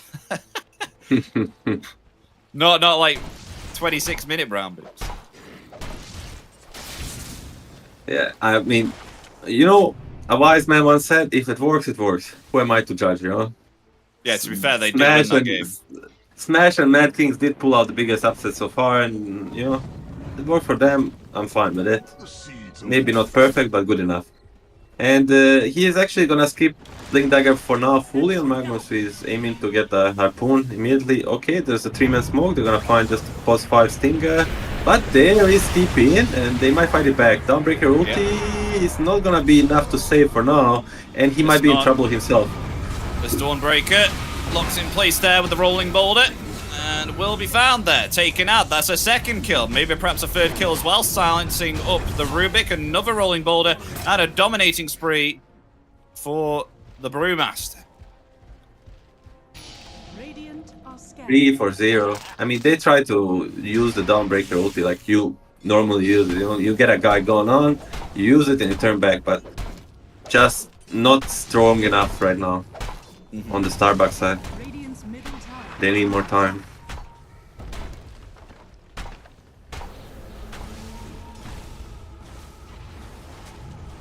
Oh, interesting rotation here. Stinger is met with a Rolling Boulder, though Alone is ready with the RP. An overgrowth there onto 3, very nicely done. And the shot will find the kill onto the Nature's Prophet. The RP comes out, they will find Dark Mago down. Also, the Brewmaster too. But then in return, they will punish the Magnus. There's now a rotation here from Weaver as well, who has been ruptured up by the Bloodseeker. Attempting to now find the Dawnbreaker, who's farming up here on this camp. And oh, look at that, a lovely dead shot there from Huerta. And Lumiere with the Geminite attack finds the kill onto the Dawnbreaker. Frank is having a rough one. Lowest net dot of all core heroes, almost surpassed by his +5 Nature's Prophet.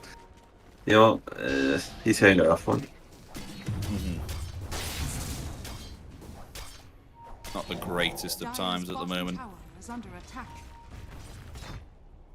This time around, opposite to Adrian, the Bloodseeker opts to go. Oh, they're gonna Harpoon into Skewer Mid. They are with the telekinesis as well.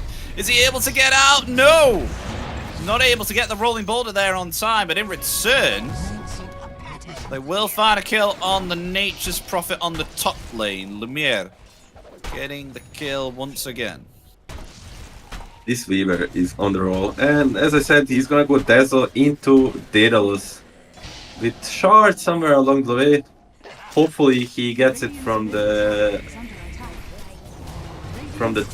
Tormentor, which is not possible right now. Treant has the Shard, Brew probably doesn't. I'm gonna check. Like, he needs to be only one left with another guy because he's top of the network. And Brew doesn't have it, so you know, it's probably gonna go to either Brew or Spirit. I mean, there's Moreta there too. Anyway, they're gonna go straight for the rush. This is why Beaver is so popular, right? He can go for these damage-dealing items, then he gets the bugs on the rush, and with the Dezo and the bugs, the rush dies just to 3 people. And it's pretty fast. Look at that. Already less than 20 minutes. An age is already obtained. Weaver, new meta. And now, not that he's so hard to kill, because he's so elusive, it's also, you need to kill him twice. Yeah. Meanwhile, Dark Magoo wants to find more. We'll be able to get away there with the Glimmer Cape, but I don't think Nature's Prophet will. Found in the trees, taken out once again. Stinger falls. Oh, we do have an arm. We do have a blink dagger. On the roll. Alone has bought himself a blink now, so is able to start initiating with a blink and RP. Oh, nice dead shot there, but where's the follow-up? Oh, RP gonna be committed. Skewer there as well. Alone's gonna have to commit the haste and get away, but in comes the Solar Guardian, activating the Blade Mail there defensively. Bloodseeker wants to come in with the Rupture and try and find Lemire.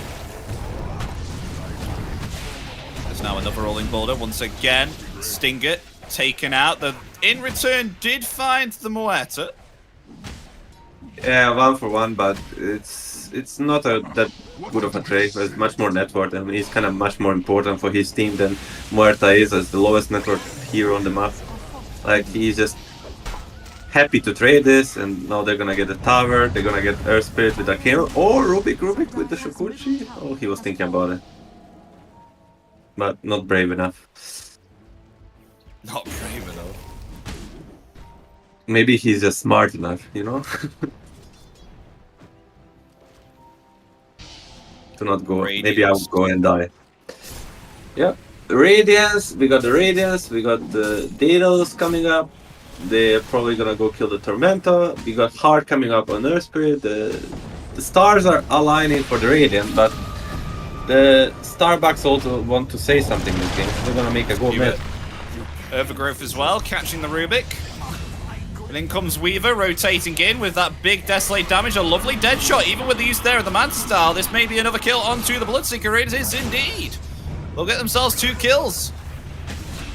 Waritas. Now they got themselves the Magnus there as well. 3 kills. Yeah. I mean, that was very optimistic by Alone. And the Rubik, they tried to go for this Earth Spirit who just finished the Heart. Or it was just recipe away. He's too big of a kill for them. They don't have the damage to kill him. Maybe with ulti on Frank, maybe, but no. Ooh! Oh, he's fine enough. He has Medallion and Blade and he's rocking some armor.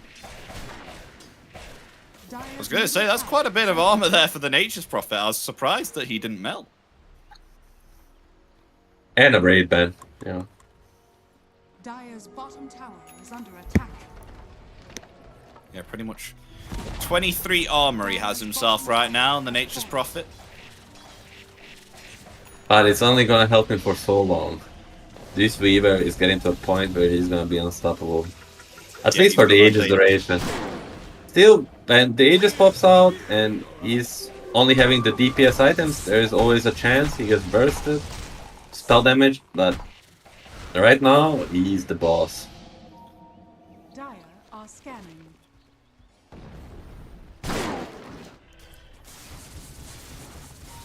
So what can Starbucks do in this situation right now? Do they just have to wait for Bloodseeker to try and farm up a little bit more? Maybe perhaps get a BKB here? Because he's not been able to get the opportunity so far with the Rupture. And as I say that, opting to go for another kill here, going out with the Blade Mail there, going to get revealed by the Dust of Appearance, being slowed down by the Nature's Grasp. The dead shot comes out as well. Lemire has to be careful. He will use the time lapse to get himself some HP back. They will pursue a chase now for the Rubik, who is also going to use his Glimmer Cape as well. They need more detection if they want to catch him, but he has himself Shukuchi as well. Dark Mago hot on his trail is going to reveal him with the Dust. Doesn't know where he's gone. He was way too fast. I joke by Michael. Oh, they lose their Tormenta. I mean, I was gonna say what can they do to come back to this game, but the Bavitas, they're just on offense. They're not stopping. They have the ages. They smoke again. They're just keeping the pressure up, and there's nothing really Dire can do. But after the ages is done, they can look to smoke themselves, get the initiation first, and if they get RP on 1 or 2 people, including the Weaver, they might get the burst off on him. And after he dies, there is not much damage left on their team. Agreed. 100%. Weaver is their damage right now. If they can take him out, that'll be big. But we do have a Heart of Tarrasque on Dark Mago now as well. On the Earth Spirit. And another smoke. Smoke into smoke into smoke. Another smoke. They may get the Bloodseeker though. This could be big. Rolling Boulder coming out. It will miss. They will slow down the Bloodseeker, but he has been able to use the Manta, and the Overgrowth will not connect because of that Glimmer Cape. That was very surprising. So now the Rolling Boulder still comes out nonetheless. They will get themselves the Rubik. They're still pursuing the Bloodseeker. Will be stunned up with that Hurl Boulder from one of the Earth Brewlings. They find the kill. Another Rolling Boulder once again to get right on top of the Dawnbreaker. They will find 3 here on Wawitas. Maybe 4.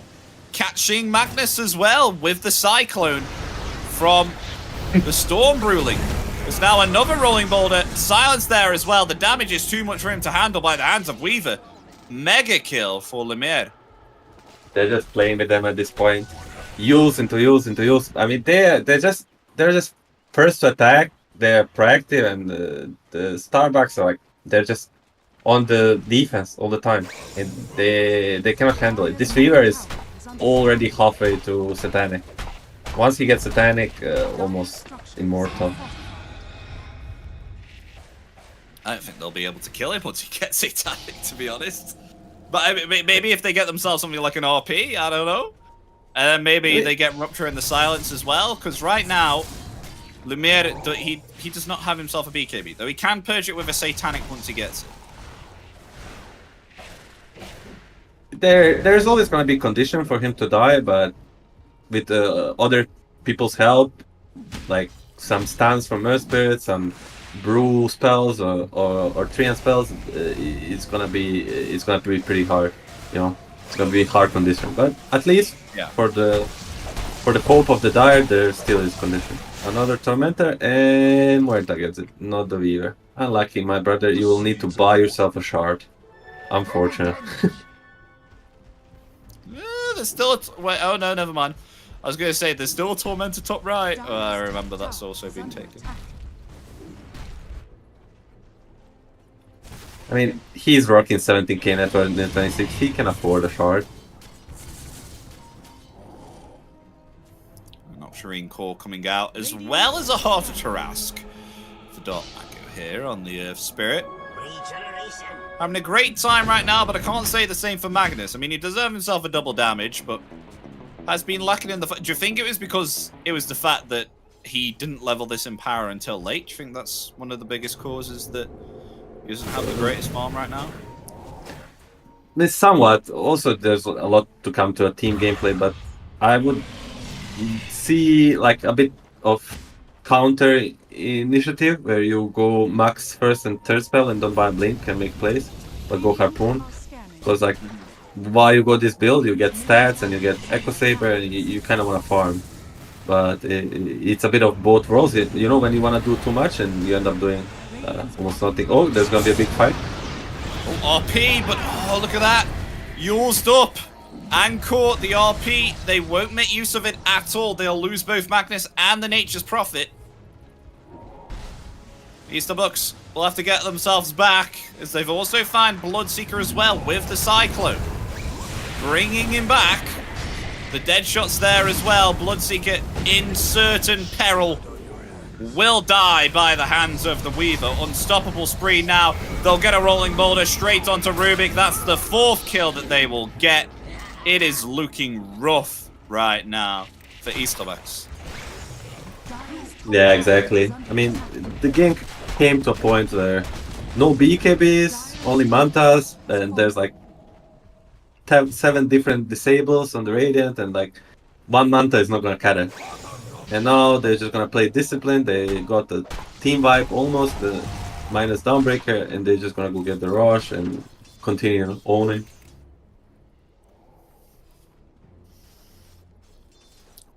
Getting a second Roche now. 28 minutes in. Going an Eye of Skadi now. And gonna get. I think they can pretty much go high ground with this, Milan. Do you agree? They just get the Aegis on Lumiere and just go tier 3, tier 4s. I think they have enough damage. But you left the cheese. You left the cheese.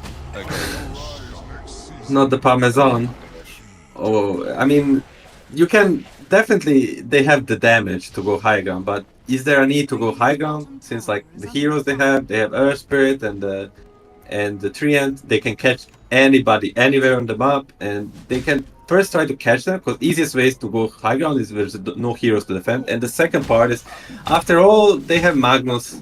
We all know you want to be careful when you go high ground with the Magnus. I mean, they can take a calculated risk, but they can just try to pick off for a while, and then if not, just push through it. Yeah. Primal Split just coming off cooldown. That is now ready. With the cheese being placed in the inventory here of the Earth Spirit with his 4,000 HP on the Earth Spirit. That, you know, Ice Frog, but pretty balanced, you know. All these tank heroes coming out right now. I remember when Heart of Tarask was nerfed, and then all of a sudden it's all come back all of a sudden. I mean, that's like the biggest thing in this meta, right? Blade and Heart. Every hero that buys these two items is good hero. And Esprit is one of them.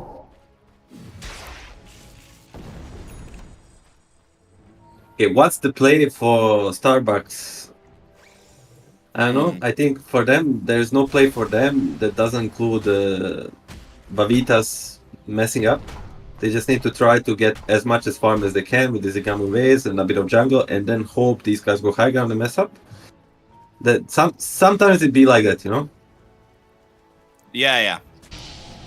I definitely think so as well here, because we concluded that maybe if they go high ground, they need to be very careful here of RP, and there is possibilities of actually taking out the Weaver. I mean, not only RP, but like skewer into some lift, and then they kill him once, sort of for free. When I say for free, without using RP, and then after he gets out of Aegis, they RP him and kill him in like tier 4, because his team gets really out of position. Anyway, they're gonna push it through high ground. Glyph gets used, Magnum gets found, but they can also do this. This is very smart. They go high ground, but they also go and zone out the Magnus.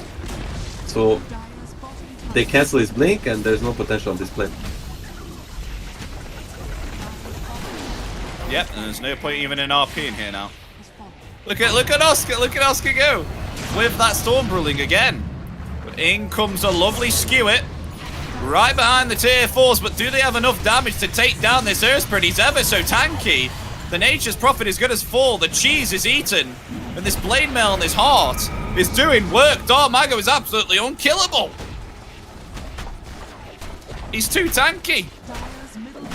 Oh, I mean, Alon has the same issue at the end of the game as he started in the start. He's in between maximum power, Blink Dagger, Echo Saber, and now should I skewer him to Fontaine or to tier 4s, and he skewers him in between, and it's like the worst possible place, and they end up not killing him. He gets the cheese off, and it's a perfect fight for Vitas.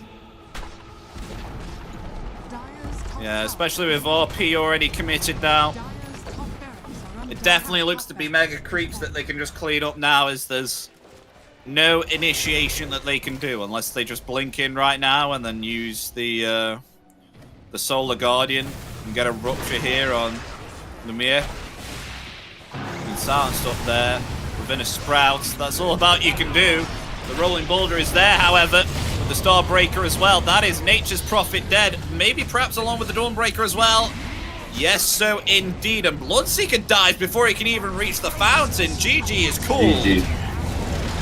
And that is a clean game there from Wawitas, as they will take themselves game 1 out of this best of 3. What did you think of that, Milan? What went on? Whew, I mean, besides the triple kill for Alon under 6 minutes and double damage run, nothing much good went in the way of Starbucks. What can I say? The Vavitas, they were in driving seat for whole game, and they kept on pressuring. They played really fast and really proactive, and they had the heroes for it. They didn't go straight up Midas on Brew. The Weaver is like one of the most active carries in the game. Their Spirit is also super active. He didn't go Midas either, if I'm not wrong. He just went Blade Mail hard, and they just kept pushing, and Starbucks didn't really have a good answer for it. They didn't. And as we saw, the damage just way too much for Easterbucks to handle. And the fact that the RPs, I mean, they were there, but where was the follow-up damage? And it seemed like Nature's Prophet was dying also much. I mean, there was some great back and forth within the early game, but as the games proceeded, the Earth Spirit and the Weaver got way too much for them to handle. But yes, ladies and gentlemen, that game one, that was concluded very quickly. Within 32 minutes, that was very clean from Waras Sases. But we are going to go for a small 5 to 10 minute break. So stay tuned because we'll be back with game two in just a couple of minutes.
Papier, Seite um Titel, Mitte 20 und hier Zeile für Zeile, offener Blick, find nur beim nach vorn sehen zu mir selber zurück.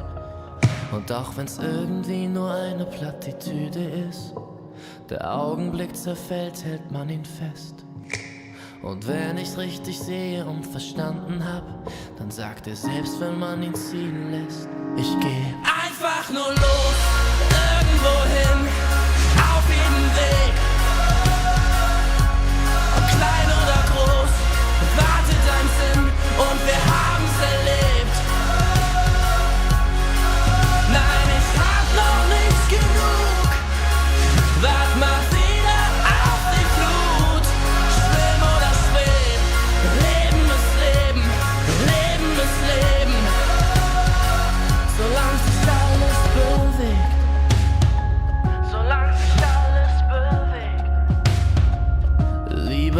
neue Gedanken. Hör auf, leisen Sohlen, statt ewig im Gestern. Mit den alten Parolen, nun ist die Währung. Der Weg ist das Ziel, kostet die Welt dann vielleicht gar nicht so viel. Und auch wenn manches davon sicher Plattitüden sind, man fühlt genau, wenn es stimmt. Ich geh einfach nur los, irgendwo hin, auf jedem Weg. Ob klein oder groß, wartet ein Sinn und wir haben's erlebt. Nein, ich hab noch nicht genug, wart mal wieder auf die Flut. Schwimm oder schweb, Leben ist Leben, Leben ist Leben. Solange sich alles bewegt und unter mir, da hör ich die Sirenen singen. Ein Teil von mir will gern gleich hier zu ihnen sinken. Doch ich widersteh, hör auf mein Herz, ich geh. Ich werd nur kurz zum Abschied winken. Und dann einfach nur los, irgendwo hin, auf jedem Weg. Klein oder groß, wartet ein Sinn und wir haben's erlebt. Nein, ich hab noch nicht genug, wart mal wieder auf die Flut. Schwimm oder schweb, Leben ist Leben, Leben ist Leben. Solange sich alles bewegt.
days are getting shorter.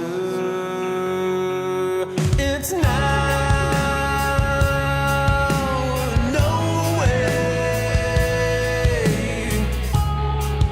'cause life flows like white water. Take a moment to breathe, hold it in, stay a while, forget all that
ladies and gentlemen, welcome back to the open qualifiers of the Kuala Lumpur. With myself, Epidemios, joining me is Milan. We're coming in for game 2 with Esports versus Waras Sases.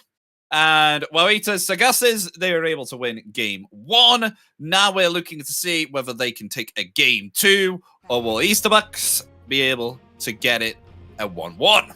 So far, the bans at the moment, we have ourselves Chaos Knight, Spirit Breaker, Necrophos, the absolute plagues of the meta at the moment. You see what I did there? Necrophos, Plagues, Pope Pestilence. Yeah, he's banned, along with Chen and the Primal Beast as well. So we're just waiting for 2 more bans, and we'll get to see what either team will pick up for their first pick. How are you doing, Milan, so far? How are you hanging in there? Well, doing great. Watching some Dots, watching some picks and bans. I mean, Starbucks, they respond from game 1. They banned the Treant. And actually, I take it back. I'm always confused. So first game, Vavitas had the Treant, and now they're not gonna have it. But they also had the Weaver, and they're gonna have it again. They are. So they choose one poison, you know? Okay, no Treant, but we give you Weaver again, which was, to my opinion, the most valuable hero last game. He freaking owned. And it's gonna be the same trade. Actually, same trade. First pick Weaver into a Rubik response. So they're like, Treant was the problem. Weaver was fine, guys. He did have 20-0 or something, 21 score, and he did have like 30-minute 6 slot, but it was fun. It was because of Treant. I mean, to be honest, I thought the Rubik did okay, you know, with some rotations and being a nuisance with stealing Shikuchi. I thought the Rubik did all right. He was doing just fine, but that's about it, you know. It wasn't like a great response to Weaver. Not like Weaver said at any point of the game, I don't care. And they did play very well against his Shikuchi. Even like their mid laner, their off laner, everybody had a dust. So he couldn't be such a nuisance. Yeah. I'm thinking maybe perhaps then, if this Rubik isn't, you know, like a comfort pick, then maybe perhaps it's like a deterrent as to, like, say, if you pick someone like Tidehunter or Magnus or anything like that, you better watch out because we're just going to steal your RP. I don't know. Maybe it's something like that. I don't know. And Weaver is just one of the heroes. If you have one good spell to steal, it's already good. And like, not like they're not gonna pick like if it's a good tide game, they're not gonna pick it because there's Rubik, you know. It's gonna be there's Rubik, but I'll press my spells after, you know. He's gonna be confident to do it well. Anyway, they have a second pick, and last time I wanted them to pick Treant here, but they ended up picking Nature's Prophet, if I'm not wrong. And this time they did. This time, what they're gonna go as the second support? Maybe Grimstroke? That could be fine, or more like something like Dark Willow. Yeah, Dark Willow. Magnus, they go straight up Magnus. And Babitas, they don't waste time. They're gonna go for Muerta and no Tusk. It's very similar. No Tusk, no Treant. So what's the other support they can pick? It's the Enchantress. Okay. So I would assume again they're flexing the Muerta and Weaver to 4 and carry, you know, depending on what other heroes are picked. But so far so good. Not well balanced like last time when they had 1 melee support, but still like very continue with the idea they had from the game 1. Yeah. I mean, you could always put them mid as well. I know that's not very... There's not a high chance that could happen, but it's a possibility. And let's see what Starbucks got in. Like, they see the Weaver this again. Like, what do we do? Bloodseeker didn't work out. Should we try the Faceless Void? Whenever you see a Weaver carry, the response is always either Faceless Void or Bloodseeker. These 2 heroes come to mind. Bloodseeker didn't work out. Will Faceless Void work out? Let's see in the next episode. Maybe they pick it. Radiant team pick. Hey, it did look to work out in the last series. Oh, Dazzle! Dazzle. Does that mean offlane Magnus mid Dazzle or other way around, or is this a support Dazzle? Or is this like the similar situation of picking up Moeta and saying this could be a core, this could be a support? I mean, Stinger is known for some Dazzle gameplay. It's usually not fire, but yes, it's a bit of a Stinger signature, and they still can flex it all the way around. So it depends a lot about this next pick. They haven't got long. 24 seconds. Meanwhile, Vavita's sitting on 2 minutes 10 seconds reserve time. they're big chilling. That is a flex, that is. I was like, I don't even need time to decide what I'm going to beat you with. I'm not going to even use any of the reserve time. Wow, so I would say Magnus Dazzle flexing between mid and off lane until they see the full picture. And I mean, I guess Stinger just has a lot of signature heroes. Whenever I remember his Silence, I remember his Dazzle, I remember his Rubik. I mean, he's a very good player, playing multiple TIs. So, and what does Vavitas go for? Oh, they're opening their door above. What did we play last game? 3 and ban, let's pick and... Oh, Panda. Pick Panda again. Why fix it? How they say in England? Please help me. Let's not fix, let's not broke, you know? 10 seconds remaining. 5 seconds. Wait, I think I know what you mean, but I can't think of it. I mean, maybe they say it in America. What isn't broken doesn't need to be fixed. Wait, what isn't broken doesn't need to be fixed, or something like that. I can't remember. Something along the lines. Anyway, the Starbucks they need a carry, a melee carry, I would say, because of Magnus Smith, but he also doesn't skill Empower until like minute 15, so the carry doesn't need to be melee so much. And Vavitas, they need a mid laner with a Dazzle or Magnus. Oh well, they banned the Sven. And they pick Pango. Duck Magoo Pango. Works well with supports. And I would be really surprised if they don't pick the Faceless Void. Let's see their carry signature heroes real fast. 10 seconds remaining. Well, they haven't got a lot of time left. Slark or Faceless? Oh, I'm going to say Faceless. I think Faceless is good for getting the bug. Yeah! I got one right! Nice prediction. I mean, I'm very surprised they didn't ban it, but these are trained professionals, and they knew it was a possibility, and the most experienced trained professional, the main one, said, don't worry, we got this. Let him pick. Bakaz couldn't win with Faceless Void against Brew, neither MNZ can, and that's it. Let him pick, not let him cook. There's a sneak peek into their Discord. So I think the time dilation is pretty nice between some of the spells that they use, such as Shikuchi as well. So it's not just the chrono that you heavily benefit from, but it's the time dilation as well. And then you've also got Silencer coming into the fold as well. So Stinger's not going to be doing a lot of rotations compared to the fact of what he did with the Nature's Prophet. But nonetheless, I think Global will help out quite a lot, especially against the likes of Rolling Thunder. You've got the Primal Split, and you've also got Lumiere on the Weaver as well, who wants to maybe perhaps use Shikuchi or Time Lapse.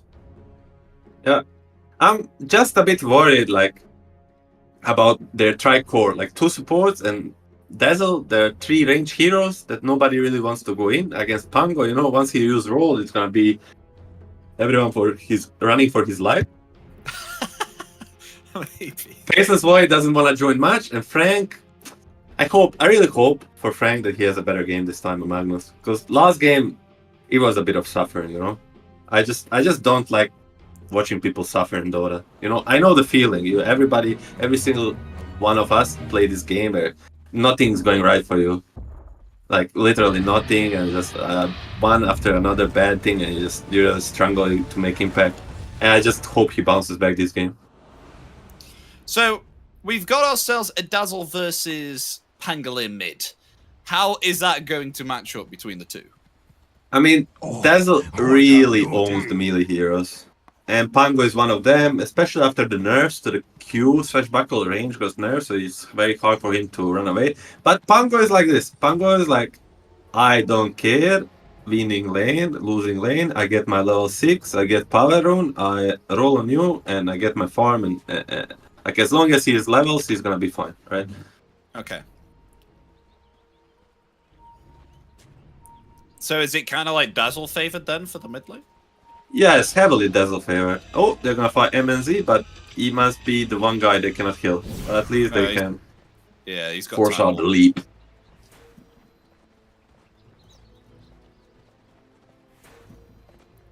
You know, how does it feel, Beaver? Like, Beaver watching the Faceless Void, and he's like, whoa, your first spell is actually my ultimate. That's not balanced. Literally not balanced. Do they have, I gotta say though, even with the Faceless Void pick, they don't have much catch, if I should say so. Like, the only thing is gonna be the Rolling Thunder and maybe perhaps like the Cyclone, but it's no like lockdown stun, is there? Or On the Radiant side or of Dire? On the Dire, Waras. I mean, they don't have much catch, but they have like a lot damage in between them, and like they just might end up like killing the squishy guys first, and then over the time they're gonna kill the other guys, and that's how they wanna play. And eventually this Void will run out of BKB, and he's gonna get locked down. I'm wondering about this bottom lane. They do this sneaky thing where they block creeps, so they go on the tower and they get the lane control. But their lane should be fairly stronger. Although Void is hard to pressure here, but Stinger might die a few times in this lane.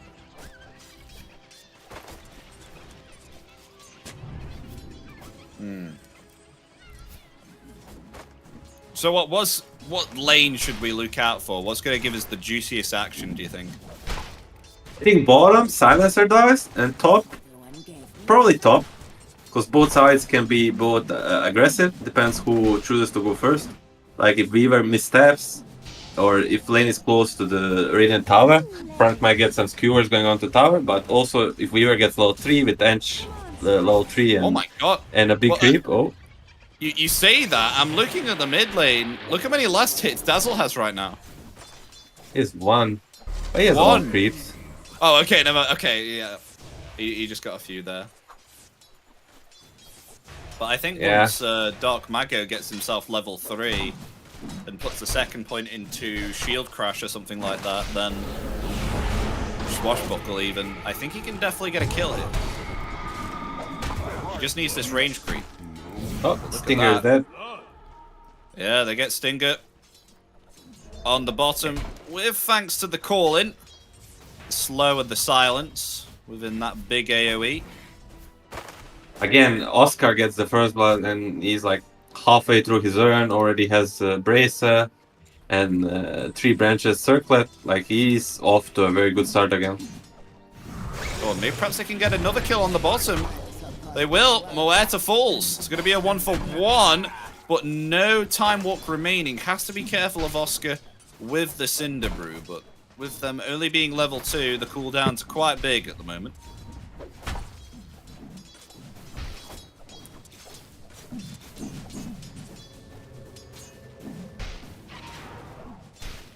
So now Moeta coming back to lane. And Faceless Void keeping a level at the moment. He's level 3, but hasn't put anything into Time Lock or anything like that at the moment. Oh, we'll finally do it.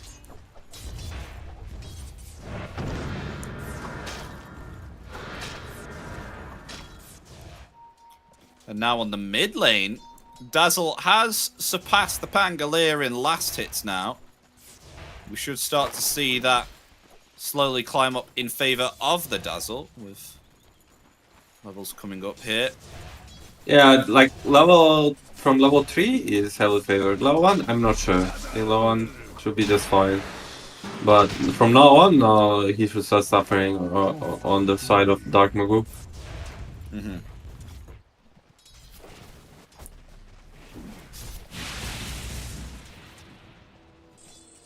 And we should be looking at the bottom lane. Oh, they're gonna make a Yeah, goal on speaking of the Stinger. bottom lane, the blood grenade is used there, along with the slow at the calling as well. The bullet will push the silencer back.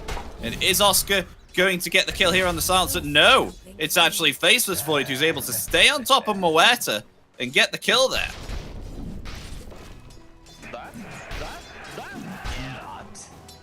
Unfortunate timing to go on that, and Oh, they top lane. don't get a trade. Oh, Has been able to commit the swarm, but I'm not sure if that's going to be enough to get the kill. No, it's not. But dealing significant damage there to Magnus. So actually going to force to keep that Magnus away.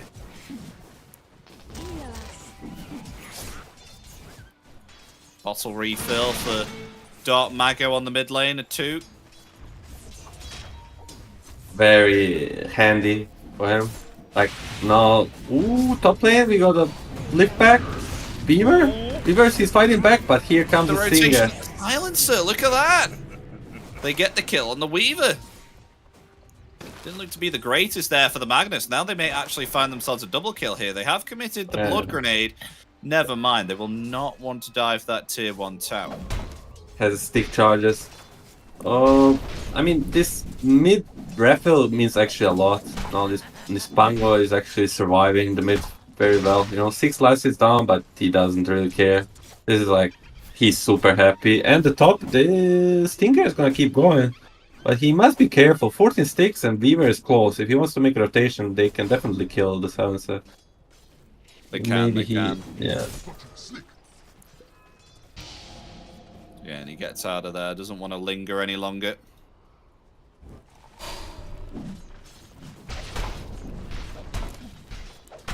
Put ourselves the vessel now.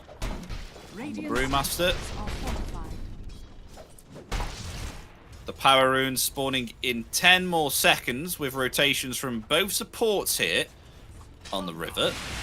But where is it going to spawn and what's it going to be? It's going to be bottom. Can Dark Mago get it? He can. As Knight shields away Stinger from getting any closer to Dark Mago. How ties have turned. Last game, Alone gets the DD 6. Now Dark Mago gets him 6 rune, but it didn't work out so well for him. Ooh. Gets the kill with thanks to the rotation there, the Wild Ring Ripper, and a dead shot as well. And they get a double kill with the 2 support rotations. Has to use the Swashbuckle though to get back. He's going to try and TP away because that poison touch I think would have definitely killed him if he hadn't TP'd back to base. So yeah, quick TP out. He's fine. Ooh, very big kills for this Pango, you know. He gets the DD, he has 2 kills now. He's closing his level 7. He's having insane levels too. Like, if this guy gets like a good timing on the fusion, like it's gonna be a big problem for the Radiant lineup because they already. Oh, Chrono on the bottom. Brewmaster doesn't have himself level 6. Lovely dead shot there from the Moeta. And it looks like the Brew will survive and the Silencer is going to fall with thanks to the rotation here from Lumiere. Easy. Yeah, easy kill. Easier uncharted for Duska. I was saying that they already like don't have much to play with on Rubik and Silencer, because the cores want to play slow and just get farm and levels on all 3 of them, and that gets a lot worse if there's a guy like Pango running inside of your jungle and just like poking you to oblivion from the distance. You know, one slash buckle and Silencer is like 40% HP, and another one is coming like 5 seconds. Like it's very rough spot to be in.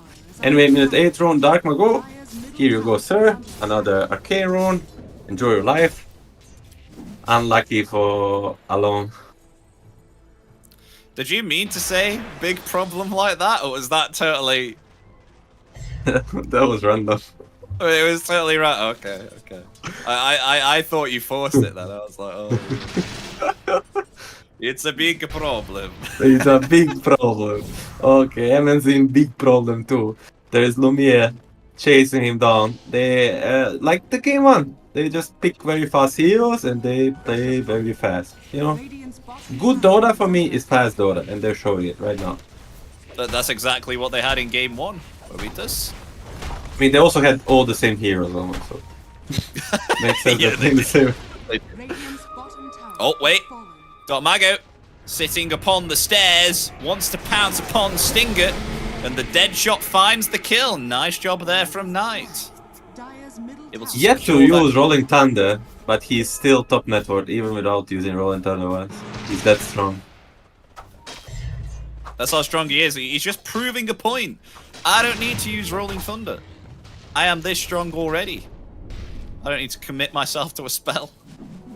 Refills his bottle as well with a bounty. I think once they get this defusal, definite kills here possibly on the Faceless Void.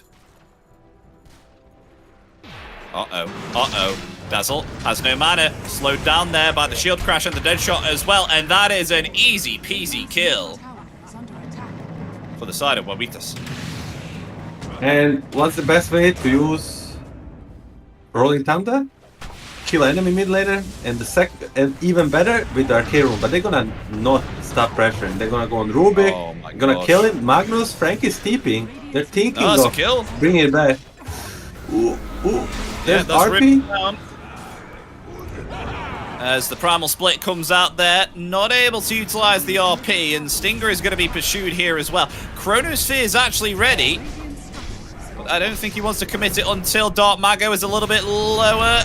And oh no, doesn't get the Chrono there onto Dark Mago. Oh, what a disaster! That is not what you want as a Faceless Void. I mean, at least they'll get themselves the brew. Wait, will they? No!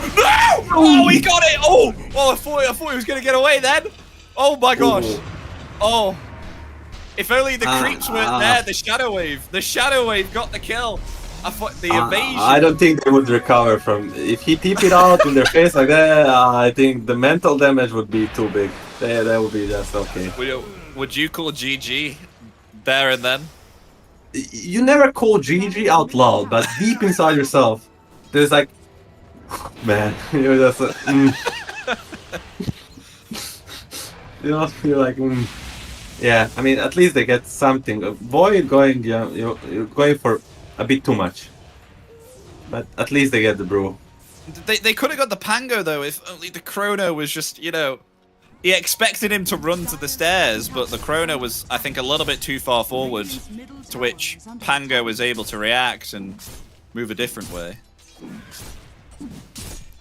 Frank, interestingly, with 3 points in the skewer. Uh-oh. Very Pango. interesting. Oh, dead shot cancelling the skewer. Very cool. Nice. Very on point. Beautiful. Knight's doing incredibly well. I think I read that Knight is he's somewhat young for a Dota player. I can tell you in 2 seconds. Radiant's bottom Actually, I think he's a year. I think he's a year He's younger. 23. Yeah, He's a 23 year years old. He's a year younger. I like to call myself somewhat young. I mean, he is somewhat young. Maybe for SA standards, not so much, because they're all like 21 or 20. Oh, but okay. for a Dota player, he is fairly young.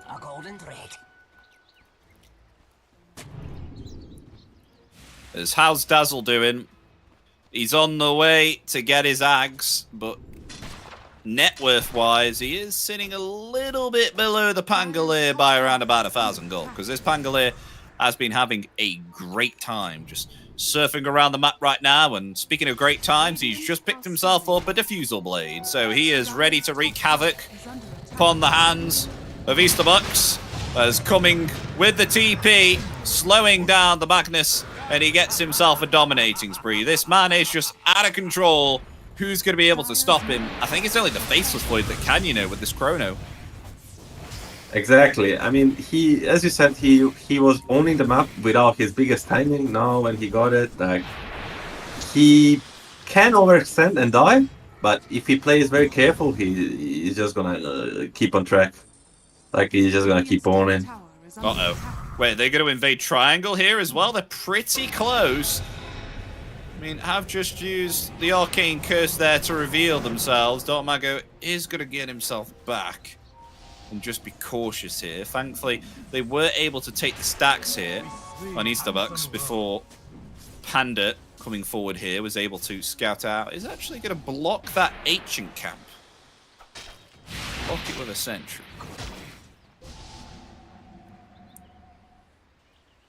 Illusion room for Pango Bolo, 40 minutes spawning. So he gets an haste after the Elu. Like he's got every power rune. He's got a diffusal. This man is on the roll. I mean, this is what I said. Like all 3 cores on the star, on the side of Radiant, they just want to kind of chill. So supports don't have anything to do, and Faceless Void comes, but does he want to chrono the solo edge? I wouldn't think so. No, he won't need to. He won't need to. Oh my god, that's a lot of damage there from the Pango. That's just one swashbuckle, and look at the Faceless. He is half HP. And that's like zero risk poke, you know? That's They want more. The best poke is the zero risk poke. Okay, they want to smoke, and they want to really use this chrono. He has his Maelstone, he has the Mask Command, he wants to use the chrono, get a kill, and get out. Oh, I'd want to find the Pango. Oh, that's... I mean, yeah, they get the kill, but I'd rather have a Weaver or a Pango, to be honest. Because now Faceless Void is most definitely dead here. He does not have himself the Time Walk, and look at this. They get themselves the Faceless. And the tip comes out as well. The tip, Lumiere, tips him. He's like, tips nice all chrono, around the mate. place. Yeah. I mean, that's the thing. When you go so deep, like, you're gonna get punished, you know? Yeah, the you have to be prepared. Like, he needs to chrono this guy, kill him, and TP the hell out of there. But not so easy. Okay, there's gonna be a skewer play. Oh, that's nice. That's nice. That's very nice. RP gonna be committed there as well. Where's the tip return? Tip returning back. Soon enough. He didn't kill this. himself. Uh-oh. Okay, never mind. Never mind. This might be the death of Faceless once again. It is indeed. They get another kill. Lovely usage of the silence there, along with the shots as well from Knight. Knight is really utilizing these dead shots quite well, I gotta say. Yeah, he's very on point. But this is very rough for MNZ. Like back-to-back deaths on the Void. As soon as you get your 2 good farming items, it doesn't feel good. You know, you get a Battle Fury or Anti-Mage and you die twice in a row. It feels like worst feeling in the world.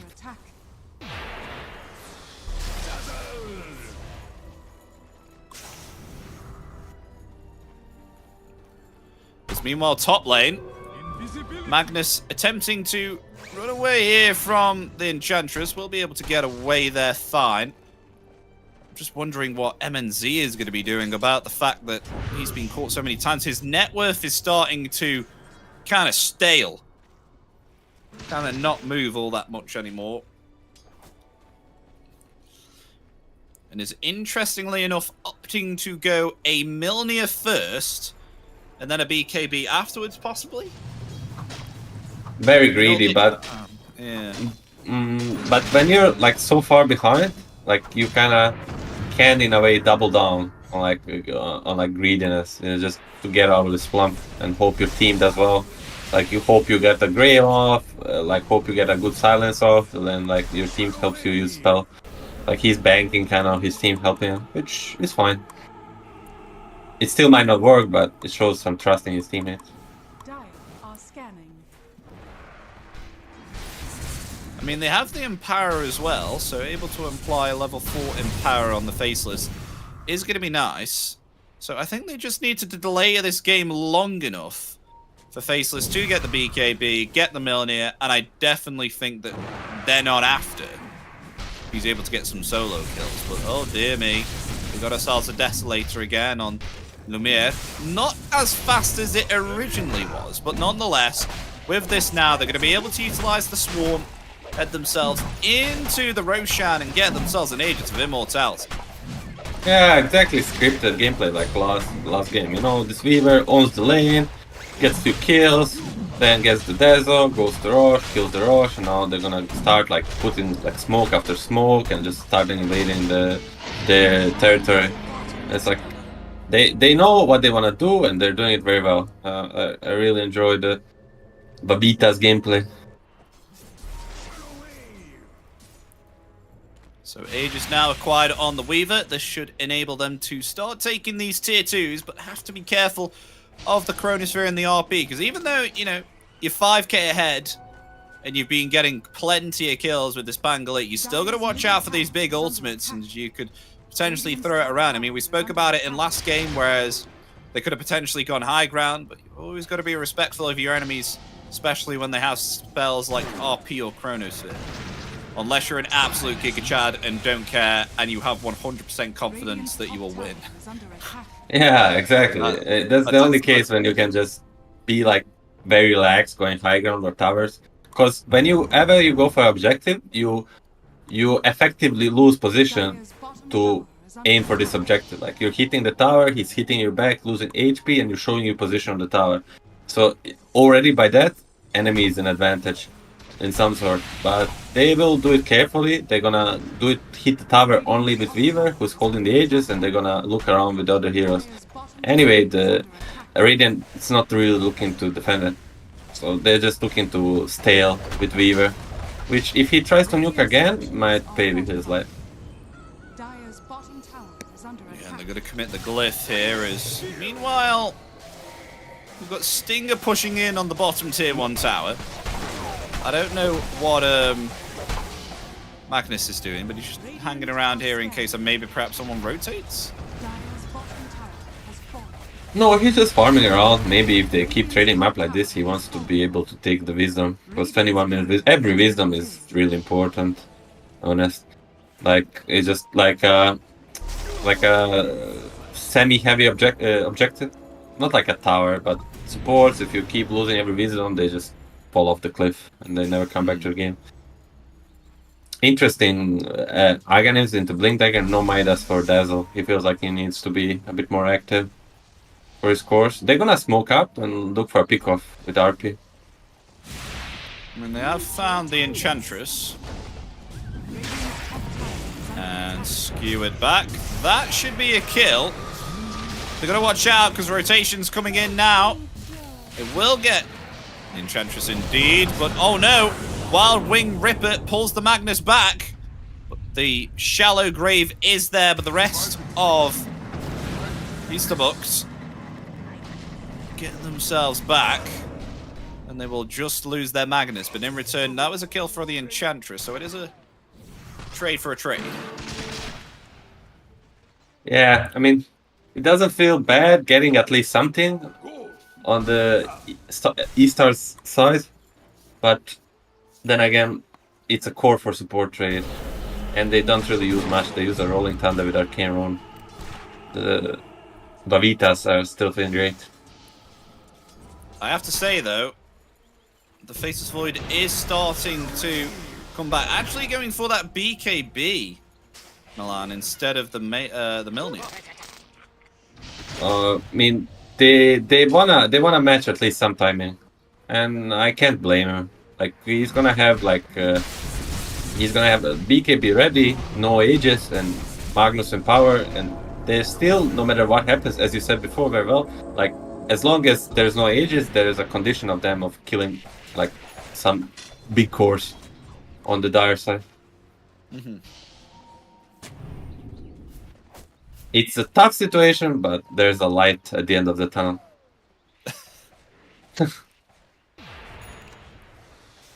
So we got ourselves the Blink now on the Dazzle. Not being able to farm up as well as you would think. And oh my gosh, the damage there on the Weaver again. There's the TP out with the shallow grave. It will be enough, just about. I think he had a swarm lingering on him as well, so thank God he was able to heal up when he went in that fountain. Interesting enough, Weaver ended up buying Manta after Dazzle, not opting to go for Daedalus, which is like, it's not the item Weaver wants to buy, but I feel like when there's so many reasons to buy it, you don't mind, you know? The Faceless Void, time dilation, the silence. Silence, you can even dodge the RP, which, you know, these are trained professionals, I repeat. He might end up doing, you know? And we might end up on Reddit if he does it, you know? So be ready. Okay. Actually, you know what? I don't want to say fingers crossed, actually. Radiant are scanning. It can either go horribly wrong, or it can go just okay. Alright, they smoke up. Either senses on the dire side. 5-man smoke from the Radiant, they'll AFK. Ooh. Any bubbles? Give me bubble, please. Bubble. Hyperstone, There we go. and the double damage. Oh, this is I big. think they should go for another smoke. Whoever he catches in Chrono is probably dead. But he really needs to be quick on his BK, because you know what? Muerta has Aetherless ult. If he doesn't press his BK immediately, he's not dealing any damage in Chrono. They just need to reveal themselves here on the side of Waras.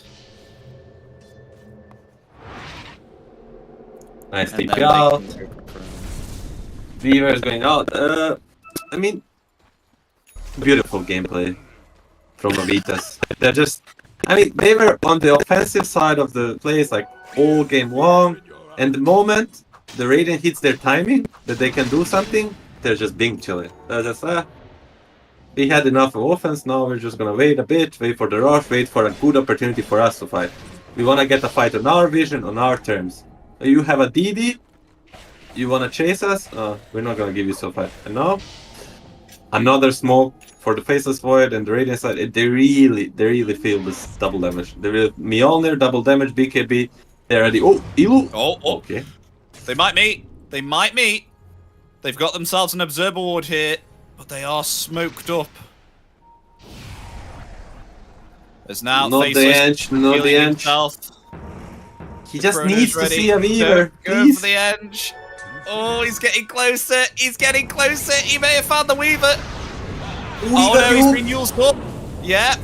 They used his... Oh, he's going to go for the Chrono now. Oh, he's found the right Weaver. He's found the right Weaver. But does he have enough damage? There's the Hex. Oh, from the Shard! The Shard from Dazzle. Hex him at the right time. Lovely stuff. Killing spree for the Dazzle. They take down the Weaver. They've stolen the Rolling Thunder as well. They did cancel the TP during Rubik was using that Rolling Thunder. But, you know, they purged the double damage, but at least they got the kill on the Weaver. That was the important part. At least they got something out of that Chronosphere. I mean, there we saw the power of Faceless Void versus the Weaver. Even without double damage, he manages to kill him in the Chrono. I mean, Weaver got a bit too cocky to say so. Like, he saw this guy, but they dispel him, and he's like, oh, he cannot kill me in Chrono. But with the help of Dazzle, they ended up just having just enough. But now the key is what happens while the Chrono is on cooldown. Rosh is up. Alone checks it. They know are they gonna go just as soon as Weaver's up? I would assume so. And then it changes everything, right? Versus this Faceless Voids versus the Doombringers, like Enigmas, like what's the best counter to them? It's the Aegis. Because they only have one Chrono. For now.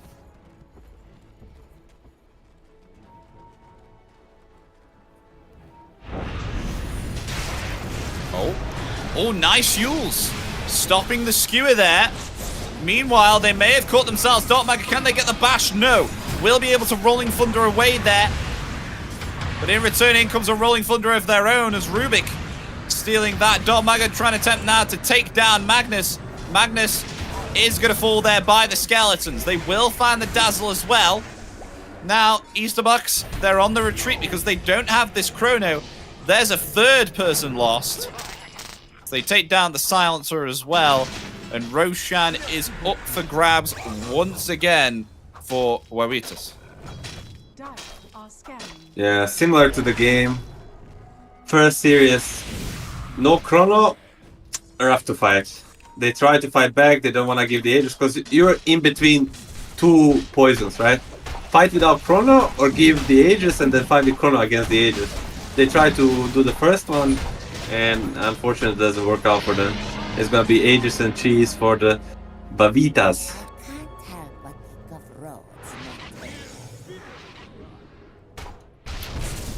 It's Aegis now for Lemire once again, but this time with the second Roshan, we got a cheese on Dark Mago as well.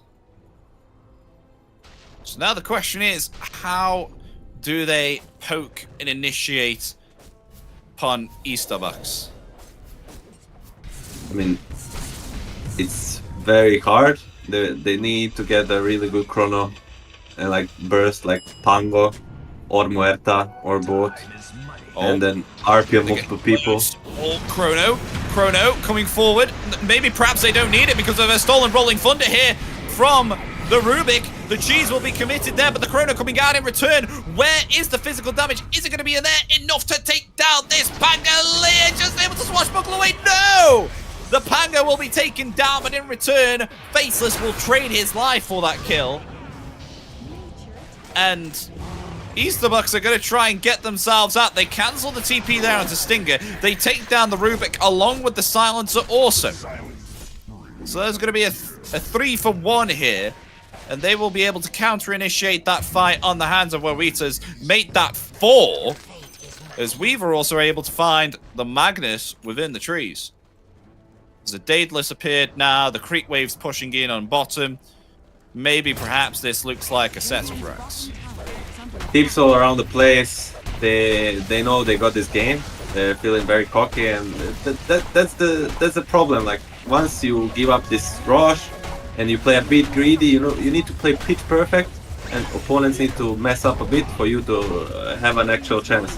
They try to save a chrono. Pango gets the cheese off, and now 4 heroes dead. They're pushing their bottom side of rack. Yeah, they're getting the melee, but as you can see, we've got Alone here trying to spam as much as he can with his healing. It will push them away. Ooh, RP there onto 2, a lovely heals, but nonetheless, is it going to be enough to take down the Weaver? Yes, it is. Weaver gone, the Brewmaster dead. By right. But we'll be able to Shikuchi and get some distance, but that's a lot of physical damage there from the Weaver as Dark Mago attempting to come forward now with the Rolling Thunder. They have caught themselves this Silencer, but in comes the Skewer once again, along with the Bashes as well onto Weaver. Weaver's going to be dead! Weaver down, was not expecting that Skewer there from the Magnus. As now maybe perhaps they want to try and find more. The Global Silence will comes out. Faceless Void, he has to be careful. They could potentially get another kill, but has to use this Time Walk smartly, because as you can see, Panda does a lot of damage there. Has that enchanted quiver as well. Saw him poking a little bit at this Faceless Void. I think it was a pricey death on Weaver, but at least now they know what's waiting on the high ground if they go. Like they on the side of Starbucks, they have a really good high ground defense. They have a lot of spam in between their support. They have Dazzle Graves, they have Magnus, one of the best high ground defenders in the game, and the Void. He can go in and out, and he can get a perfect initiation if he wants. That was without Chrono, so I expect Wawitas to be a lot more careful next time.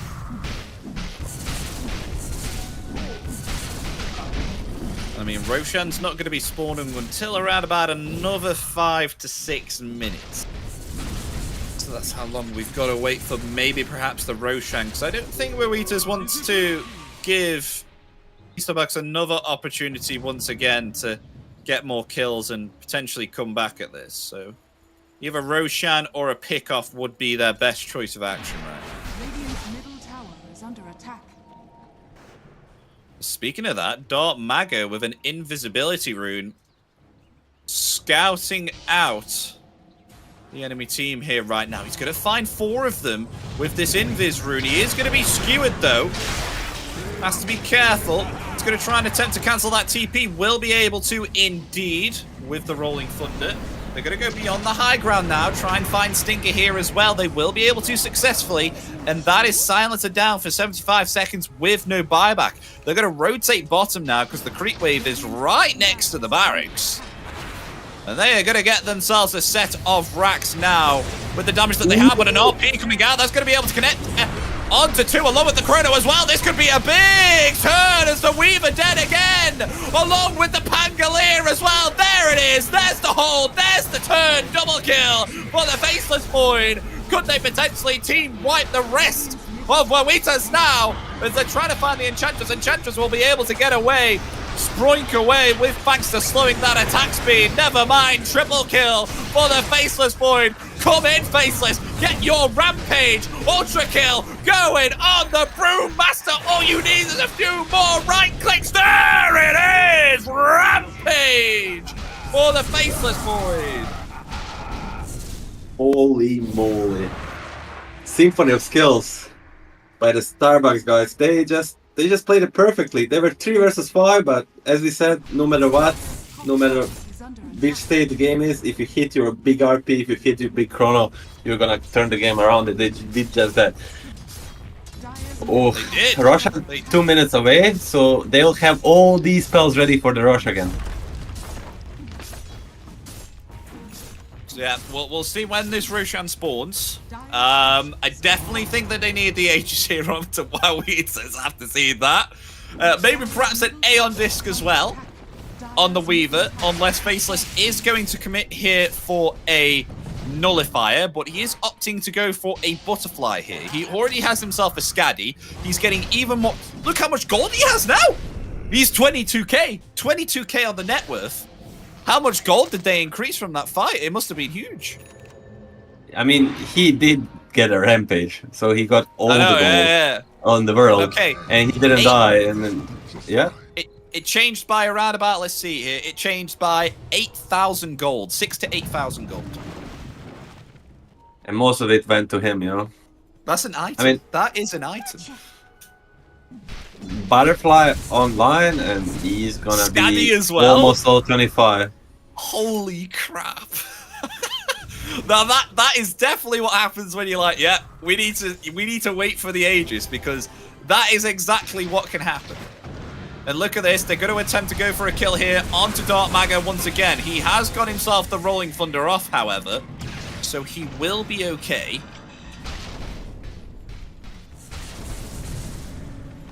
Jesus. Rolling Thunder on Michael. It's a thing to keep an eye on. He can solo turn the fire with it. Now, not only you have Chrono, RP, Global Silence, you have another big ultimate to work around. As they now look to try and take the tier 2 tower. There's a double damage rune on the river. Weaver is going to be able to take that. And they're going to move their way top as quickly as possible. We're going to be up for another team fight once again. So now the scan comes out there. As they come forward, Dark Mago blinking onto Dazzle, but Dazzle blinks away. Where's the response? Dark Mago comes forward here. The stolen Rolling Thunder from the Rubik again, but the damage is too much from the Weaver with the double damage. Faceless, he has to be careful. BKB is committed there. Hasn't been able to use that Chronosphere yet. Oh my god, the Butterfly keeps him alive. Holy crap. He gets himself out. Butterfly. Oh, that Butterfly. Holy god. If he did not have that Butterfly, that would have been disastrous. Oh, unlucky on the spawn, 2 minutes. It's one of the longest spawns it could be. If Roche spawned right now, Aegis, Refresher Cheese, for the side of Vavitas, it would be great for them. But now they will need to settle for taking another fight without this. Which, if they don't have a DD, it might be not so easy like last time. Anyway, the key to the fight for Vavitas is to take these small engagements. You just keep poking, never sit next to each other. Poke all the time. Poke the BKB, deal some damage, like go away. But if they ever clamp up for any Chrono RP, it's gonna be GG. And if they don't get the next rush, it's the same.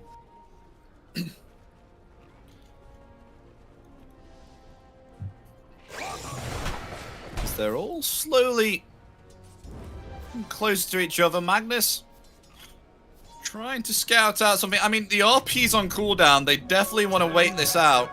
Thankfully, RP will be online before Roshan spawns up. So they just want to play this smartly here on Easterbucks. Farming even more. Level 25 on the Faceless. 20% backtrack. Keep the eye on the buybacks. Literally nobody in the game has buyback now, besides the Ench and the Faceless Void. whoever dies on their side is gone for good, you know. But they're gonna make a smoke. They understand whoever makes a first attack, he's gonna be in advance, which usually is the case in the late game. But maybe not this game, because this Faceless Void is... He has a buyback, but he's also very hard to burst. In between all the saves and graves, I don't think he's dying. So they're just waiting it out. It finally spawns now. And they head themselves Very in. surprised they're not gonna contest it. Actually not. And a free Aegis for the hands of Waritas. An Aegis on Lumiere. And he is indeed going that Aeon Disc as well. He's got it ready in his backpack. And they got the Wind Waker on Night Muerta. So they have different ways of dealing with the Chrono. But it's not only the Chrono. It's the Dazzle. It's the Magnus. I still think they don't have what it takes to go high ground. Ooh. But to play map, they can easily. Yeah, say that. Look what Faceless Void has decided to get. He's going to Nullify. Oh, He's Nullify. not going to Satanic. He knows. Or perhaps he's looked at the inventories. This is the ultimate build, right? He goes on Nullify, then later on he swaps the threads for Refresher. And he feels good. But you guess what? Panda's also level 20, AC online, Split online. No, they're just gonna siege. Let's see if Magnus can do some big plays. They're all grouped up here. This could be a good chrono. It's all Faceless Void. He did go in there, but he was stunned up by the Rolling Thunder again and again. The RP comes out, but it's only going to connect onto the Enchantress. That's not good. They've wasted their RP there. And Magnus getting very low, has to back off. Oh, the Chris! Oh! Almost died. But they will get themselves a middle set of racks. Rowita's showing that they're still in it. No matter the setbacks that they've had these past few team fights, they are sieging hard. There's no RP. They just need a skewer. They'll bring back Enchantress. They have to be careful. The Grave is there once again onto the Magnus. The Chrono comes out. It will connect onto Free, but a lovely use from Knight stops the damage coming out from the Faceless. Didn't have a BKB then. And the Chrono completely passed away. Not able to utilize it well at all whatsoever.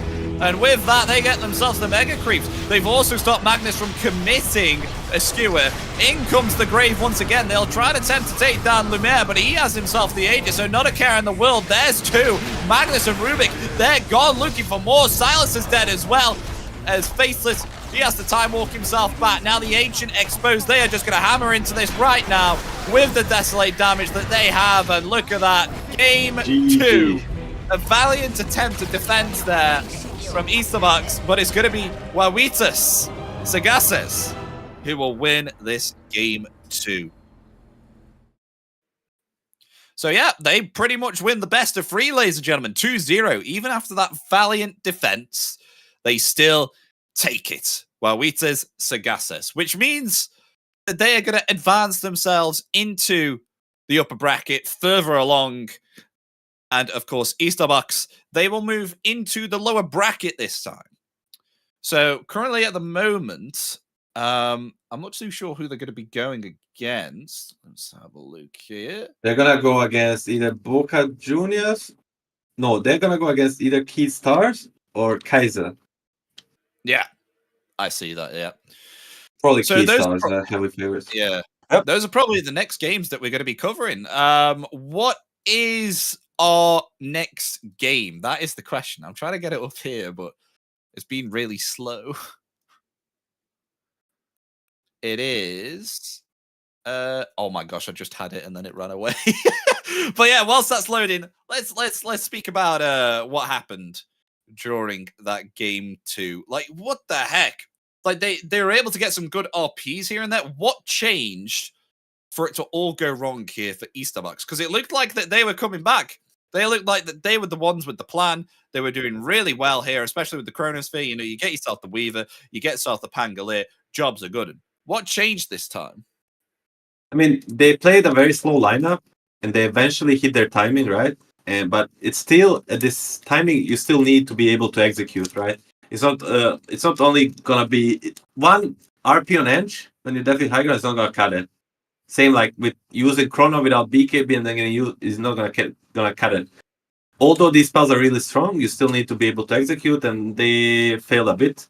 And Bavitas, they played pretty solid. I'm not gonna lie, they threw here and there, but still they played pretty solid. Knight was hitting spells, good usage, Dark Mago owning early game, and then it turned out their fast lineup actually is just I would say they're a bit more on top of meta right now, the Starbucks. And that's like kind of decided it mostly. But yeah, ladies and gentlemen, we are going to finish here for this series 2, but we have ourselves one more series to come, and we will be covering the lower bracket of these closed qualifiers. So we could either be commentating Boom Esports versus Boca Juniors, or it could be Easterbacks versus either Keyed Stars or Kaiser. Those are our potential games coming up in the next 2 hours. So if you need to do something, whether it's have a meal, have a wash, whatever you may need to do, you have enough time to do it, because we won't be starting until another 2 hours. That is when our next schedule is for the lower bracket. So myself and Milan, we are going to take a long-deserved break after casting those 2 series in a row. So we'll see you for the next and last series. And take care of yourselves.